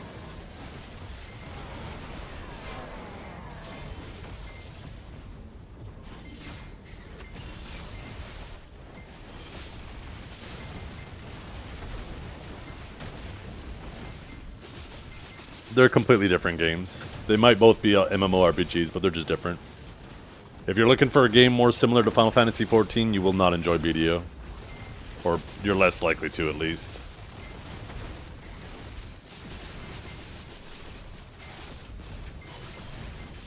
I mean, it's pretty cheap. I recommend just giving it a try. Like, just dive in. You shouldn't need somebody to tell you a game is interesting to you. Just watch some videos of it. If it looks interesting, give it a try. If you don't enjoy it after that first day, you know, you don't have to play anymore. Is it 90% off right now? Shit, so what is that, $1? Isn't it normally like 10 bucks? If it's 90% off, it's like $1. Along the way, chances are high you also turn into a grumpy orc.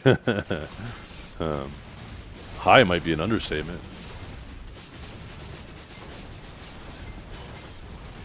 Oh, the game's definitely cheap. As a new player, you don't have to buy any of those convenience things later on. The game's way cheaper than it used to be, too. You used to have to buy pets, and pets were completely RNG when they upgraded. Now the game hands you enough pets that you don't have to worry about it. They've done a fantastic job at lowering the barrier to entry. The barrier of the, what I would argue is mandatory convenience, which doesn't make any sense, kind of an oxymoron, but... Right? There ain't no way people are going to run around manually looting every mob they kill, so you have to have at least T4 pets, or sorry, T1 pets. And yeah, now you can, right? As you play through the main story, I think it gives you 5 pets right off rip. I think it gives you a couple extra too.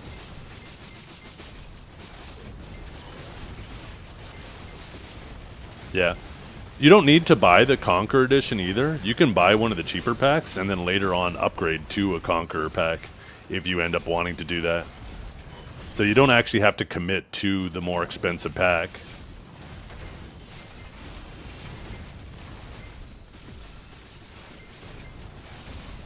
I don't know if it's 5. I thought it was like 1 for each region. It's definitely enough to max out your pets. Not like max out T4, but have enough pets for all of it. There's definitely enough quests that give you a bunch of pets. Thing is, too, is pets aren't even that difficult to get from the market. Every now and then they'll have some type of pack that they'll sell, or they'll give away pets to everybody, and then people list them to the market.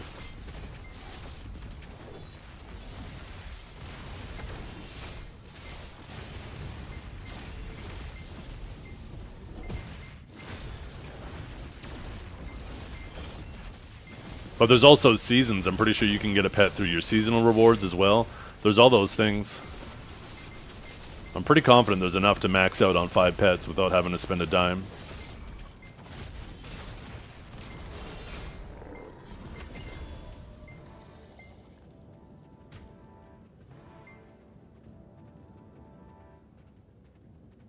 The exchange pets for items event was really good.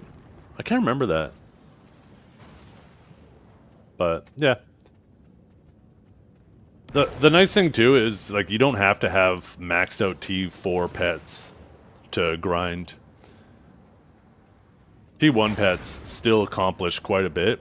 And then you can just go to spots that are less about quantity and more about quality, right? Like, for example, if you're grinding Olins, it doesn't matter. You could have 1 pet out and you'll be fine. Well, maybe not 1 pet.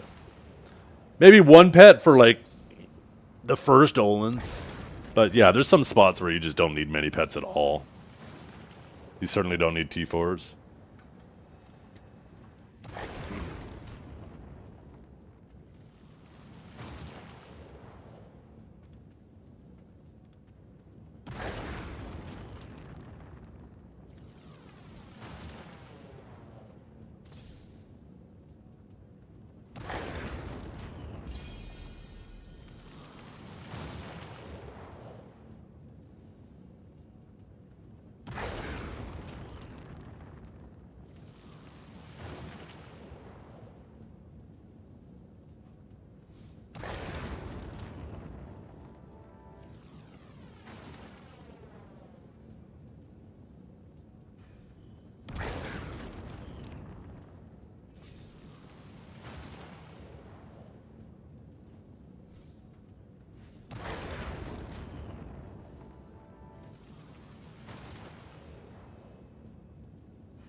Nice, almost halfway to our last Herald.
Yep.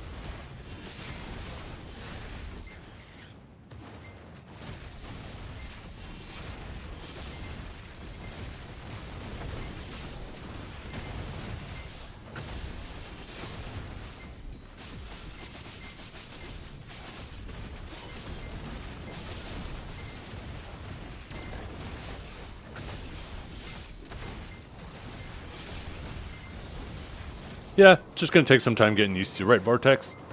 But I definitely see the improvements. Just I'm a creature of habit, so no matter what in BDO, people are going to. This isn't even a BDO thing. People just hate change in general. People just get stuck in their ways. But it's a clear improvement.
Almost halfway there.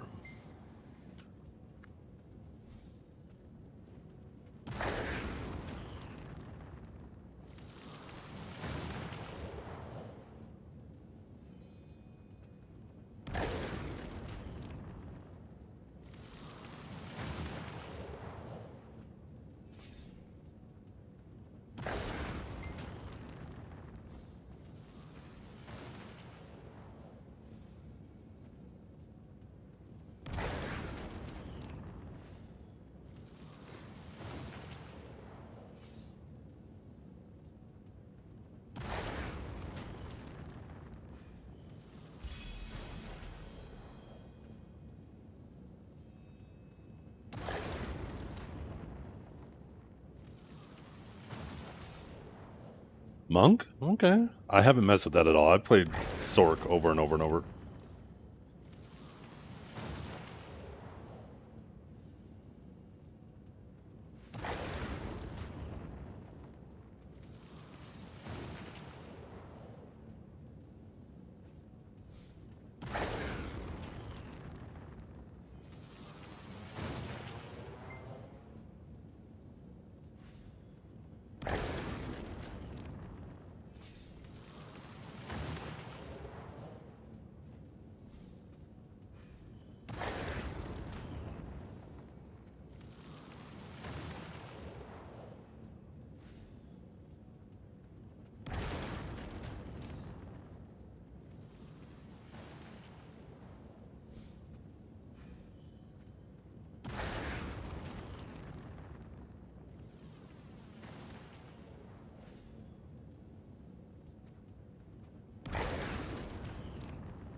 Yo, what's up, cats?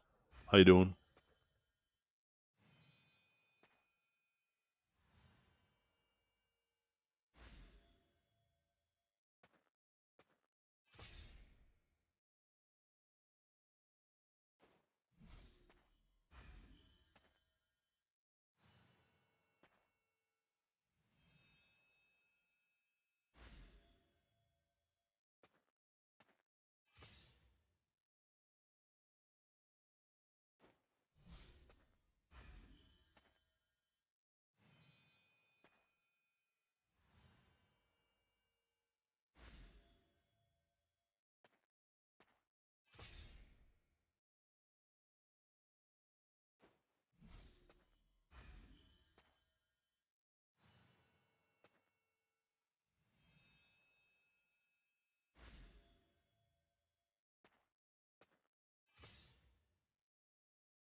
Oh, a new code? Pin it.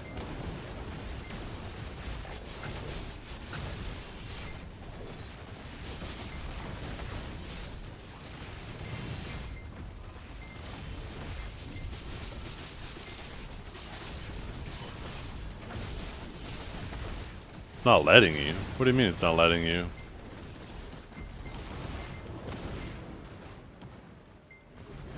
Alright. That's weird. Wonder why it wasn't letting you.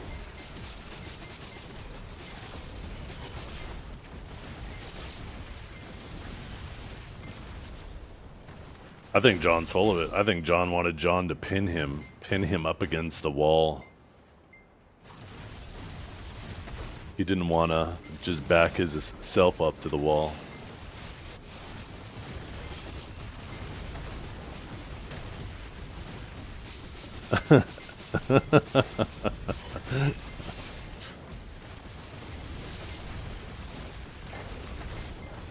A little John on John action.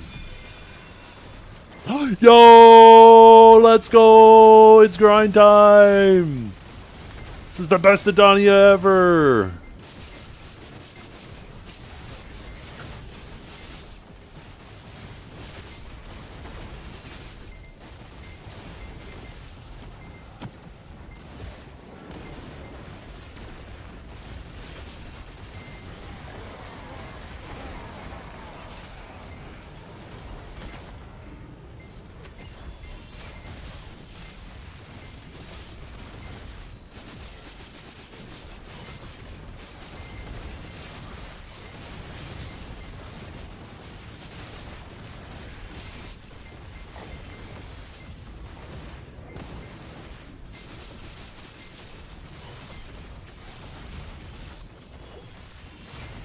Oh my, since I can't do George Tech, this is the closest.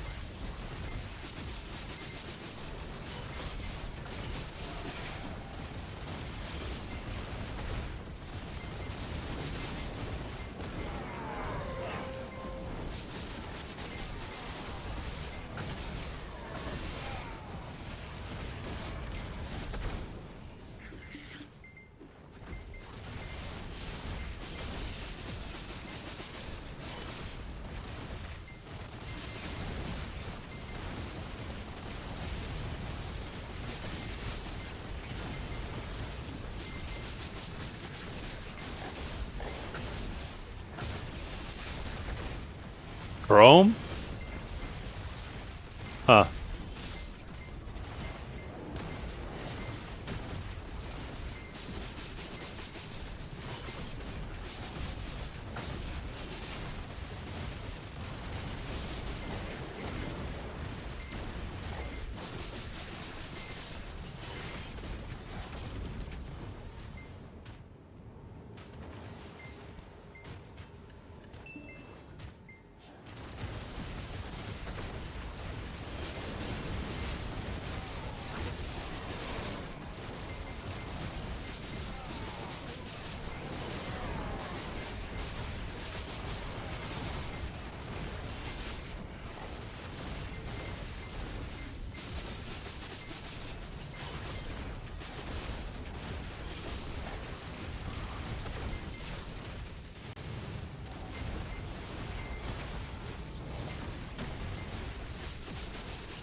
The hell? Okay. Thought that Spectre was sticking around.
$40 minutes of ads? What the hell?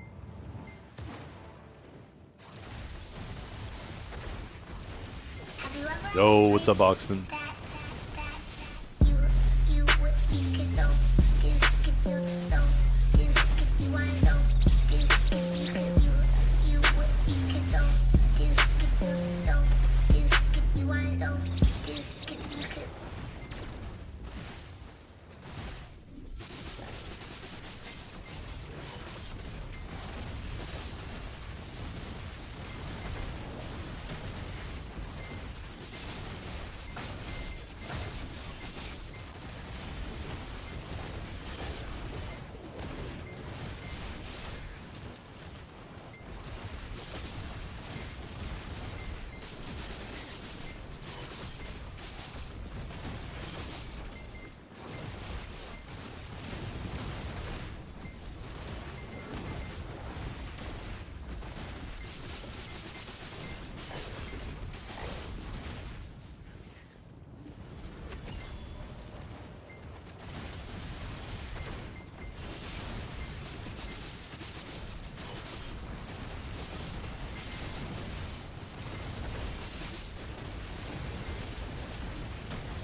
Yeah, I like Sork myself.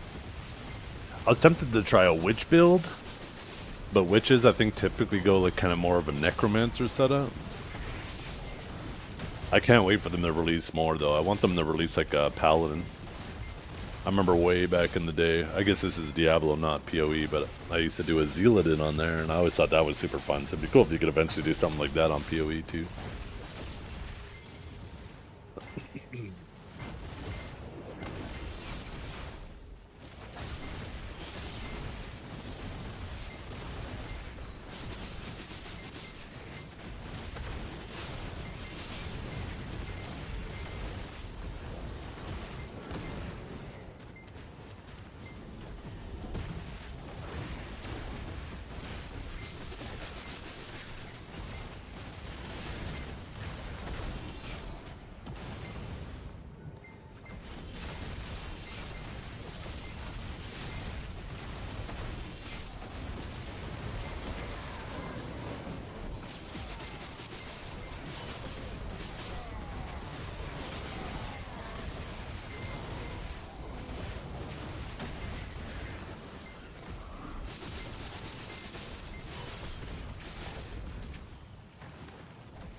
Thanks, the boy.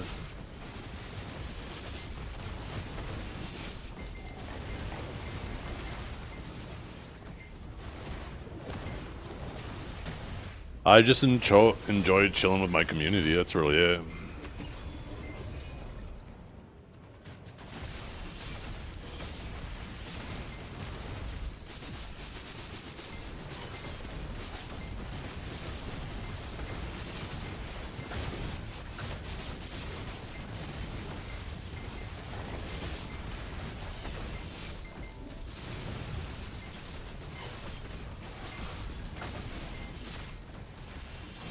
You definitely want the season rewards.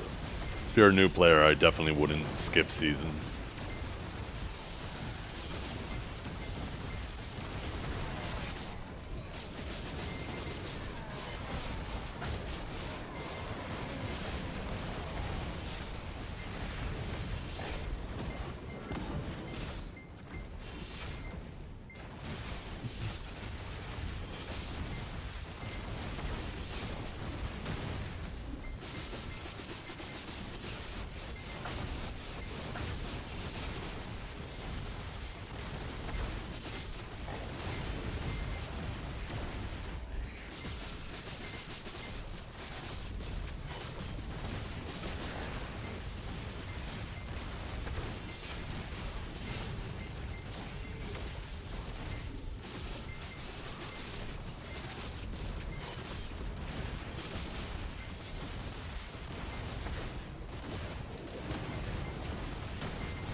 No, what's up, Danny?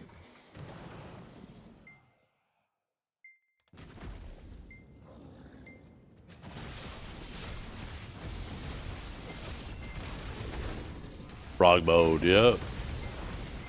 Just like you, Danny. Watch, he's about to turn around and give me a big lick. Oh, no, never mind. Wait for it, wait for it. Oh, goddamn, he's trying to hop on me. Here he comes. No, no, he's trying to punch me now. There he go. No, no. Damn, he's not feeling very licky right now. He turned me into a liar.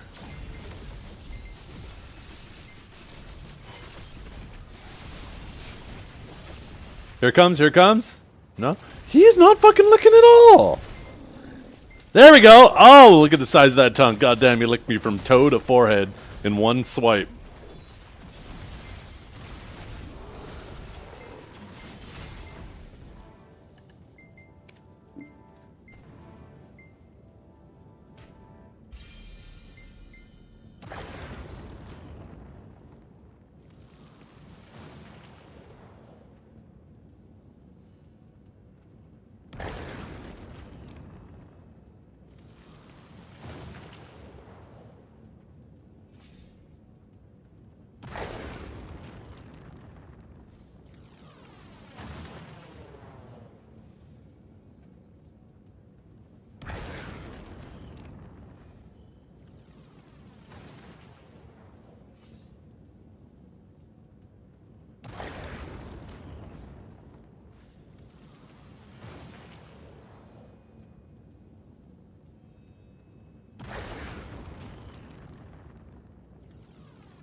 Oh, let's go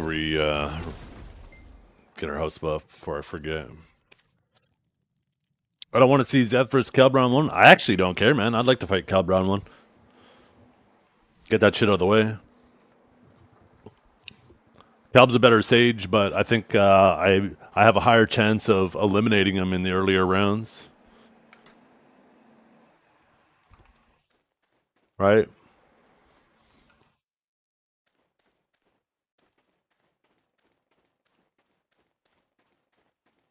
Because let's be honest, if you're not first, you're last. Knock him out of the way early. Yeah, Sage, Awakened Sage 1v1 is pretty volatile. Like, if you're even half decent as a Sage, like, you can still, like, you'll still get a couple every once in a while when you're fighting, like, somebody like Calb, right? You'll get, like, a couple in a row. Even though he will consistently beat you more often. You know, in the earliest rounds, it's just going to be best of 3, which means all you need is 2 back-to-back.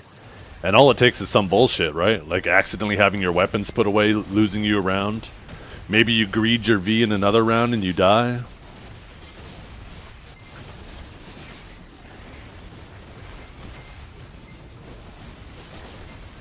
When you have 2 classes that can kill each other so quickly, yeah, it's super volatile. It can...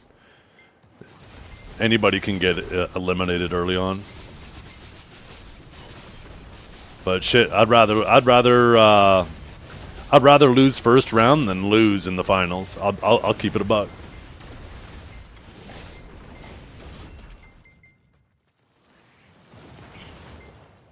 Although I guess the finals does mean what? 40,000 crons, 50,000 crons? Maybe, I don't know. I'm not going to sweat it. It's going to be nice just getting the 20,000 for showing up. But I guess if you do make it to the end, even if you lose the finals, that's still a fuckload of crons extra. Potentially 50,000 crons and 50,000 pearls. Having the 50,000 pearls on top would be cool because I'd actually just like save them for whenever they have good deals on blacksmith boxes, and I'd actually finally buy them for once. But I'd only buy the ones that are like a deal on them. So that would end up being like content for the stream. If you could even really call that content, which I guess is...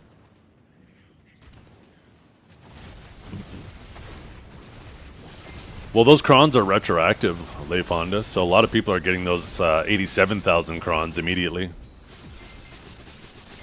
Content, yeah.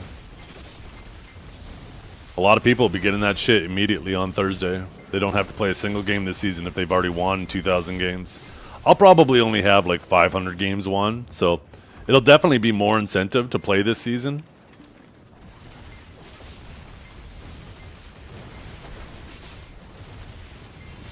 Yo, Tad, you studying up on these sages on EU? You studying up? You gonna take them out? I'm rooting for you over there. I wish I could actually use the new trial gear over on EU, though. Because then you and I could fuck around.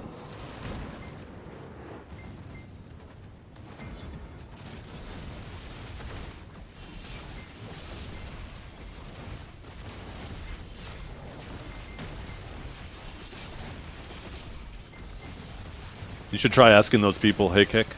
Hey, Kex. I can't speak for them.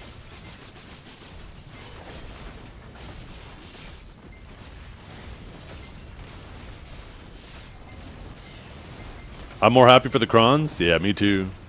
Both crons, right? Crons for just showing up to the tournament, and crons for some AOS. I definitely plan on playing more this season. I like barely played it all last season because I knew Awakened Sage would get nerfed, and I just didn't want to get used to how it was. But yeah, I'm excited for those crons. Hell yeah. I still got to finish getting my main handed deck, right? So I'm only like 26. I'm only 10% of the way in almost.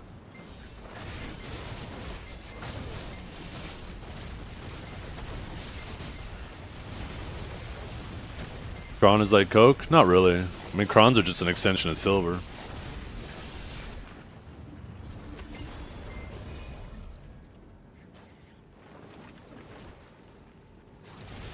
Is that a real question? Like I just opened up my gear window and it said Nav.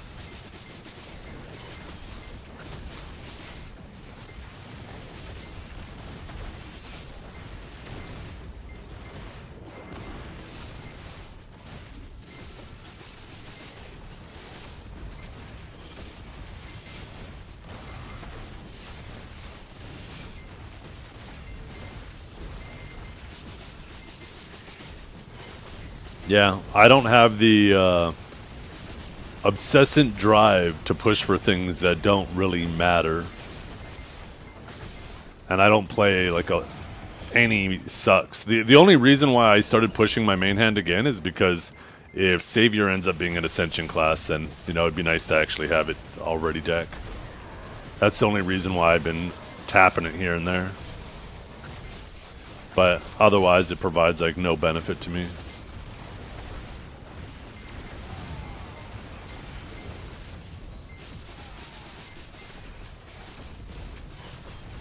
I have been considering fucking around with Suck Sage more, though. So, I don't know. Maybe for that.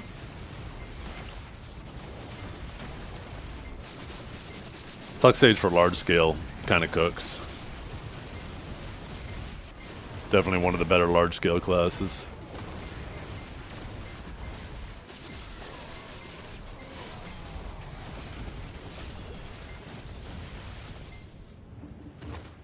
It's curious how Black Desert players put Disturbed in the background while they play.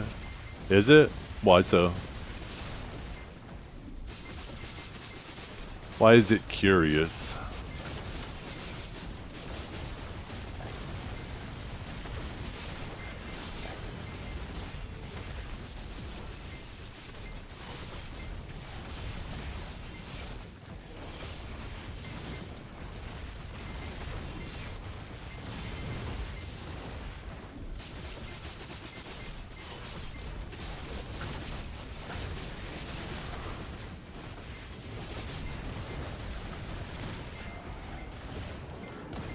The only thing I don't play in the background is country. Hey, when I'm not streaming, I'm playing even country too.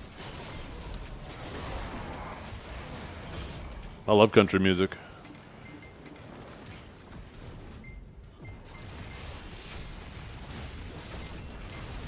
Hating on country music is like hating on pineapple on pizza. People do it because it's fashionable.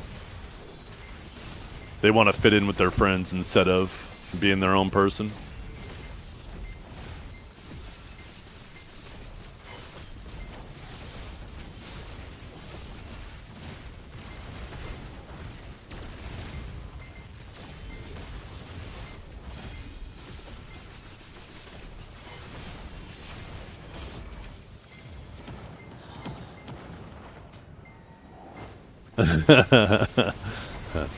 Hey, I promise you guys, I promise you, if you had proper pineapple on pizza, like a proper pizza, you'd be all about it. You'd be like, God damn, I've been missing out.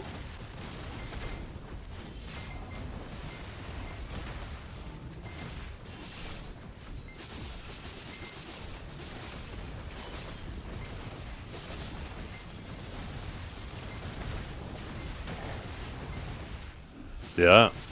If it's just like soggy ass wet canned pineapple just dumped on a pizza, get that shit out of here.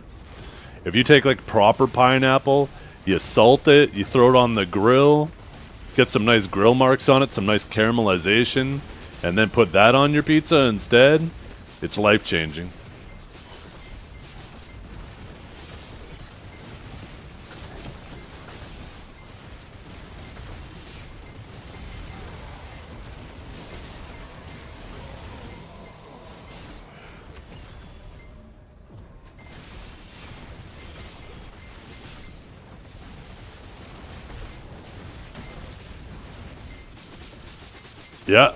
Yeah, 100%, right? It's all about the quality of the ingredient. If you experience like a shitty quality ingredient put on something, you're not gonna like it. You're gonna say, "Wait, I don't understand why people does this. This sucks." But when you have that shit done properly, yeah, it's a completely different experience. You get a nice little spice to it too, right?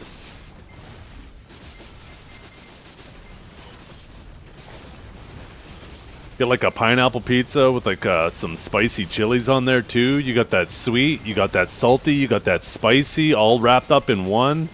Woo-wee! Baby, you guys are making me want pizza right now.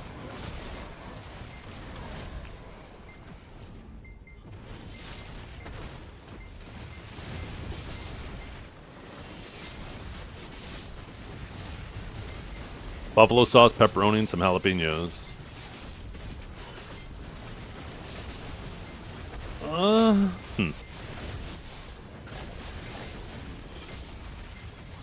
Buffalo sauce is another one of those ingredients where it depends on it.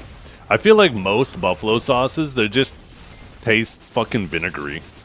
It's like mostly vinegar with a little bit of a zip. But there's some that like they can be done well where it's like got like a nice velvety texture to it. The vinegar is obviously present, but it's not overwhelming. It feels like there's some depth to the flavor.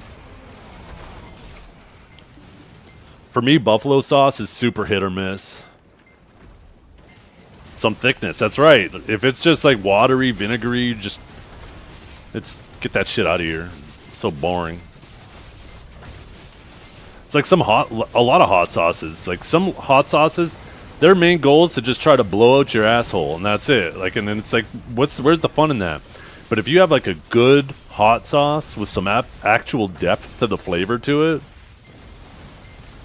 it doesn't even compare. You're like, okay, this is what hot saucing is all about.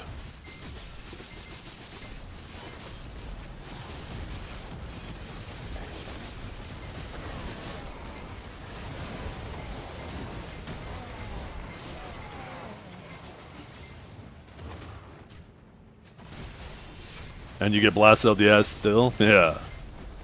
Yeah, it can still happen, but at least it's not just that, right?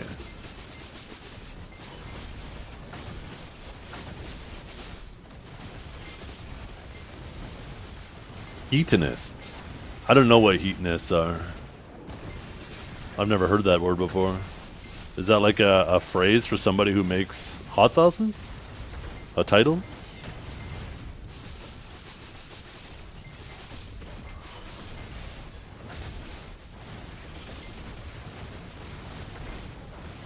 There's actually a Portuguese family here who opened up a restaurant chain, and we became friends with their family.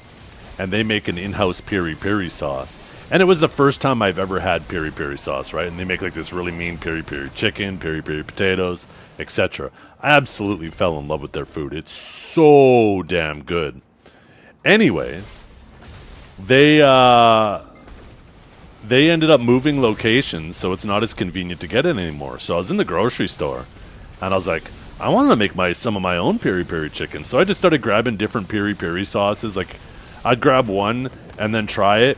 Not the same. Super vinegary, like, didn't really taste like shit. And over again, I just kept buying different ones off the grocery store shelves, and they just fucking sucked over and over again. It gave me such an appreciation for their hot sauce. Luckily, they eventually got big enough now that they actually distribute their hot sauce to all of the different local grocery stores. So you can actually find all of them now. You can find it in all of the local grocery stores. It's doing so well because it is so good. None of the grocery store piri-piri sauces hold up to that shit. It is so good.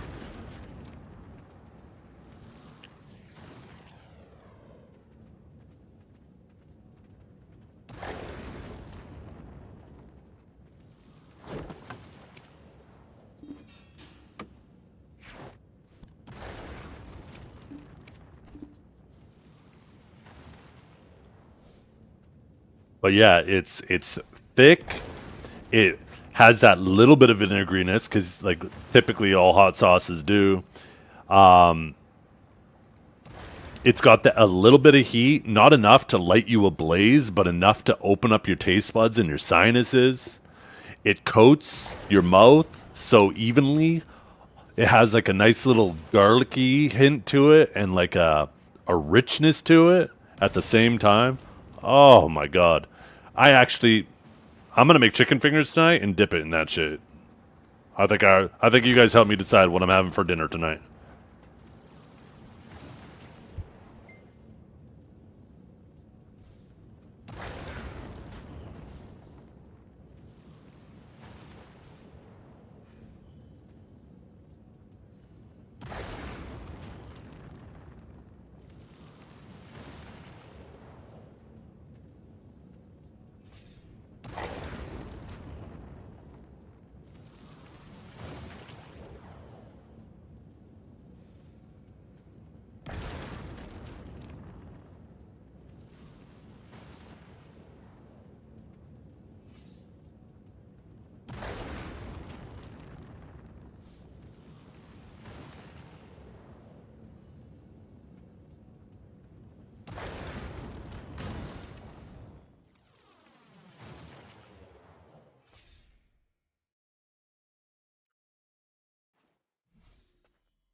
Oh, let's, I just realized I don't have my horse buff.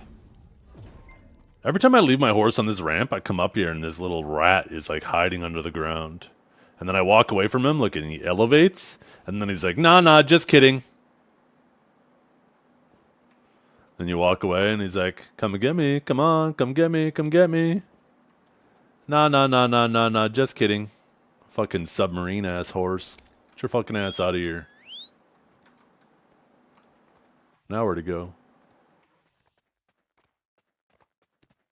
There we go. Oh, fucking not. Wait, huh? Whew. Thought I just got myself stuck in the fucking ground.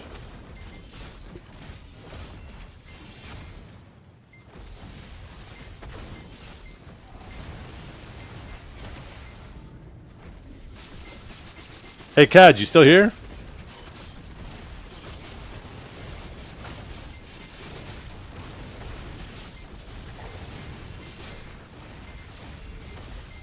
No, not cats. Cadge, sorry.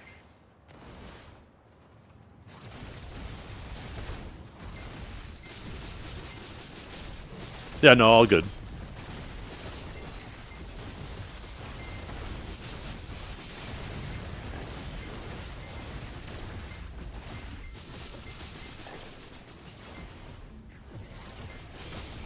Hey, you and me both.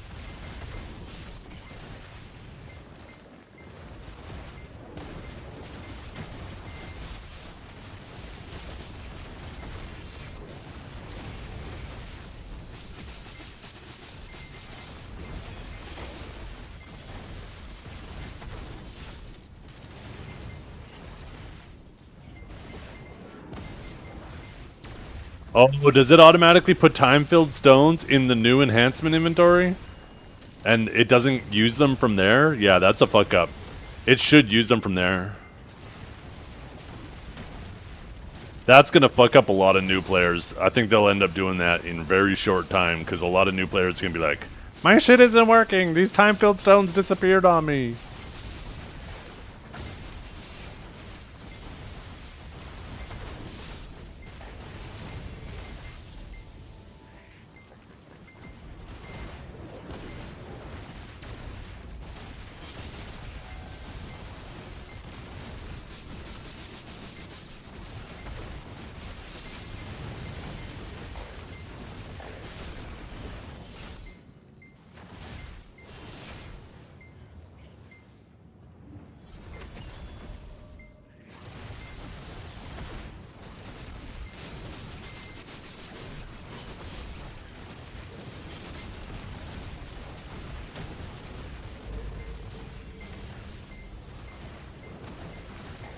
Yeah, tell them, Pearl Bisbot. You better get on that shit. We can be on your ass. Every time you guys have something angry about BDO, just at the Pearl Abyss bot.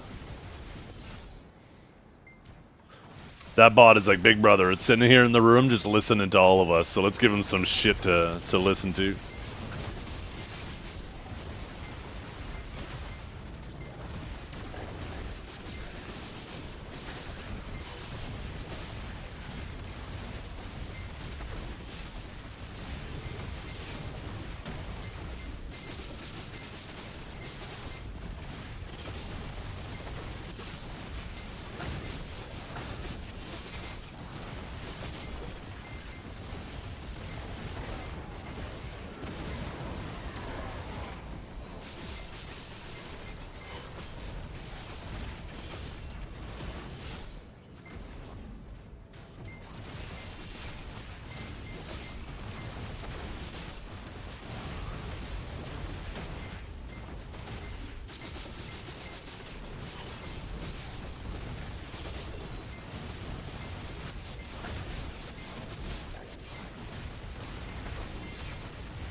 Hey, thanks for the follows.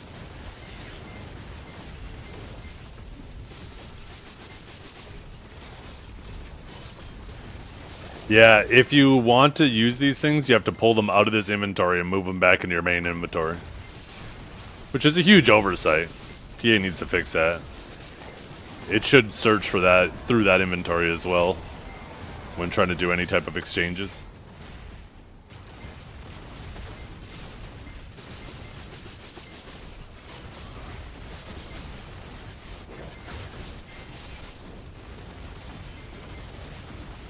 Oh yeah, good point. You're right. I haven't been moving any of that stuff now, eh? It's all going straight to there.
Ooh, 39 more, chat. 39 more.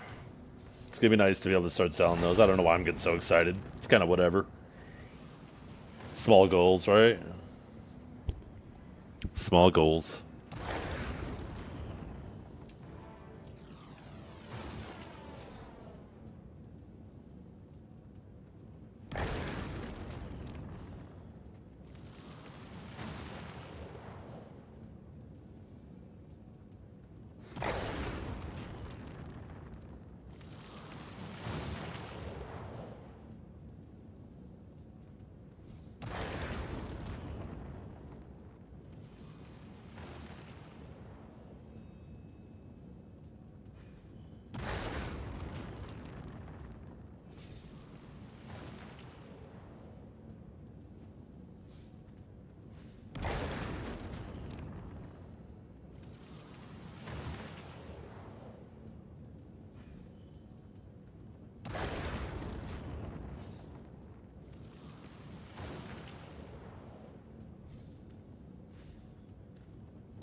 Hey, kiddo. Can you bring this up for me? Put that in the garbage. Oh, that's what I heard up there. Yeah, yeah, I saw Mom came down here.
Am I grinding silver for? Nothing. There's nothing to be grinding silver for right now.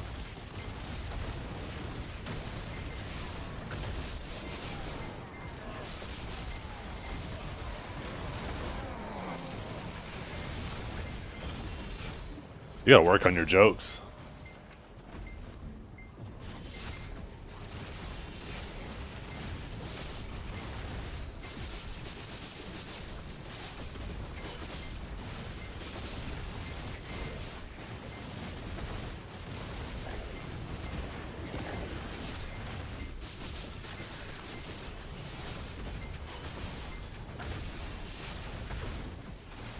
It's funny for me, so worth. Hey, you know what?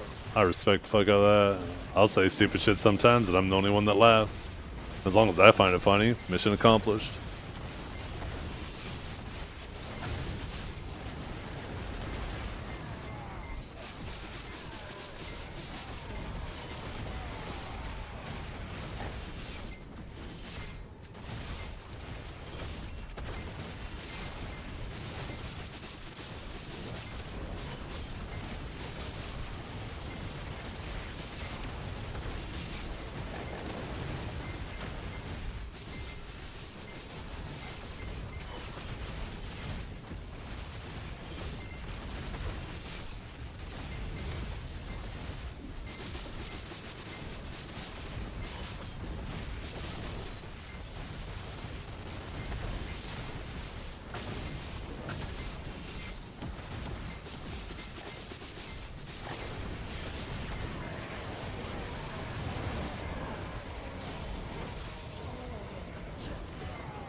Yo, who's the Adon out here? Swiss. Oh, I thought it was Chaos Silence again.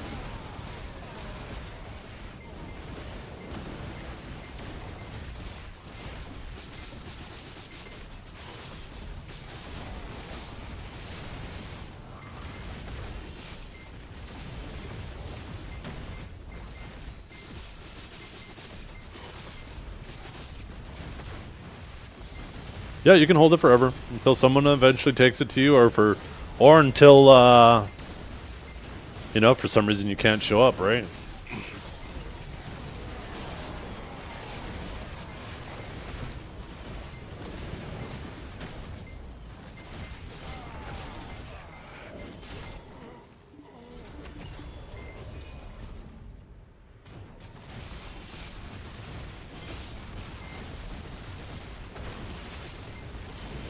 Weekly snake check. Just a trouser snake, and it's massive. Absolutely massive. Some compare it to the prehistoric snakes.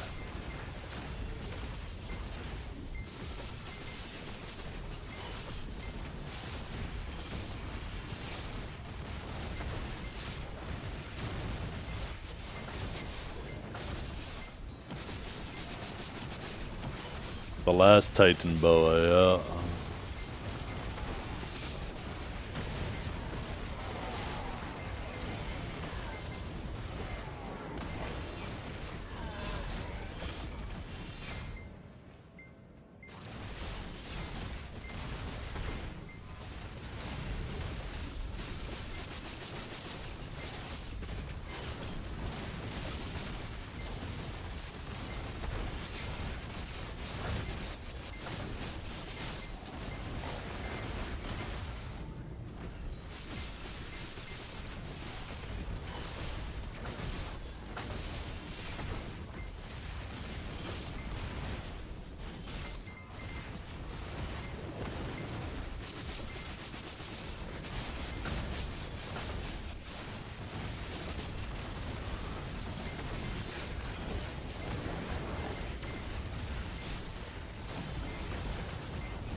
Oh, we need to open up our last paint box.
Oh, fuck. Excuse me.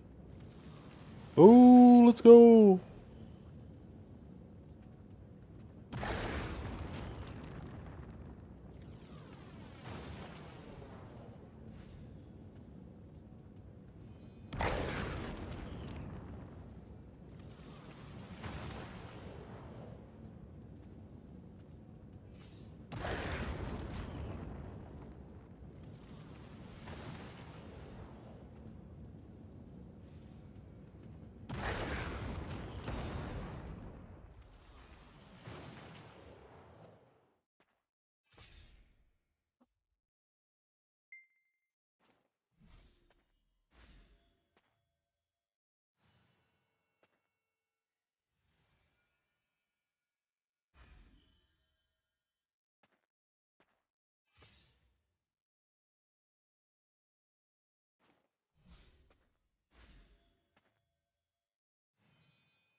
Well, if it's on BA1, shit.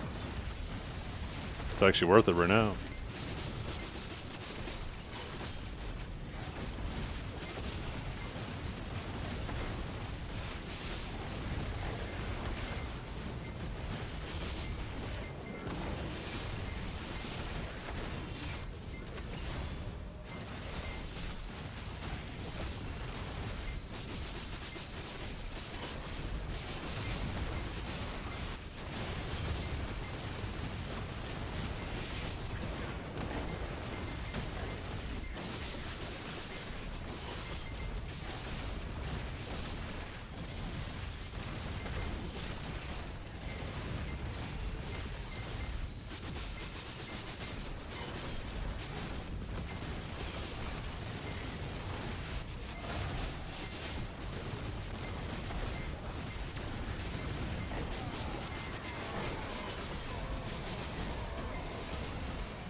No, there isn't many snakes in Canada.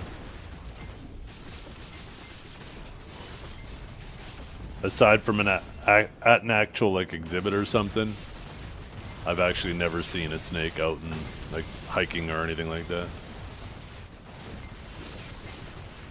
Not that I do that very often or anything, but even as a kid, you know, I used to play in fields and run around, all that shit all the time, run through the bush. Snakes are not very common. They exist, but they're not very common.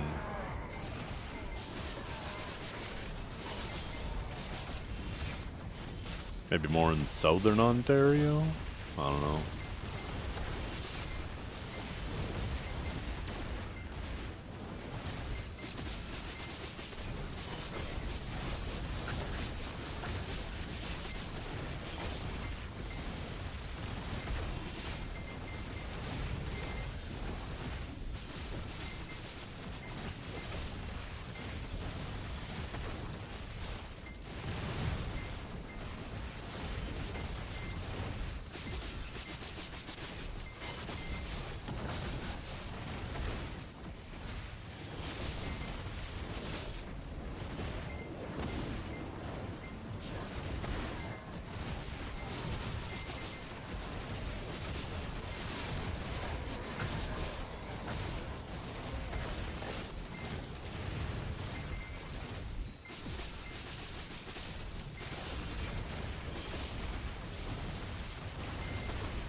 The one you enjoy the most.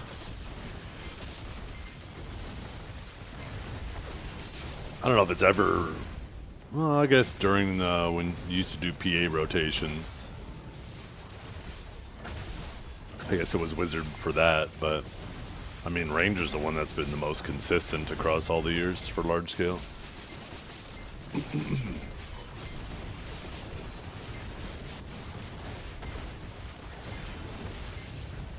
Ranger, yes.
You, you can't get them from fishing?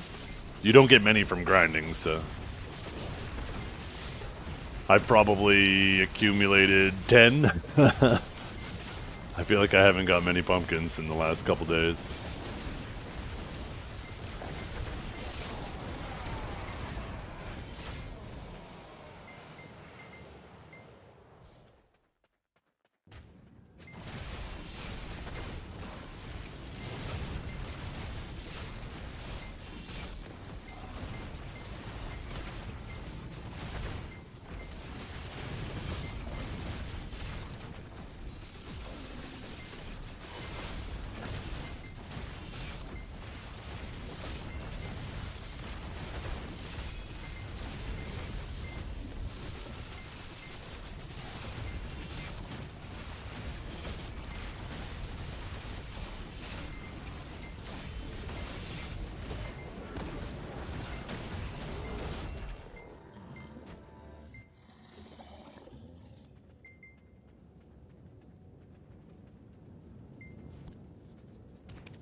Man, what a chill day, chat.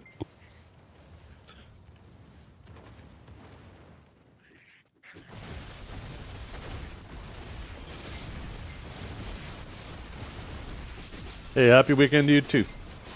Hope you have a good one. What do you guys have planned this weekend? Tomorrow, we are going to go pick up the kids' Halloween costumes, let them decide on what they're going to wear. They'll have to make their final decision. We're not changing costumes a day before Halloween. And probably decorate the house for Halloween. 5 or more? I don't know if anybody's doing more than 5 frogs. I think people typically do 4 or 5, depending on, you know, how sweaty they're getting with it.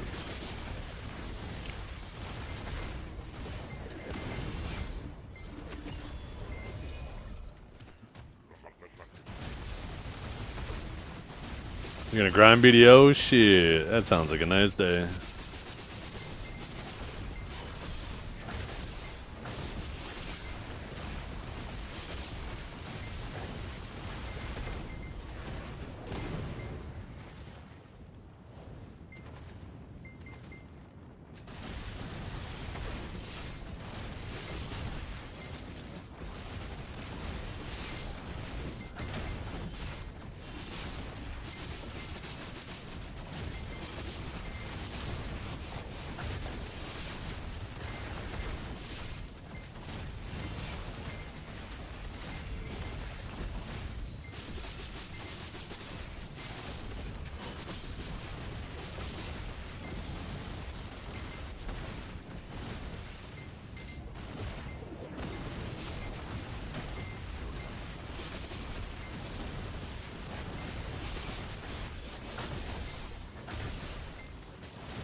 Oh, goddamn. It's nighttime. I'm not paying attention. Oh, fuck you. Why is it always these motherfuckers? Okay, I gotta stop watching shit on my other monitor.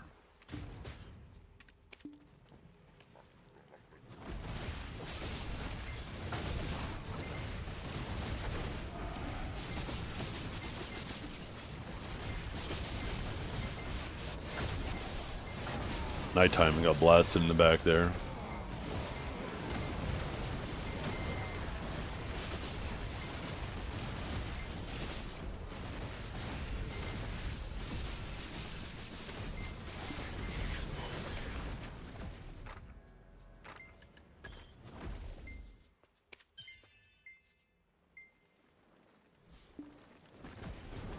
Oh, my loot scroll isn't even active right now either.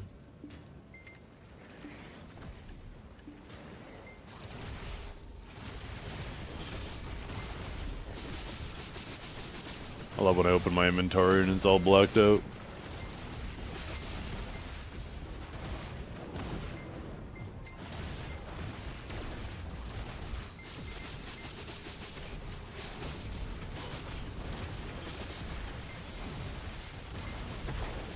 Anybody else annoyed that these aren't evenly spaced out either? Shit just seems like laziness to me.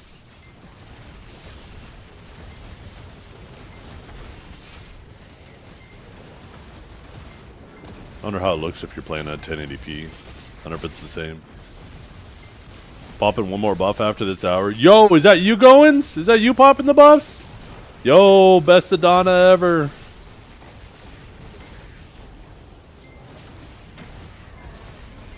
Yo, I appreciate you.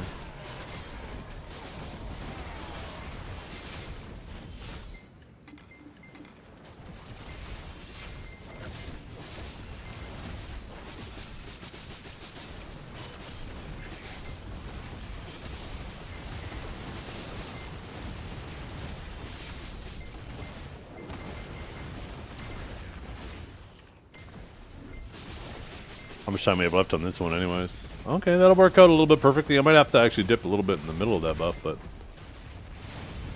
Oh, fuck. Is there still GM buffs or did I miss it? Somebody said there was GM buffs too. Gosh dang it. I probably missed out on those. I don't even remember how long ago that was. I think that was a while ago somebody said that.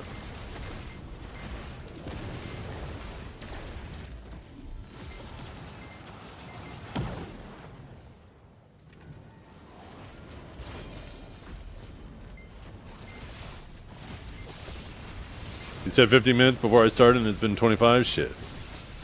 Yeah. Sounds about right.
Good?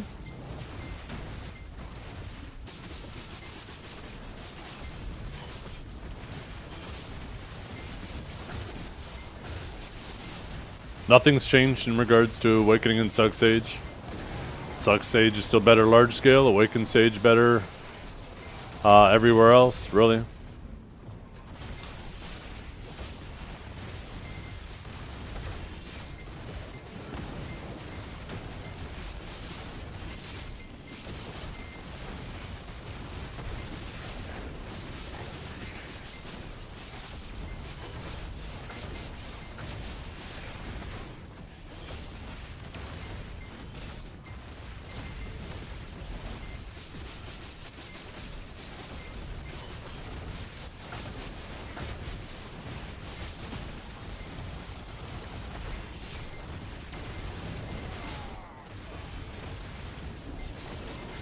I recommend, though, if you're going to play a class that has an Awakening and a Succession spec, get comfortable with both of them.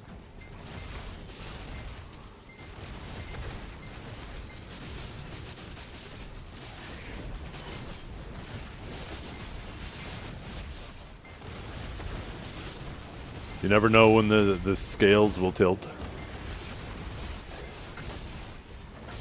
You get comfortable with both, you're future-proofing yourself.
It's definitely possible to do 5.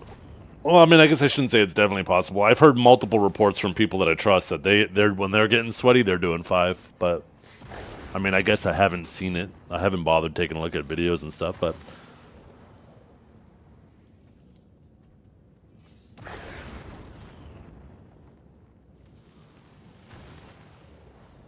I trust them enough.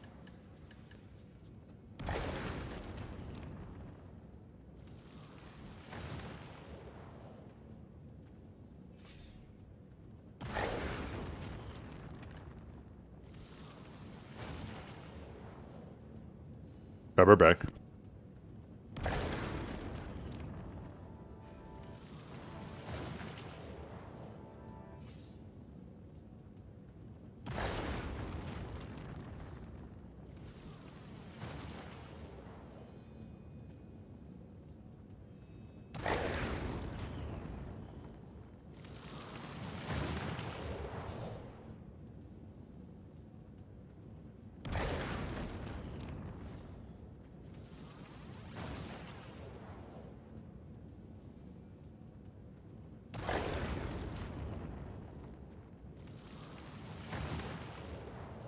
Yo, what's up, Kinjar?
Holy.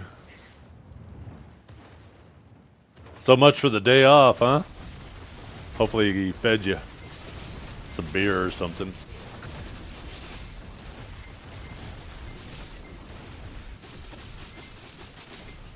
You paid for lunch? What? What the hell? Hey, you want to come over and help me redo my stream room? Yo. What'd you guys have for lunch? I'm getting hungry, man. I can't stop thinking about food right now.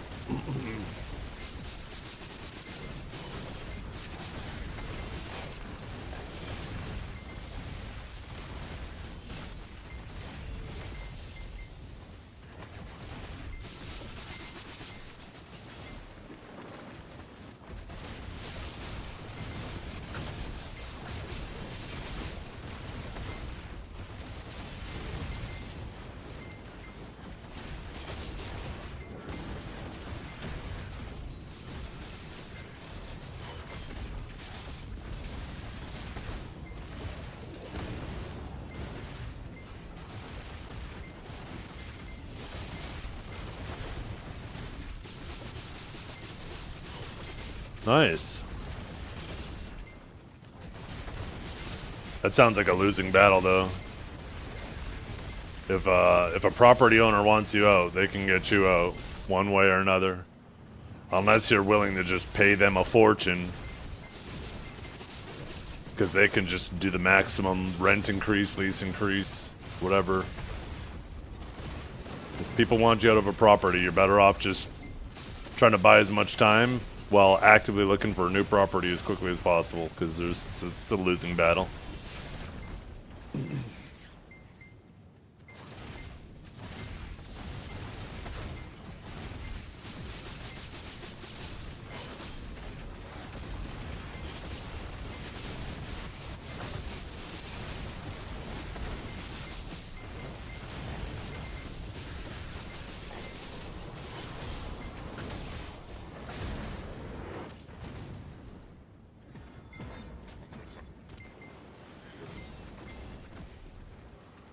Yeah.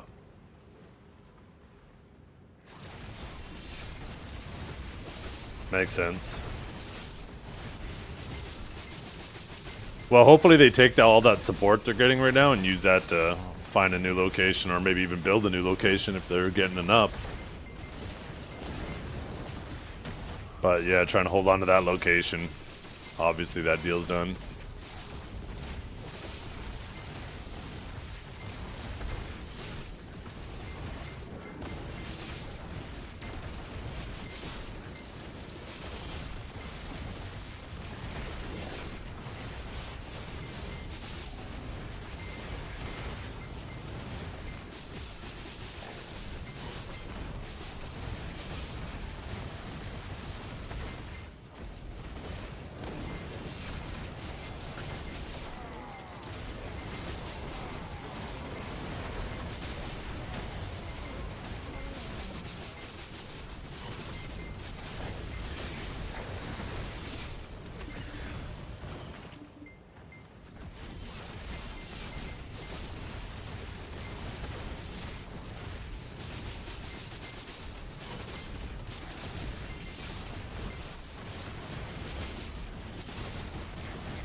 Thanks, babe.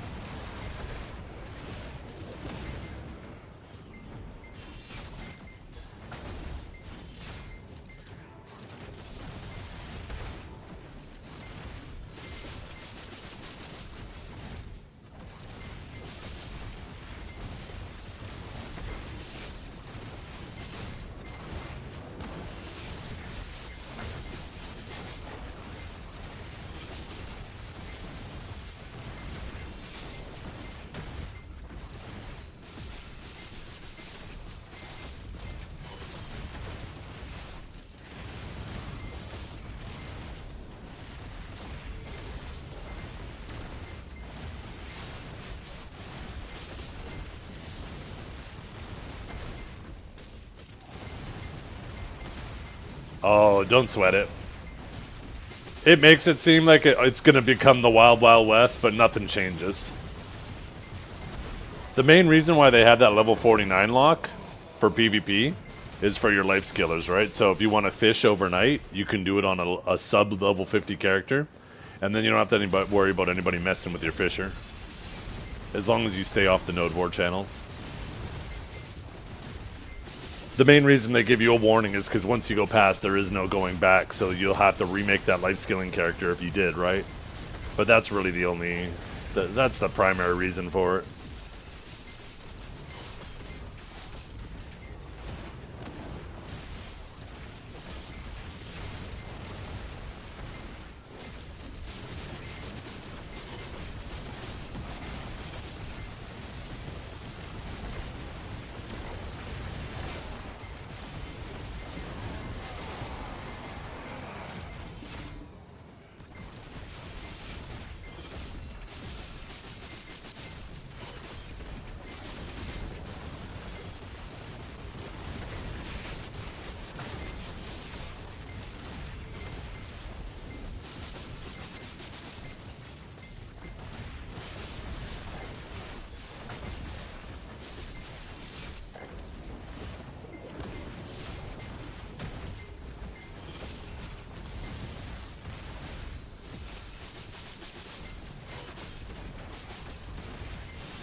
Yeah, Emaru got sexually assaulted. Some guy like just wandered past security, nobody gave a fuck, and walked up to her, grabbed her by the back of the head, and tried to kiss her.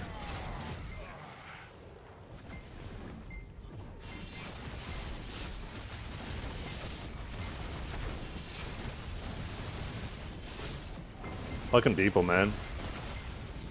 That man needs to go to jail. You shouldn't be doing that shit.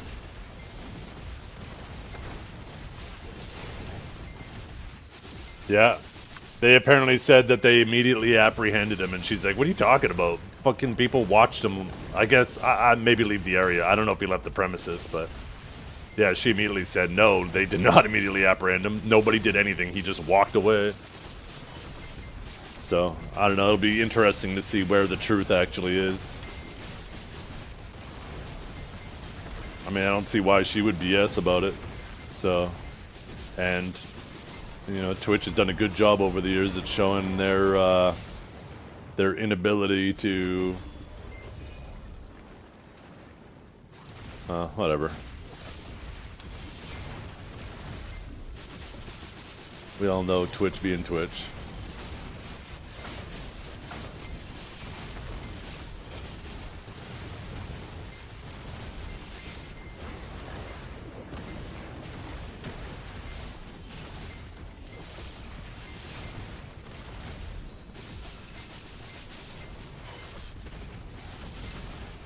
That situation, though, made me immediately think of the guy who deleted the second Sage Discord because of an Emaru picture.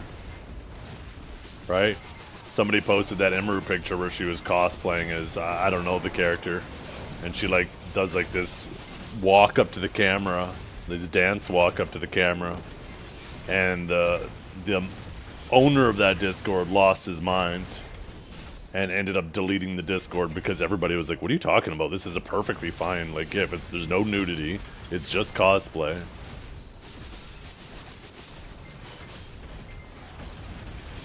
I wonder what the chances are it was that guy. Because it was just such a weird thing for him to be all pressed about, weird about.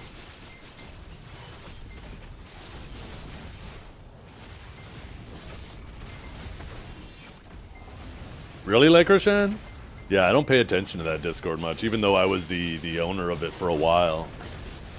I ended up having it passing it back to Neri when he asked, because I told him straight up, I'll just be an impartial placeholder. I love this class and I'm sticking with it, but I'm not going to go in there. I'm not going to be biased. I'm not going to be, you know, banning or forcing people. I'll be the one that, you know it'll be in safe hands, because unless somebody ats me specifically, I typically stay out of there.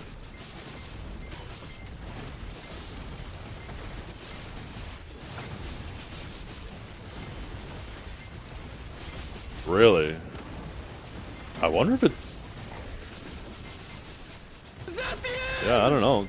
That's weird. Yo, what's up, Elikaz? Yo, I appreciate the raid tremendously. Hope you're having a wonderful day. Let me go see. I know some people would post it as like a meme and stuff, but... General, you said, right? Where the hell do I find General? I don't even know how to find the General chat in there. Announcement, code, resource pack, cancels, guides. Probably not under guides. Oh, here we go. Discussion, General.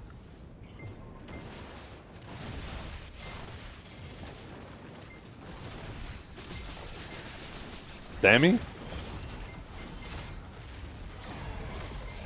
ATP duck, ATP duck, or APT duck. APT duck, APT duck. APT duck. I want to check that guy's chat history. How's my stream going so far? It's been a super chill and quiet day. Chat's been actually kind of eerily chill. I'm assuming everybody's just got their head in the grind. Trying to get them BDO Benjamins.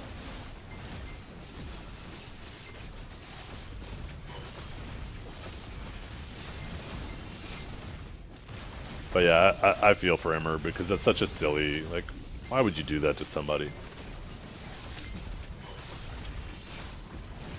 Grinding Guild Wars 2 Labyrinth for gold. Yo, and you're not playing BDO and you're still chilling here? Yo, I appreciate you.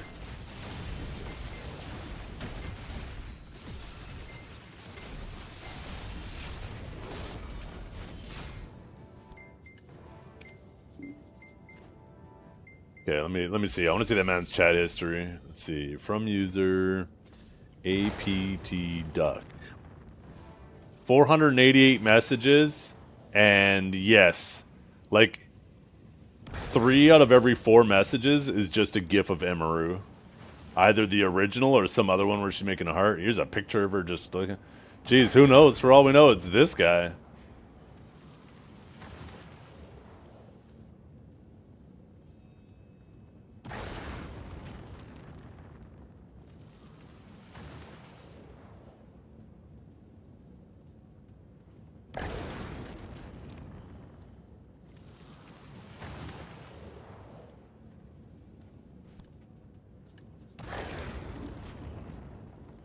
I feel like I should have had more of those. I guess not. All these frog buffs. I know, right? They're keeping us grinding. We're being held hostage by Swiss here. Yo! Let us out! Going! Let us out!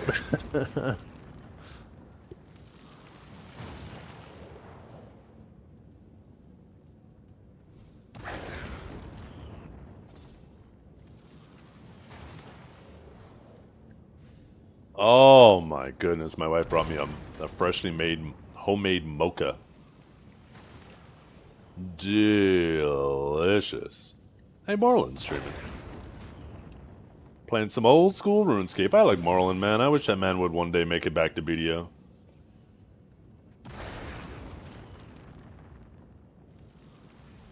I think until they bring back some complexity and depth to life skilling, I don't know if we will ever have him back.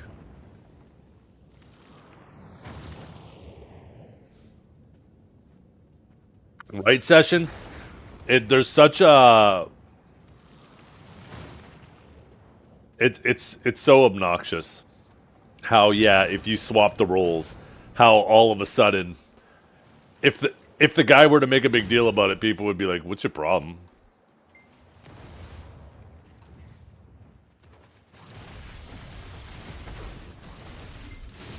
But, to be fair, I don't think you can blame the ladies for that.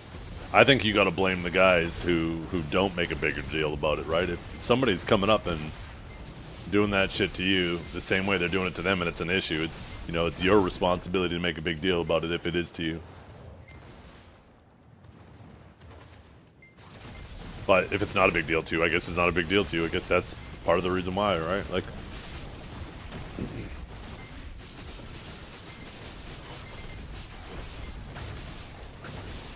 Like, I'll be completely honest.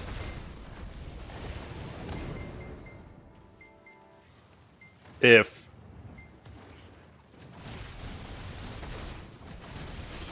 I'm trying to think of a situation. Like, if some woman just walked up to me and grabbed me by the head and tried to kiss me, fuck yeah, I'd be pissed. What are you doing? Get your fucking grubby hands off me, you animal. But, like, and this might be just a completely weird thing for me, and I know that this is completely different, right? Like, if I were just like, let's say I dropped something and I bent over, and someone just gave me a playful tap on the ass, like, not grope, but just a little slap, I'd probably have a little laugh and be like, cut that out, right? It wouldn't be that big of a deal to me. But obviously, I think that would be an extremely big deal if you were to do that to a woman. You definitely don't do that. And I understand that there's an asymmetry there, and because I would find that a little bit more, not acceptable, but let's say playful for me, I know that's definitely not how other people should perceive it, right? That's definitely a personal thing, and I fully consider it sexual harassment. It's just not something I would push further. Now, if it was something completely different and they, like, groped me, that would be completely different. I'd be like, oh, hell no. No. So, I guess it really comes back to intent, right?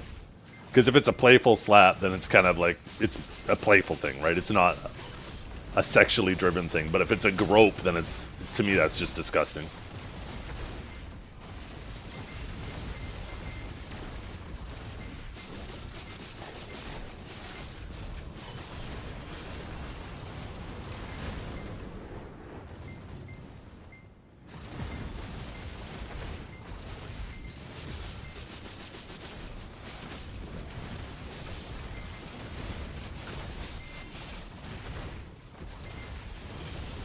What were we talking about at TwitchCon? Oh, Emeru was at the meet and greet, and I guess some guy who was in one of the other lines all of a sudden cut across to her booth in front of everybody, walked up to her, basically grabbed her by the back of her head, and then leaned down and tried to kiss her.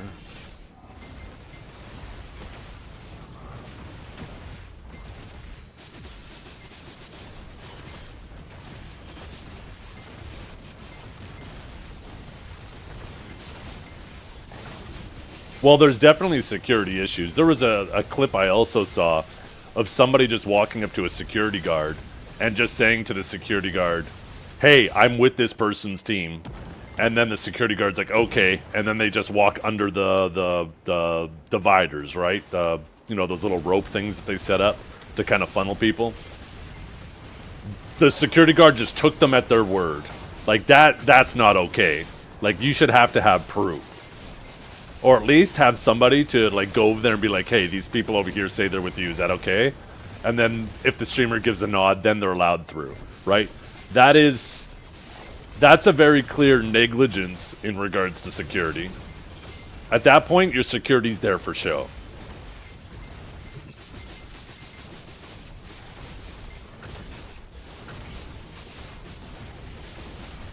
Yeah, apparently at a previous TwitchCon, a similar situation had arisen, and her own security had intercepted the person, and because her own security had put hands on the person and wasn't letting the person leave until the police showed up, Twitch was upset about that and banned her security from coming back. That was what I heard. I don't, like I said, this is all third-party information, but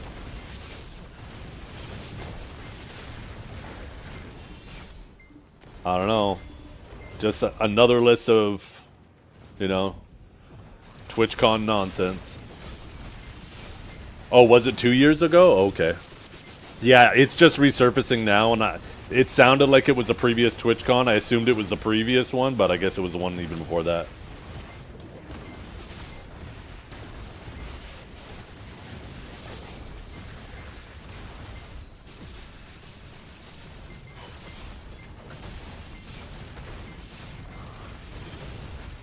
But yeah, it's not cool, man.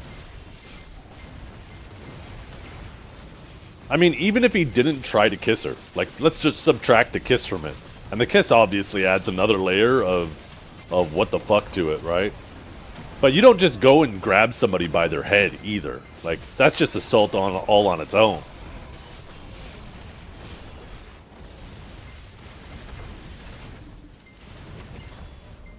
What determines if you get a tide at DSR? It's completely random. While you're grinding and killing mobs, Like, sometimes it'll trigger the event.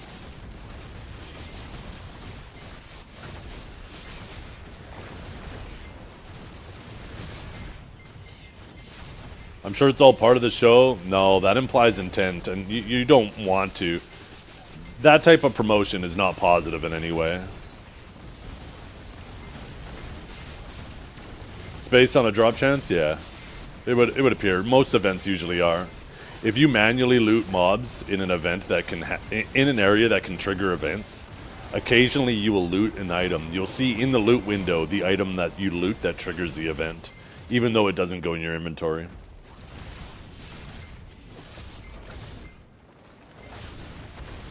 So people suspect that the higher your drop chance, the higher chance of the event.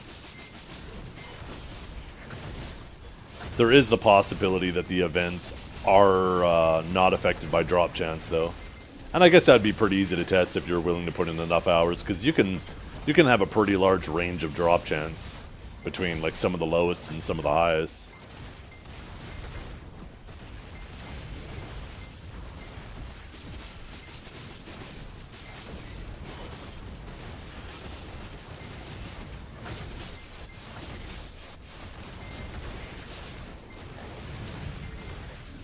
But yeah, Emeru's popular enough. She doesn't need to, create some fabricated situation to try to get herself some attention, right?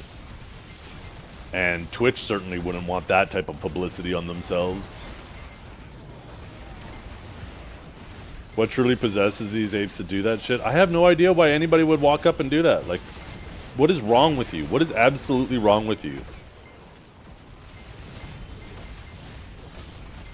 Like, imagine if that was your mother, your daughter, your sister, right? And somebody else did that to them, how you would feel. So why the fuck would you go and do that to somebody?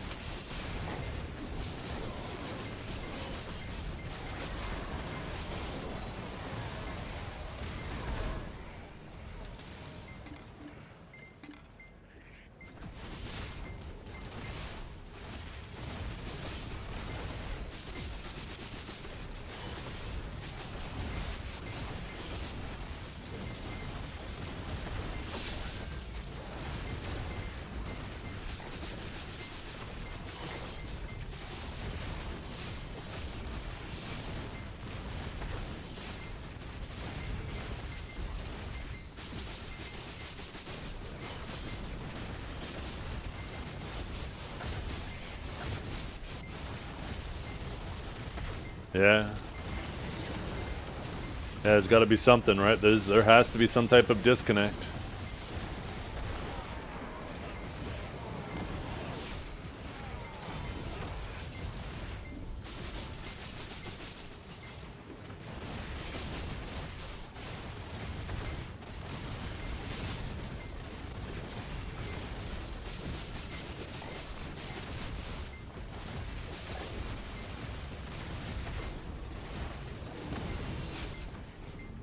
I do hope it's untrue, though, that he just apparently walked out of the venue. I do hope that they did actually catch him, because, like, he needs to be made an example of.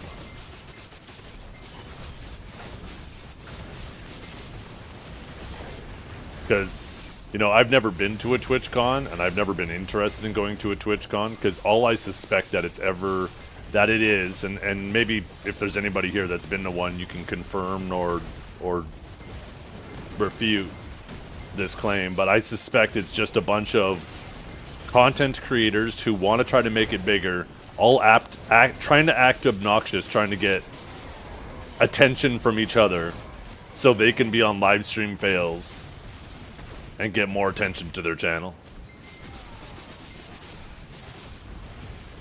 That's what I've always suspected something like that would be. Just a bunch of people trying to one-up each other just to make sure the eyes are on them instead of each other.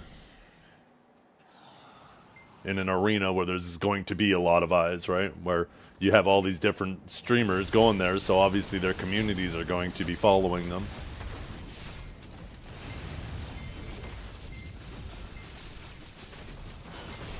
Yeah. Oh, that reminds me of that really old clip too of like Amaranth. Apparently, one of her mods showed up to the meet and greet and said hi to her, and it looked like she was acting like she didn't even know him. If I remember that situation correctly, it was a long time ago.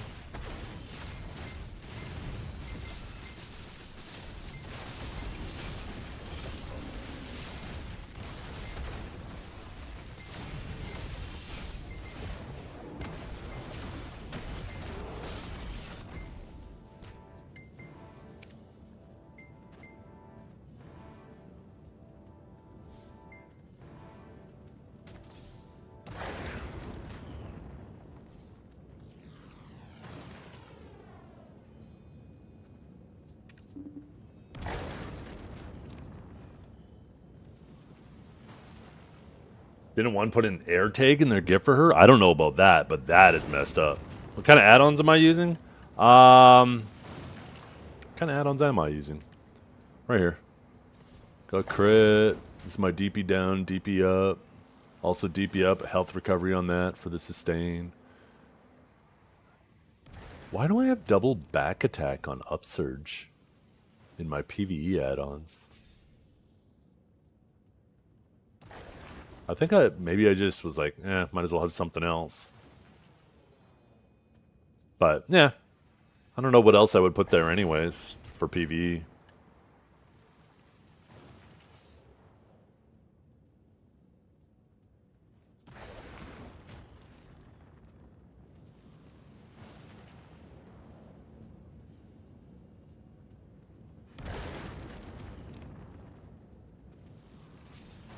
Oh my goodness.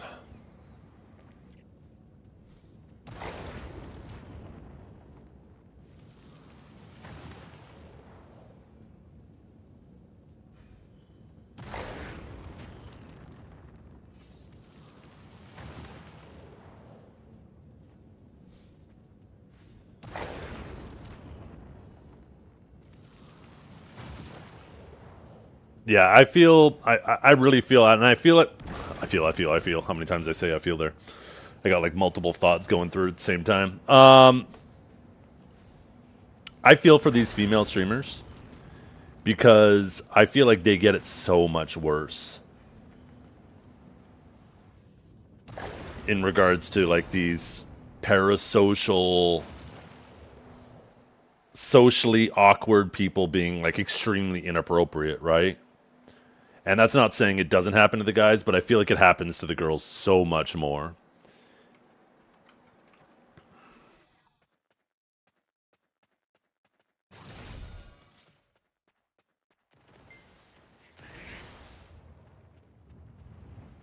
This is also part of the reason why, like, when some people are super critical of females who VTube, I'm like, I completely get it. For remaining anonymous, I don't blame them for not wanting their face to be out there. Because, like, let's be honest, it's pretty easy to track people down. You get, like, one or two little tidbits of their information. You can find who they are and everything about them pretty quick.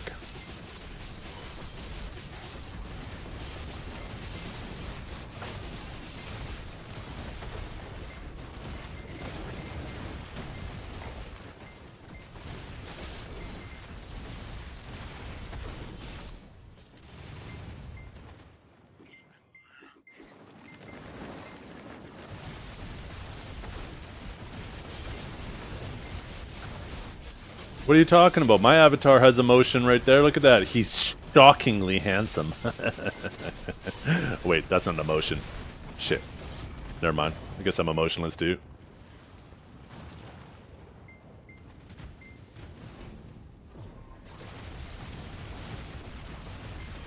There we go. Shockingly handsome.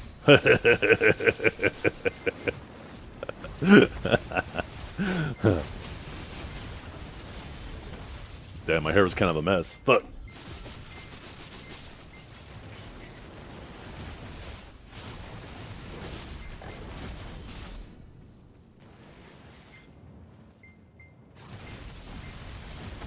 yeah.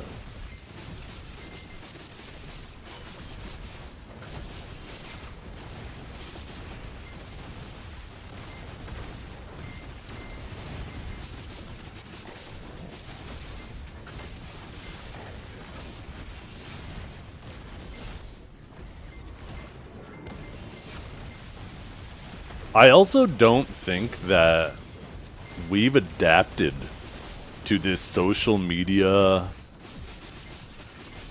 isolation, this online isolation social media era. Like, I think this is just such a new landscape that we've just been dropped into. And we're all navigating it really for the very first time in terms of how it's socially, like, affecting people, how they mature and develop into this era. Like, it's crazy how we are more connected than ever, but people are more disconnected than ever, right?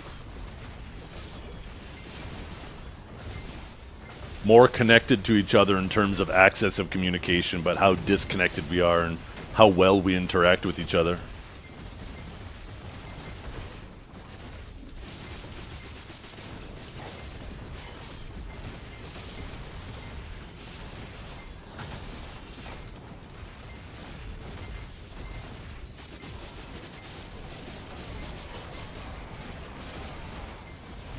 Well, that's true too. We live in our generation lives in an age where we've had it both ways, but that doesn't mean that the new age has adapted to it either.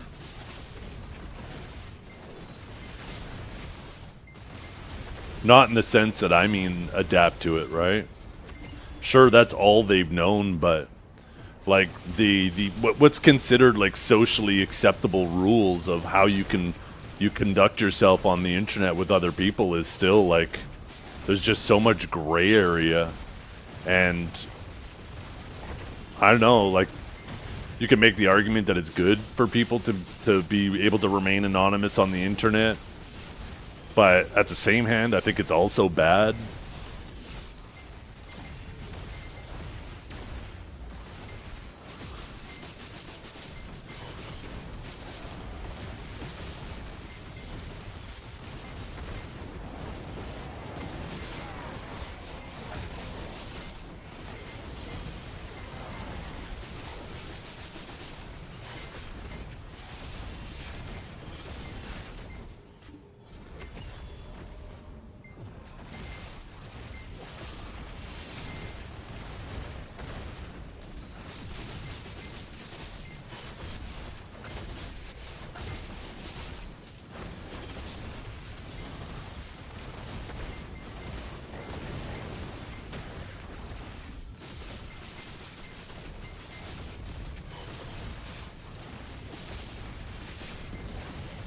Definitely doing something to our brains, though. That is for certain.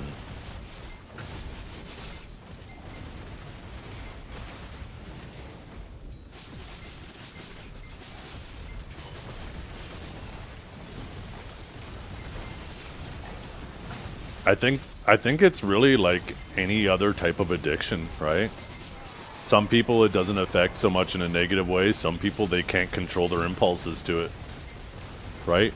And because you have like just this unlimited access to any type of information or content or media just at your fingertips, that if you don't have impulse control, you can just free fall down any rabbit hole without a parachute. And then not only free fall, but these algorithms are set up to try to keep you entertained and engaged, that they're almost pushing you down the hole. They're almost like these rails that can keep you from being able to climb out or even recognizing that you're falling to begin with, right? Because they're trying to keep you engaged, because if they keep you engaged, then you're constantly there collecting, you know, they're there to generate ad revenue for them.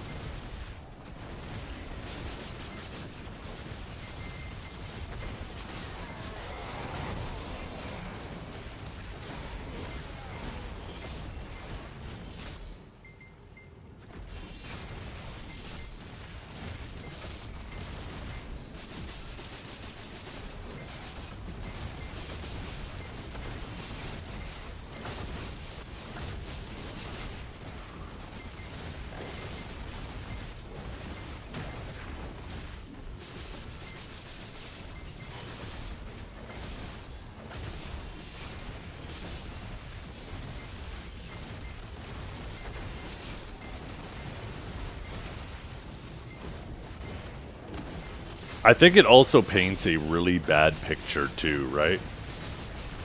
Is typically when people are posting on their social media, whether it be their Twitter, their Instagram, their Facebook, whatever, back in the day, MySpace, people are typically posting their happy moments, right? They're not posting the times where they're going through hard shit. So when you're sitting there in your world and you know all the good and the bad that's going on in your life, but now you're being exposed, right, through these social media platforms to a window into other people's lives, but the windows they have set up only show the good moments. It ends up upsetting you, right, and depressing you because you see all this good that's going on in everybody else's lives because they're shielding you from the bad. And then you wonder, well, how come they have so much good going on, but I got this bad stuff going on? And you just don't realize that they got bad stuff going on too. It's just, you know, you always will have a front row seat to your own bad stuff, but they're not going to give you a front row seat to their bad stuff. And it creates this skewed reality where you think that, you know, your life is so much worse than everyone else's. But ultimately, we're all going through shit. I'm sure every single one of you in chat, you've had some shit that you really could have done without in your life.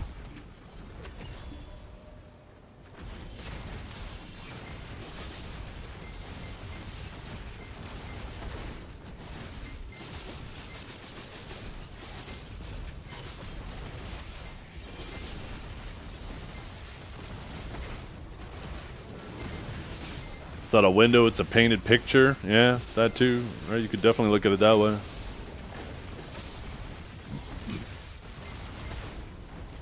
Yeah. There's a reason why we game to escape that stuff. Yeah. All I care is about a clean letterbox and fresh food. And some water.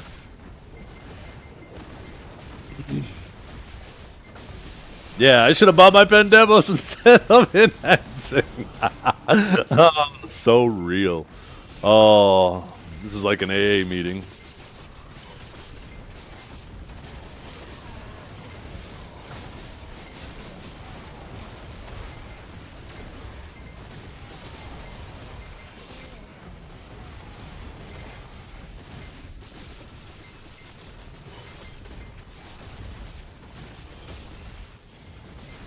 No. It's yeah. The point is that you should be completely shielded from all bad things. Like the way you move, like it's like anything in life, right? If you constantly shield yourself from germs, your body, your immune system isn't going to have the ability to build up a tolerance to them, right? An immunity to them, and it's the same thing with like everybody is going to have bad shit going on in your life. And learning how to deal with it and move forward with it and adapt, because that's the one thing that never changes, is that shit's going to change, right? So being able to learn how to adapt is a super important skill to learn. And, you know, that shit that happens in your life is building you up to be able to better deal with more of that shit, because it's not going to stop.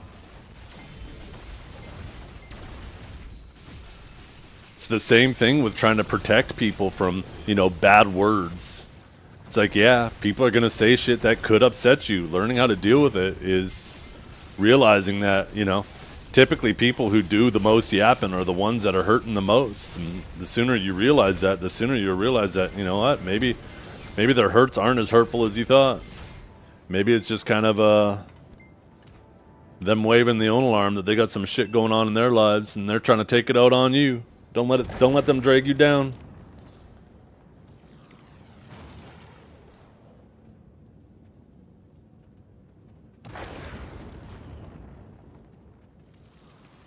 Livestock, get a helmet? Yeah. No, and that's the thing too, right? Same deal. Doesn't matter who it is, whether left, right, red, blue, up, down, right? You shouldn't agree with everything they say. And you most likely don't disagree with everything they say.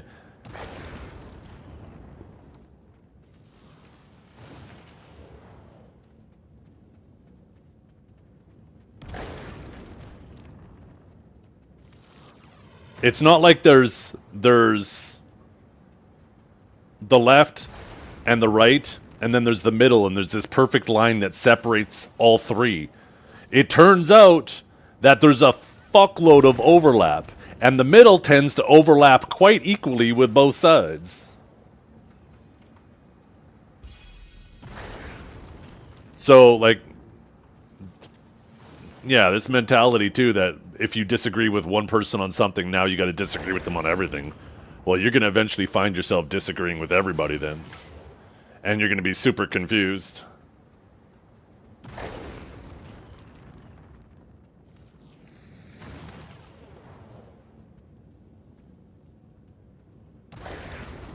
You can agree with some people on some things and disagree with them on others, and you can be perfectly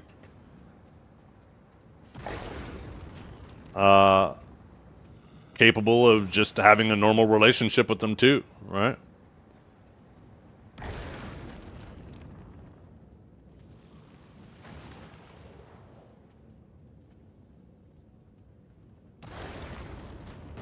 Don't have to be weird about it.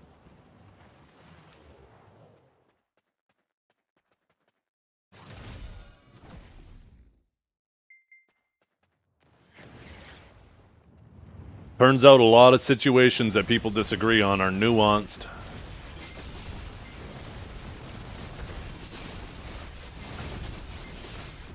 And if you're not willing to listen to the other side, it's certainly going to be difficult for you to understand, even if you disagree, why they feel the way they feel, right?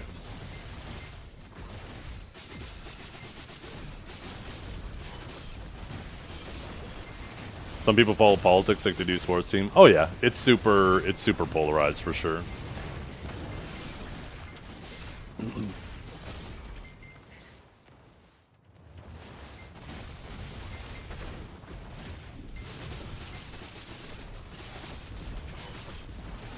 For most of my life, I would have characterized myself more left. Lately, I've been finding myself more right. And I'm sure the pendulum will shift on issues at some point in the future where I find myself more left again, right? Because that shit's always constantly swinging back and forth, right? I think if you're...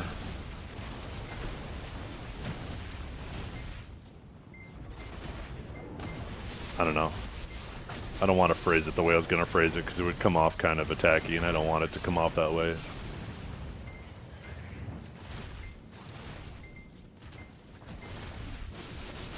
But, yeah.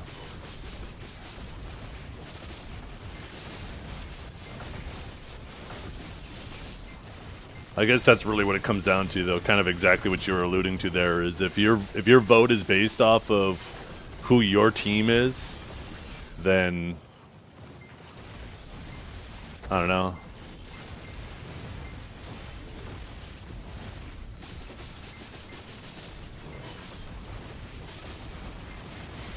True, my shit's always swinging back and forth. Dragor, when I heard about that man walking up and grabbing Emery by the back of the head trying to kiss her, I couldn't help but feel like if I was at a meet and greet, that'd be you trying to kiss me. Come here, Zeffy Poo.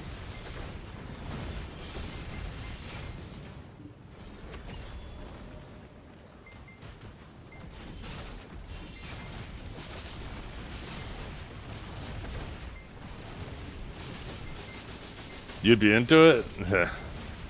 You would open your mouth to kiss me and I would dart my tongue right into the back of your throat and start hitting that little dangly thing so you started gagging. You'd regret that shit so quick. Here's Zethy You Woo.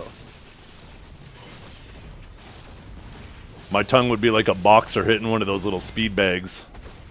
And you'd be gagging the whole time.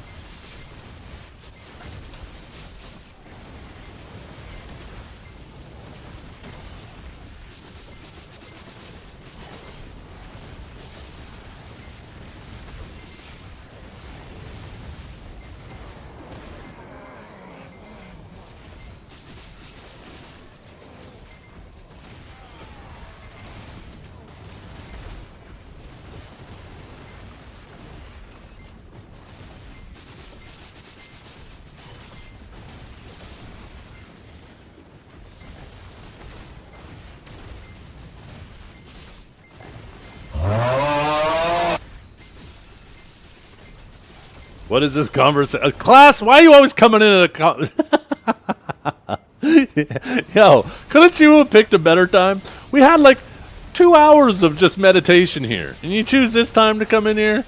This is your own damn fault.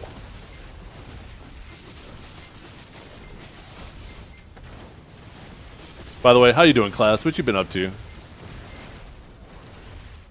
Awakened Mystic is back, fella. Why aren't you back in BDO? Awakened Mystic is cooking. That vacuum really sucks. Hehehe.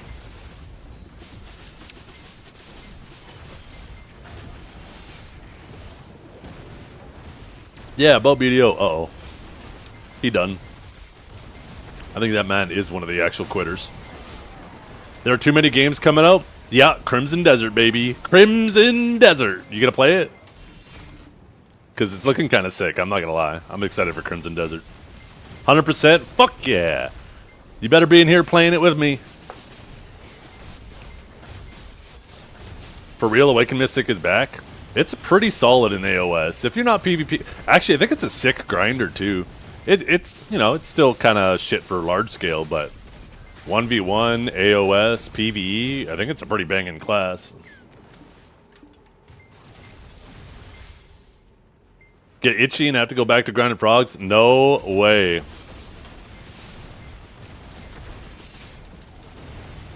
Isn't that shit releasing in March?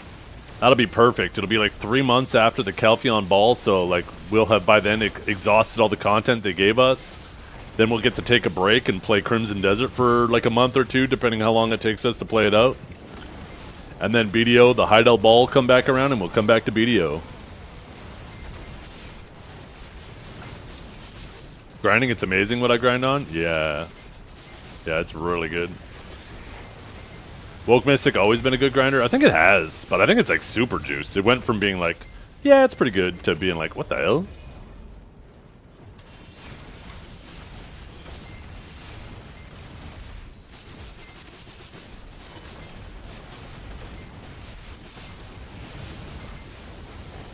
Oh shit.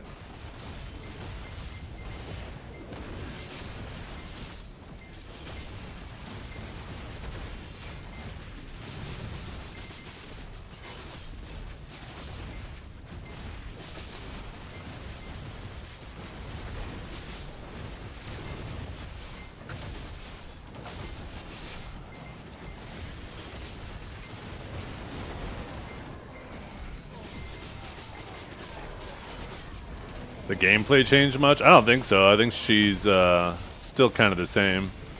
I think Suck Mystic has kind of fallen behind because of, what is it, Thunder Pound or whatnot? The LMB, Shift LMB, Back LMB, something LMB that she basically does every 6 seconds. People know it's a forward guard, and there's so many classes that are good at punishing forward guards now.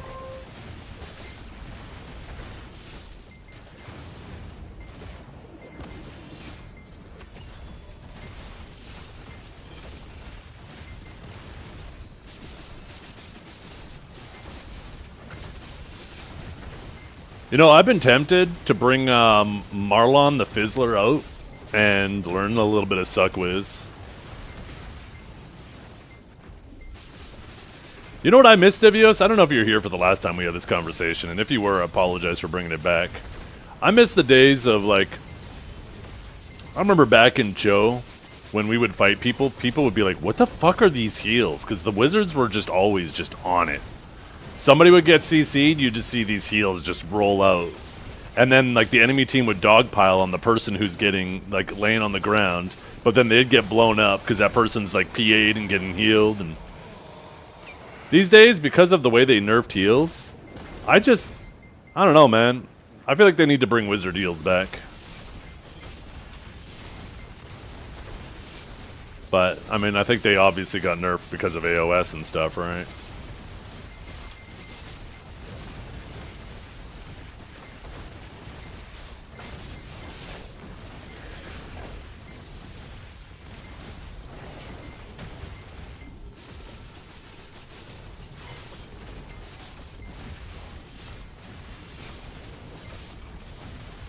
Yeah.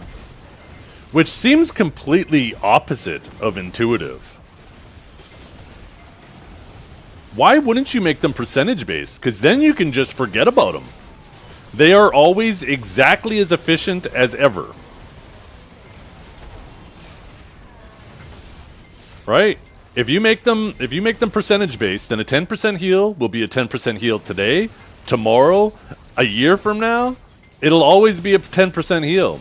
But when they have flat heals, you know, sure, maybe it'll be a good heal today, but all of a sudden tomorrow it's like half as powerful, and then, you know, a year later, when people are running around with 20,000 health pools, it's half as strong again. And you got to constantly do this fucking maintenance on it. Like, why would you do that to yourself? PA is so good at making things more difficult for themselves. It drives me crazy. Because now they got to waste dev time, right? When it comes time to update that shit, they got to waste dev time getting devs back into it. Like, okay, we got to reevaluate heals now. Where do we buff them?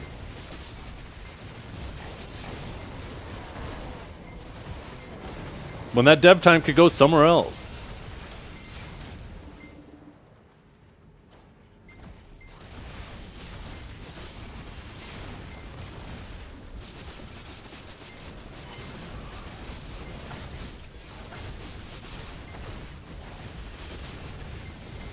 Wizard just stand there laughing, casting spells like he doing fireworks show for gods. Me frame rate drop.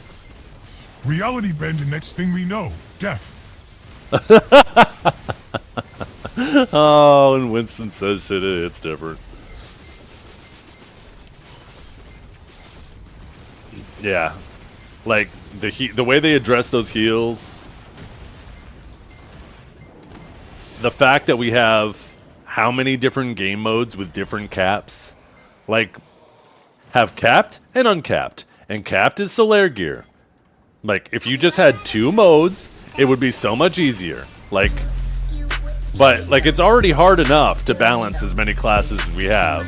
Why have, like, fucking 10 different game modes on top that you gotta consider for every environment? Ad go away. Yeah, on-hit healing should be... I think all heals should be percentage-based. For sure. Like, if you're happy where healing is right now, right? Like, I have approximately a 10k health pool when PvPing. You take a look at my abilities, like Spear Bolt, for example, right? 128 per hit. It hits multiple times every time I do it. So you could say, okay, we want that heal to be 5%. Boom. Now you never have to adjust it ever again. Doesn't matter if our HP pools stay 10k, if they hit 20k, if they hit 100k. That 5% will always be 5%.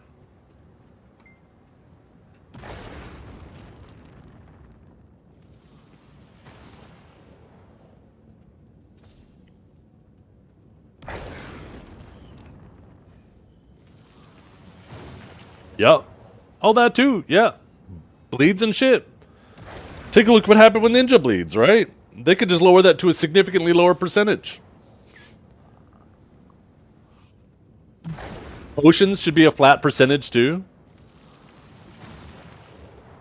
Like you said earlier, and I saw you mention potions.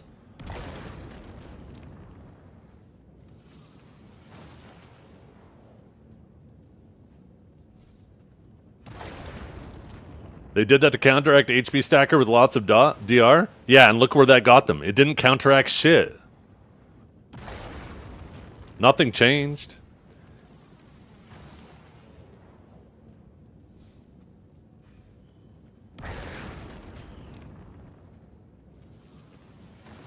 That's true. There isn't really a thing as an HP Stacker.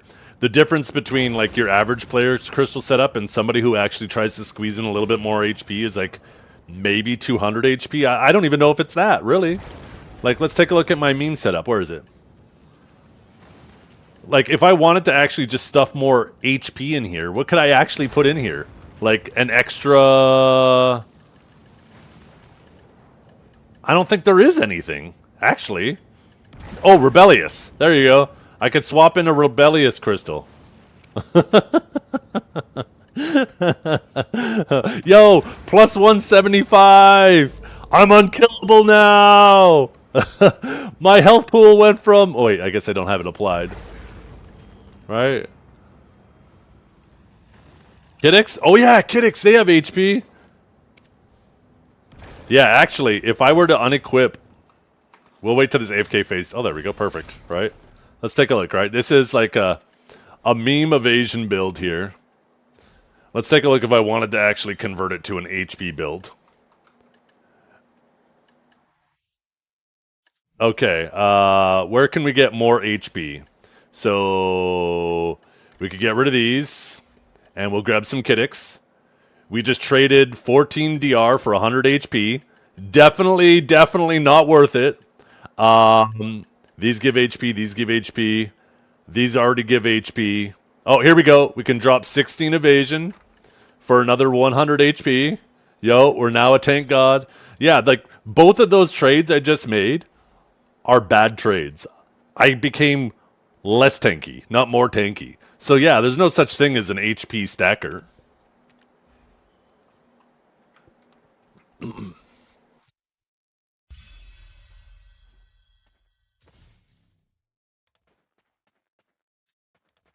But that's the thing is, even though they give HP, you're not stacking those crystals for the HP. You're taking the other stats, and the HP is icing on top.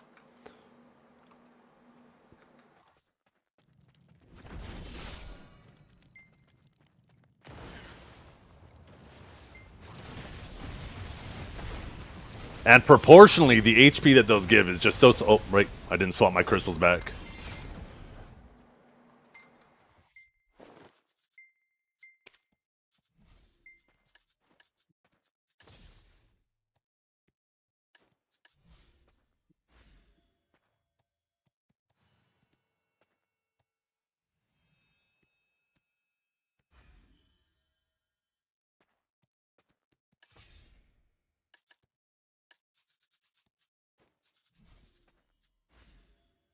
Yeah, the new trials actually take more damage, but they have a larger health pool.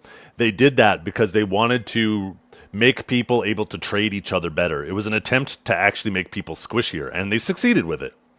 So what they basically did by doing that is they nerfed potions. Because since potions, like one of the problems is you got to consider there's two different things, right? There's your health pool and there's your effective health pool. And if you have a really large health pool, but only a little bit of mitigation, then the health recovery you have isn't as strong. But if you have really high mitigation, but a lower health pool, then those potions are insane. And that was the problem with the old trials, is there were some classes that legit couldn't trade with each other at all. They were just, the potions were constantly out healing the trading. And that's what why they made these new trial characters, is because they wanted to make it so damage sticks. When you do damage to people, they don't stand up and then 10 seconds later they're back to full health. It actually takes time for them to get back to full health.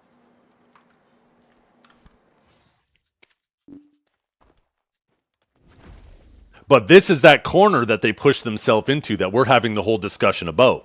Is if they make the potions percentage based, they don't have to constantly be maintaining them, right? Where, okay, mitigation is getting too high or whatever. They could just make it like a flat 2%, 2%, 2%, right? Or whatever, right? Whatever they want to balance it around. And it'll constantly scale. That potion will always feel the same.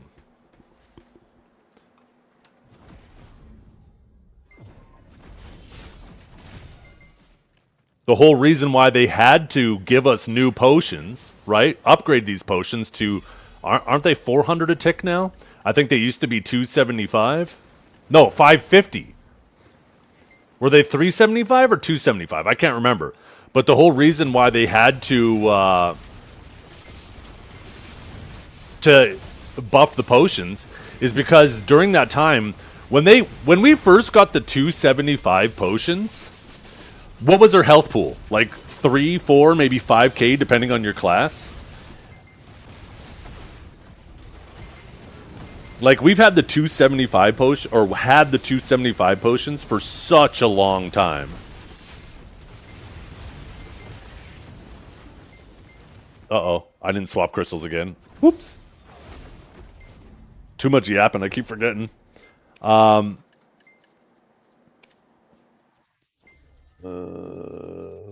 we go.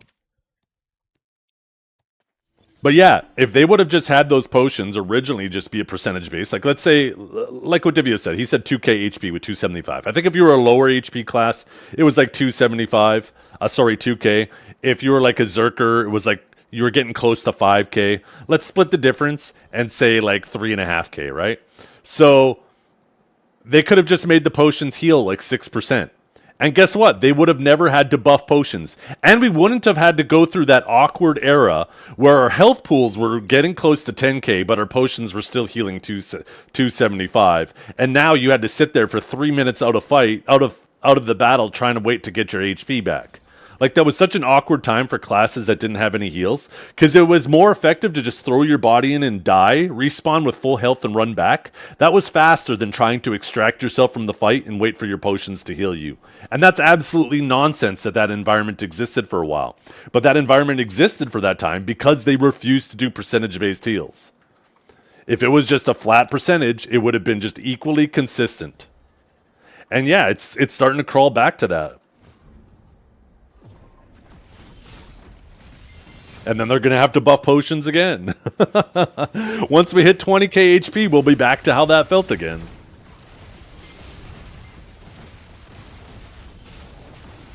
It just doesn't make sense to have this thing that you have to constantly maintain when you have a perfectly reasonable way of dealing with it, that other games have dealt with it for years now.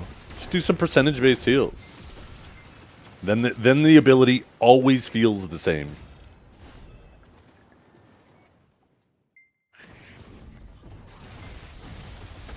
They do.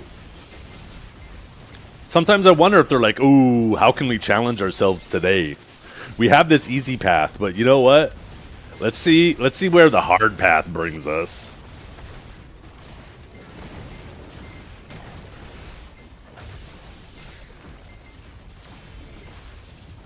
But that's the thing, Sneaky Surprise.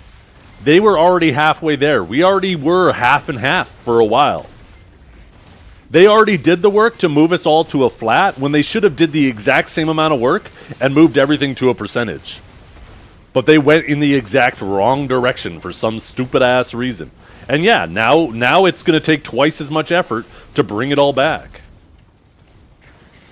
And when they should have just did that to begin with.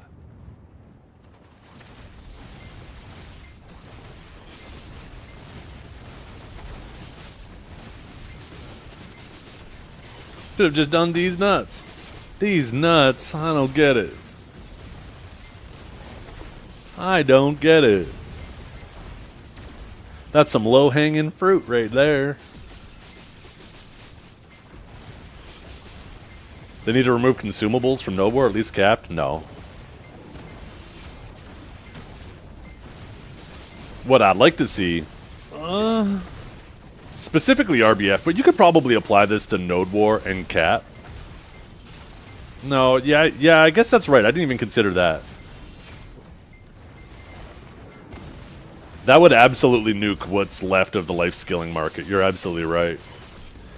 Consumables these days are actually so cheap, too. Like, people who sweat having a pop 50 mil, like, how much are you really dying? Like, even in the fights where we're getting our shit fucking turboed, like, I spend, like, maybe a bill. That's, like, what, 15 minutes of my 1 week grind? 20 minutes of my 1 week grind? Like, it's such an inconsequential amount.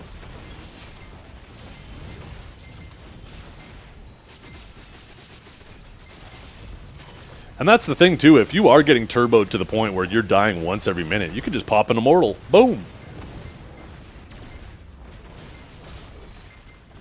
It's still profit loss to attend Node War. Now that's true, but the problem isn't the consumable. The problem is the reward. The fact that the only way you're actually earning money, once you factor in opportunity cost, the only time you actually end up ahead is if you have no fight and you get handed the win because nobody contested you. That's the only time you make money. If there is a fight, even if you win, then the money is compensation for your time and resources spent. You just break even. And if you lose, then you lose money.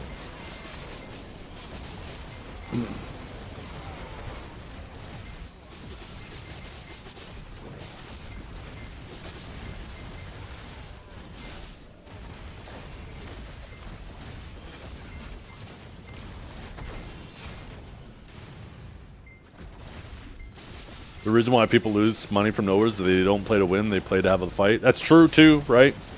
When you're constantly just making sure you're diving into each other and not trying to backdoor each other and actually play the objectives. But then the fight's going to be dragged on for potentially the full hour instead of, you know, the fight ending quicker. And then, yeah, the longer the fight stays, the higher the longer the higher the opportunity cost, right? And then obviously the more resources as well. Yeah.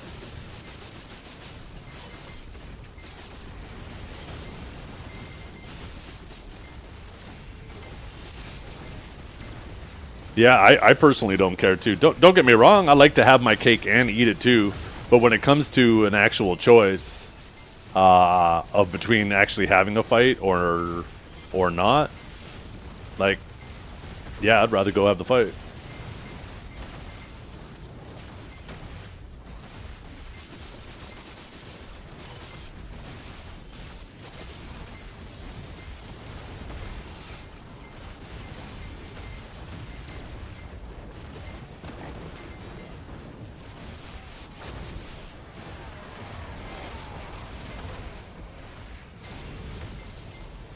And you also have to consider too, right? One of the reasons why NPA's done a much better job when you consider how much they rewarded PvP like 3 years ago compared to now. Like, if you would have told any BDO player that PvP would be as profitable now as it was then, if you told somebody then how profitable it is now, they would have laughed in your face and said, yeah, right. Because we had to spend so much time trying to get them to make any type of PvP have any type of reward. They would give us 5 mil an hour doing RBF, and then they buffed it by 100% to 10 mil an hour. And that was their big change. Like,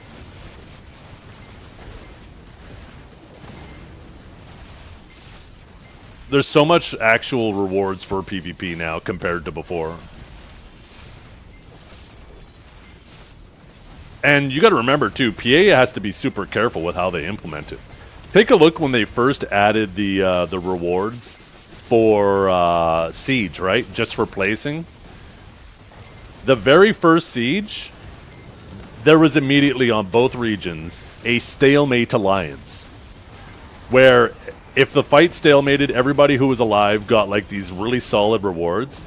So legit, this whole alliance of PvE guilds and stuff just formed to try to zerg out the guilds who actually wanted to play to win. So they could all stalemate and all get rewards.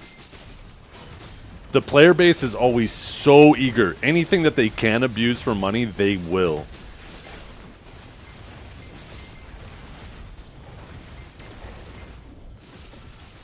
And then, yeah, they had to adjust that. And then, you know, those stalemate alliances died.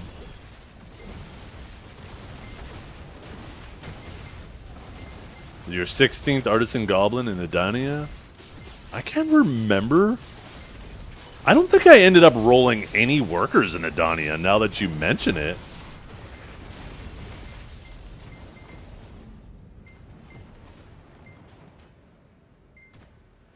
Giants are better, goblins are for crates. The difference is actually so minimal.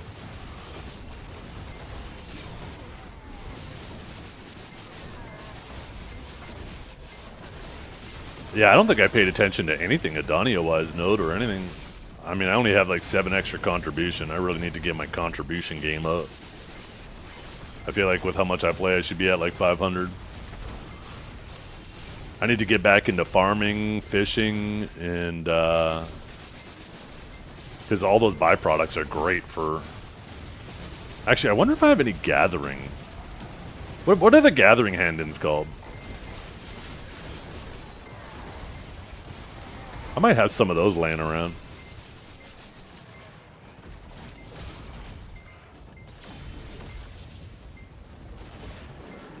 Witch's Delicacy? Oh, here we go. Here's some. But I think that's from Alchemy. I should hand those in. No. Yo, I got some of those too. Fuck, forgot about those.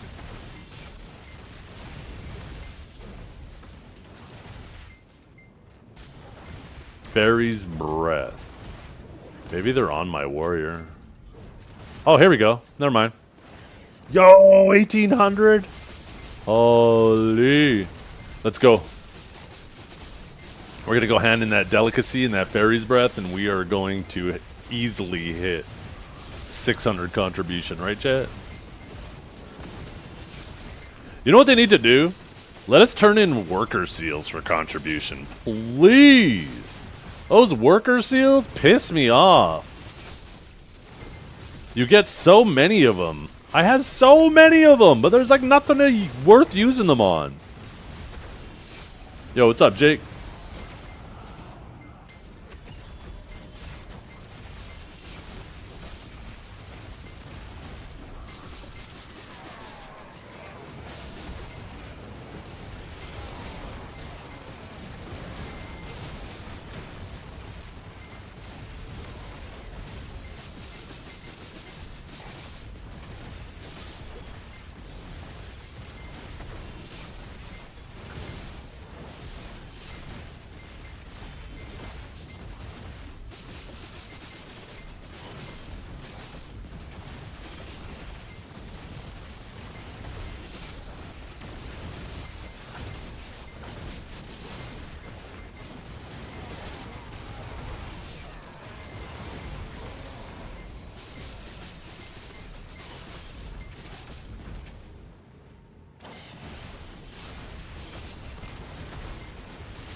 Pretty sure I'm like full energy.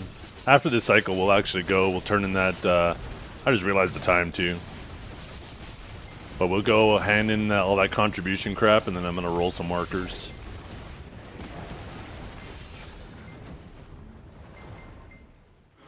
We are so close to 24 away, and we are finally able to start selling heralds.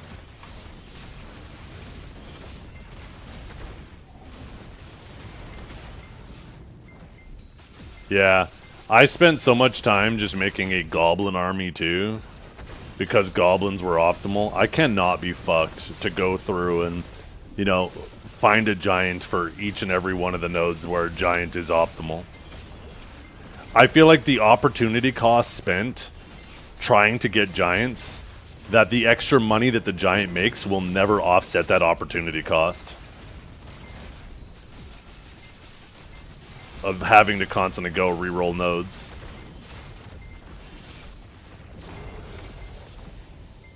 And who knows, at some point in the future they might change it again and then goblins are back on top and now you gotta fucking roll everything back. It's like, oh my god. Artisan contracts from worker seals? Yo, that actually might be a good use for them. Now that you fucking mention it, I completely forgot that they could be used for that on the older, at least on the older ones, right? Look at that, I almost have a fucking million of these cocksuckers. Wait, can you get artisans? Oh no, it's just a chance. It's an RNG box. I mean, I guess that's better than nothing.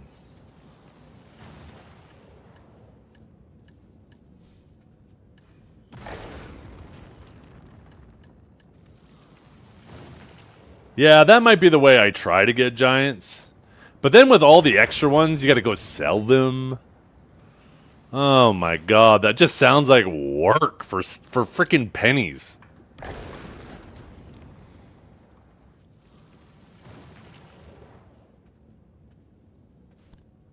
Actually, what's my Calpheon warehouse looking like these days? 162 billion! Oh my goodness. I haven't sold anything from here in like a year. I used to like at the end of every week, I would sell what my workers collected. And I just got so tired of doing that at the end of the week. So I've been just letting it stockpile. Look at that. I got some miner's sack in here. I got some archaeologist sack. Some farmer's sack. Apparently we got a bunch of eunuchs running around now.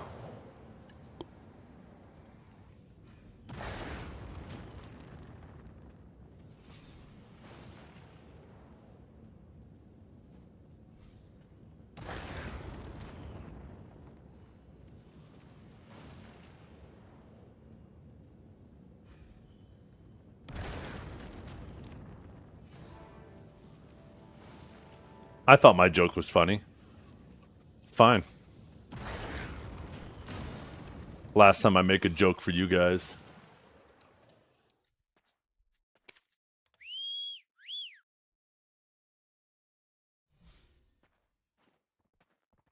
You have almost double mine?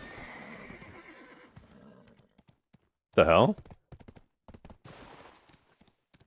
How is that possible? I've had my workers rolling like non-stop. And I've never spent... Actually, I think at one point, I do remember grabbing these, because these were actually worth selling. These need to be revamped so badly, though. Instead of, like... You should have the RNG box, and then maybe you can have another box that's like 50k that's a guaranteed artisan box. You get to pick, or something. 50k and it's a random between all three, and 100k and you get to pick the box.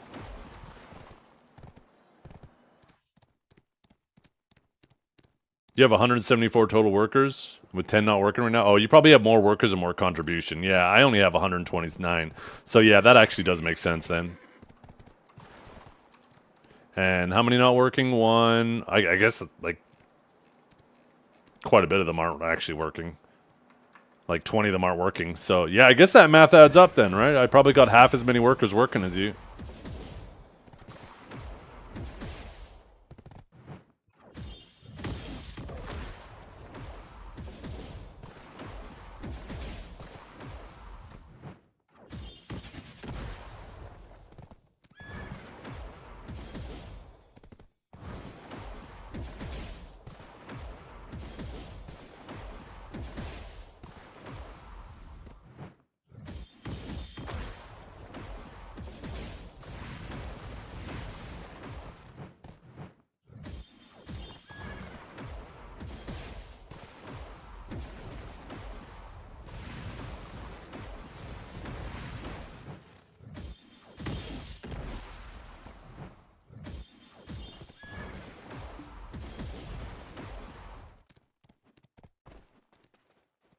Okay, worker manager, worker manager, worker manager, worker supervisor, here we go. Okay, we also need... Is there only one? Yeah, I guess there is only one out here, right? So... Can you get the... Sailor? No, no, no, no. Oh, shit, I almost forgot to buy these for the week. Yoink. Worker, worker, worker, worker. Is it function? What's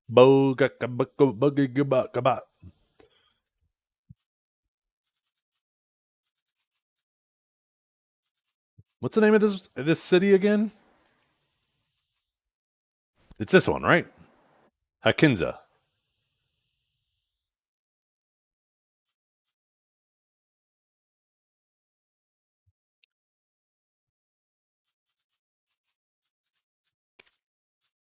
Ding, ding, ding, ding.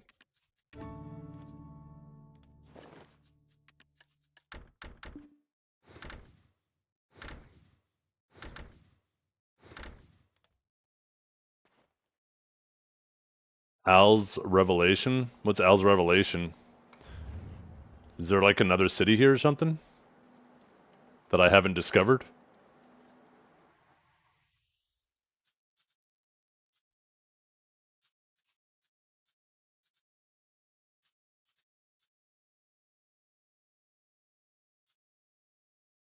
Is this it?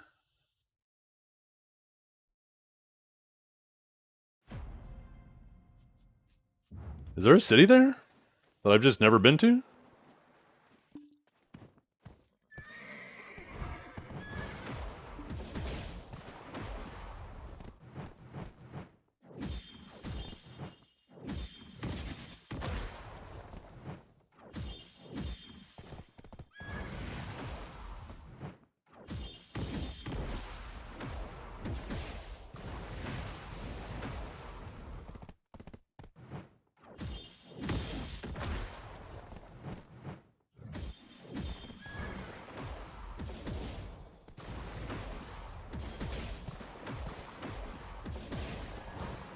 Hey, look at that. I'm so knowledgeable. There's something in that tower. Oh, it's gonna make us climb the tower. God damn it.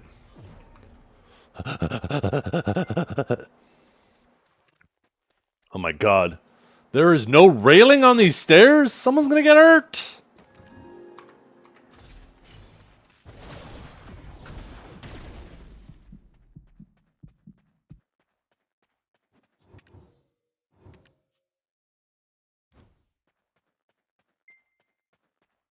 Thought I saw something else over here.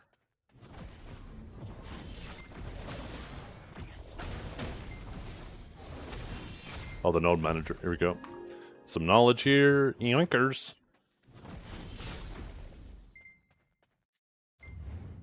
Is there any other cities here, or is that the only one? I'm looking to see if there's any like buildings that are flickering, but I haven't been to.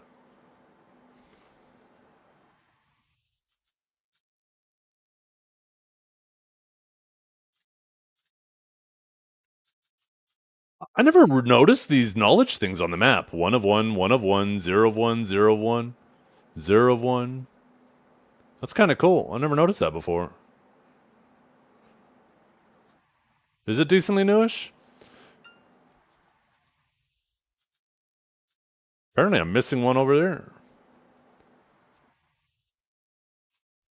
You can search via previous node. Oh, I know that. But that's not what I'm looking for. I'm looking for like an actual city. I'm not trying to connect it. I'm trying to see if like... I mean, there'll probably be more in this area, right? When we get it.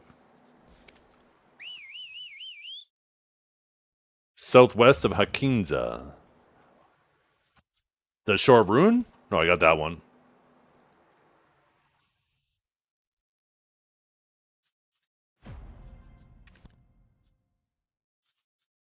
Northwest of Shore. Oh! Oh! Right there! Yo! Yeah, yeah.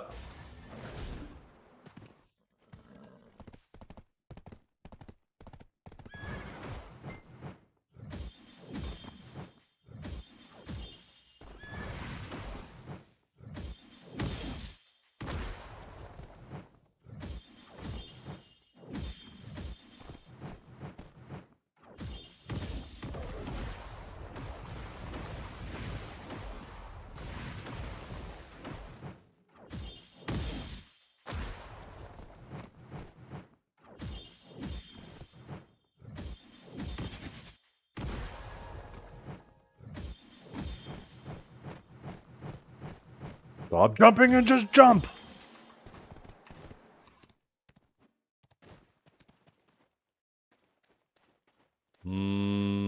Is it up this tower again? I'm still here? Yeah, just about time to go though.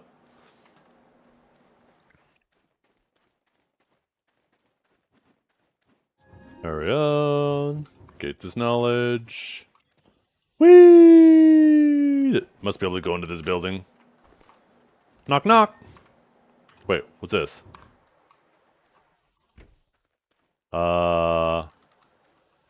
What? Yo, what is down here? Ah, see, this is why there needs to be a railing. A green quest? Oh my god, I could get some Roselka's coral. Okay, that was a waste of time.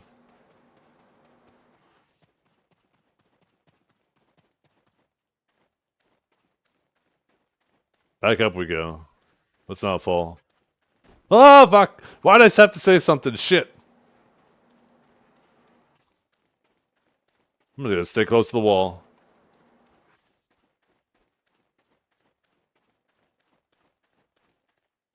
Okay, what's down this way, though?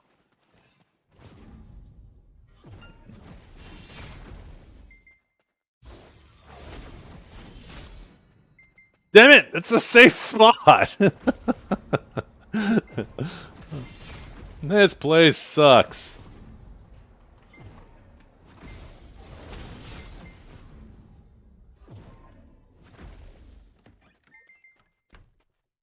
Oh, what you making? He's chopping up some bread. Yo. Oh my god, he's cutting up his hands. Oh my god.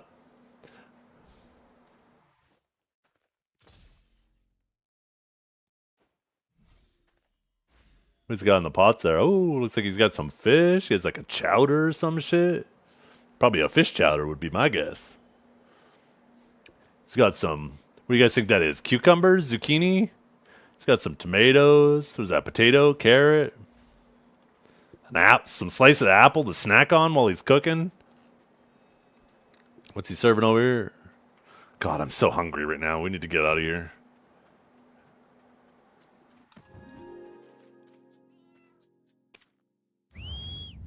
Okay.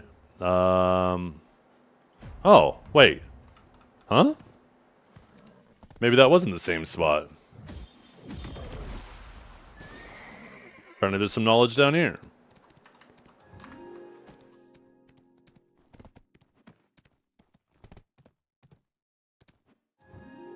Okay. We will not fall in the water. We will not fall in the water. We will not fall in the water.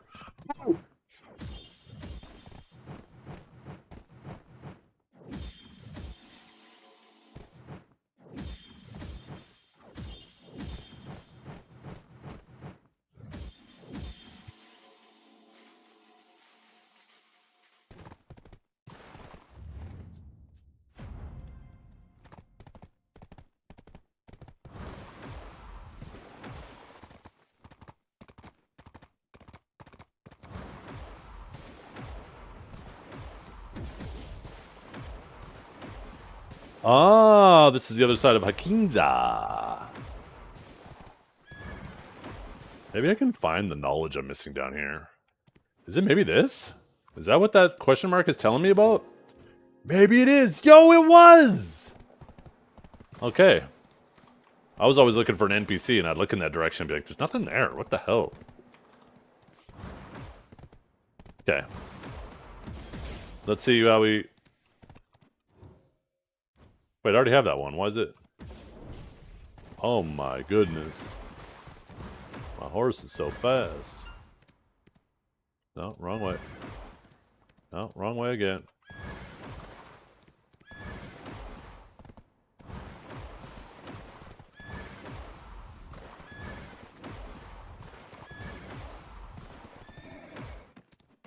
Yeah, let's roll some markers here.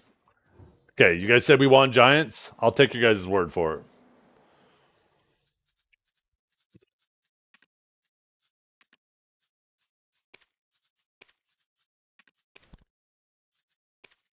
Here we go, baby. Oh, look at it move! I don't remember it being this fast.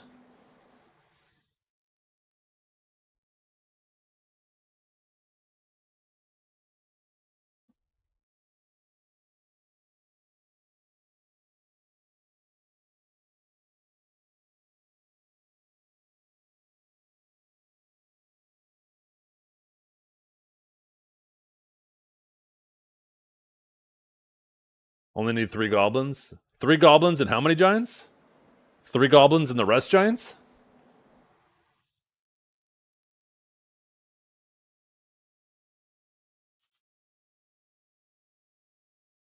Three goblins, 12 giants. Okay.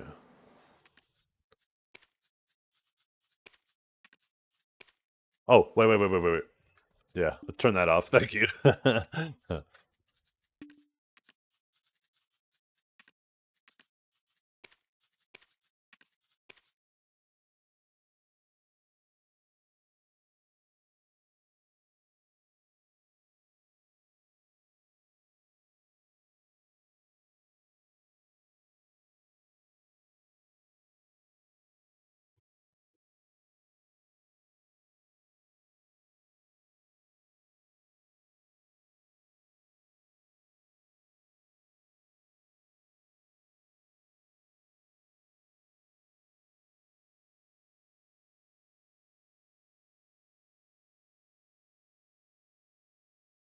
Does investing in major cities affect worker roles? I for some reason that's I can't remember if that was a rumor or if that was proven.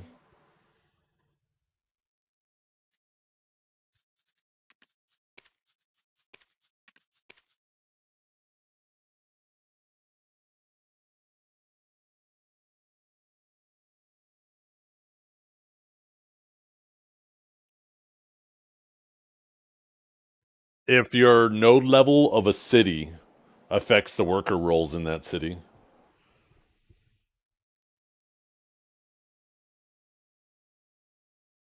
Oh, you're hired.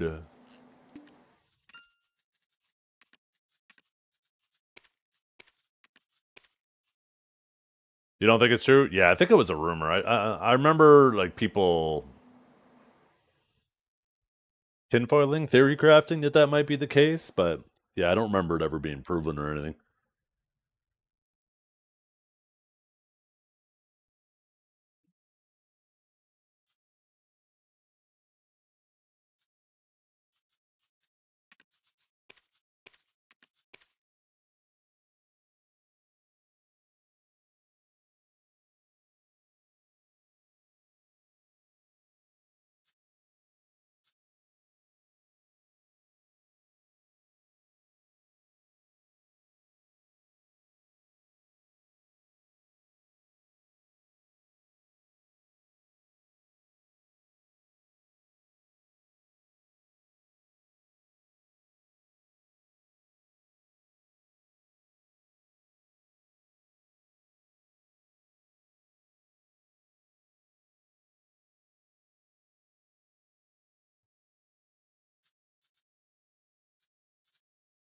Oh, you're hired.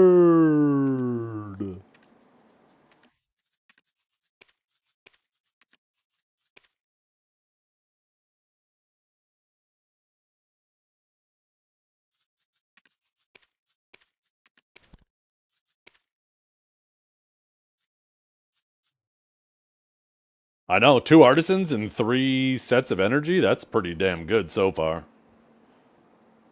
Isn't it normally like one every 2,000 or something like that? Every 2,000 energy?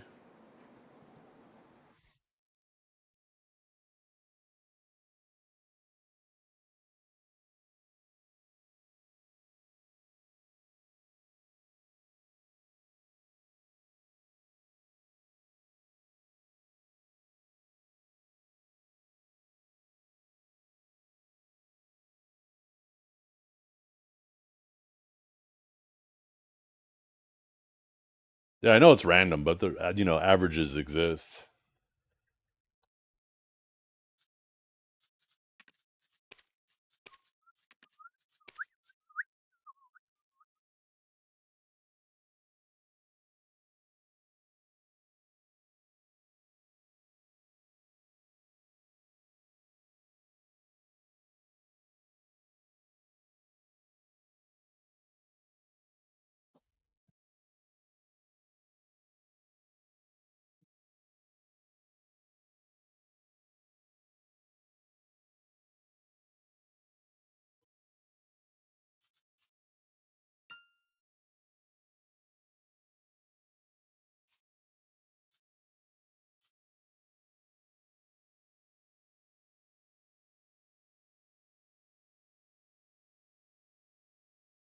Such a good movie. It's one of those few movies. I'm typically not the type of person to rewatch movies, but that is one of those movies that I have to rewatch every couple of years. There's Tenacious D and The Pick of Destiny, Undercover Brother, Super Troopers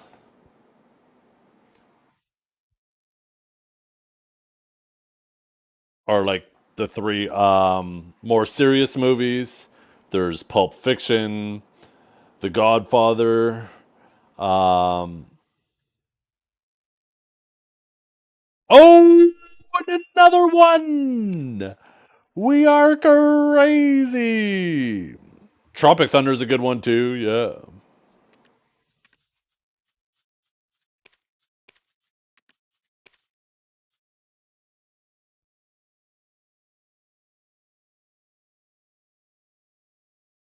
We want more giants though. We only have room for one more artisan goblin apparently. Although I'm gonna take the goblin.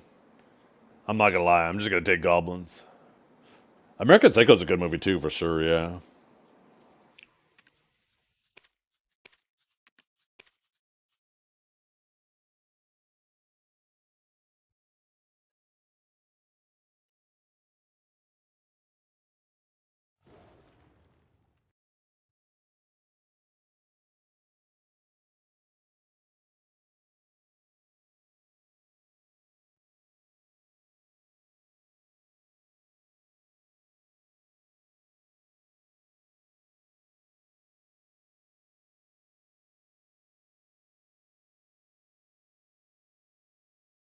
Oh, Goodfellas.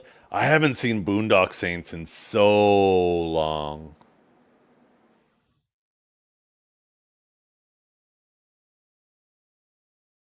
Isn't it the new Jurassic World? Are you talking about Jurassic Earth or something like that, or what is it called?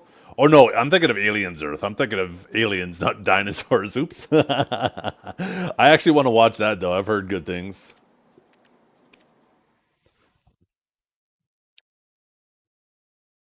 I should actually go eat dinner. This is taking longer than I expected. I'm gonna do some more rolling, like while I'm waiting for Node War and stuff tonight, though. I appreciate you guys hanging out. I'm gonna actually send you guys over to Pluto. He's streaming right now. Thank you all for hanging out today. I hope you all have a wonderful day. We'll be back on Monday doing our thing. So if you guys want to come and join and hang out, same kind of vibes. Hope you all have a wonderful day. Good luck with your sieges tonight. Any enhancing or anything you guys do. Much love to you all. Thank you guys for the legendary support you guys give me. It's not deserved, but it's certainly appreciated. Go say hi to Pluto.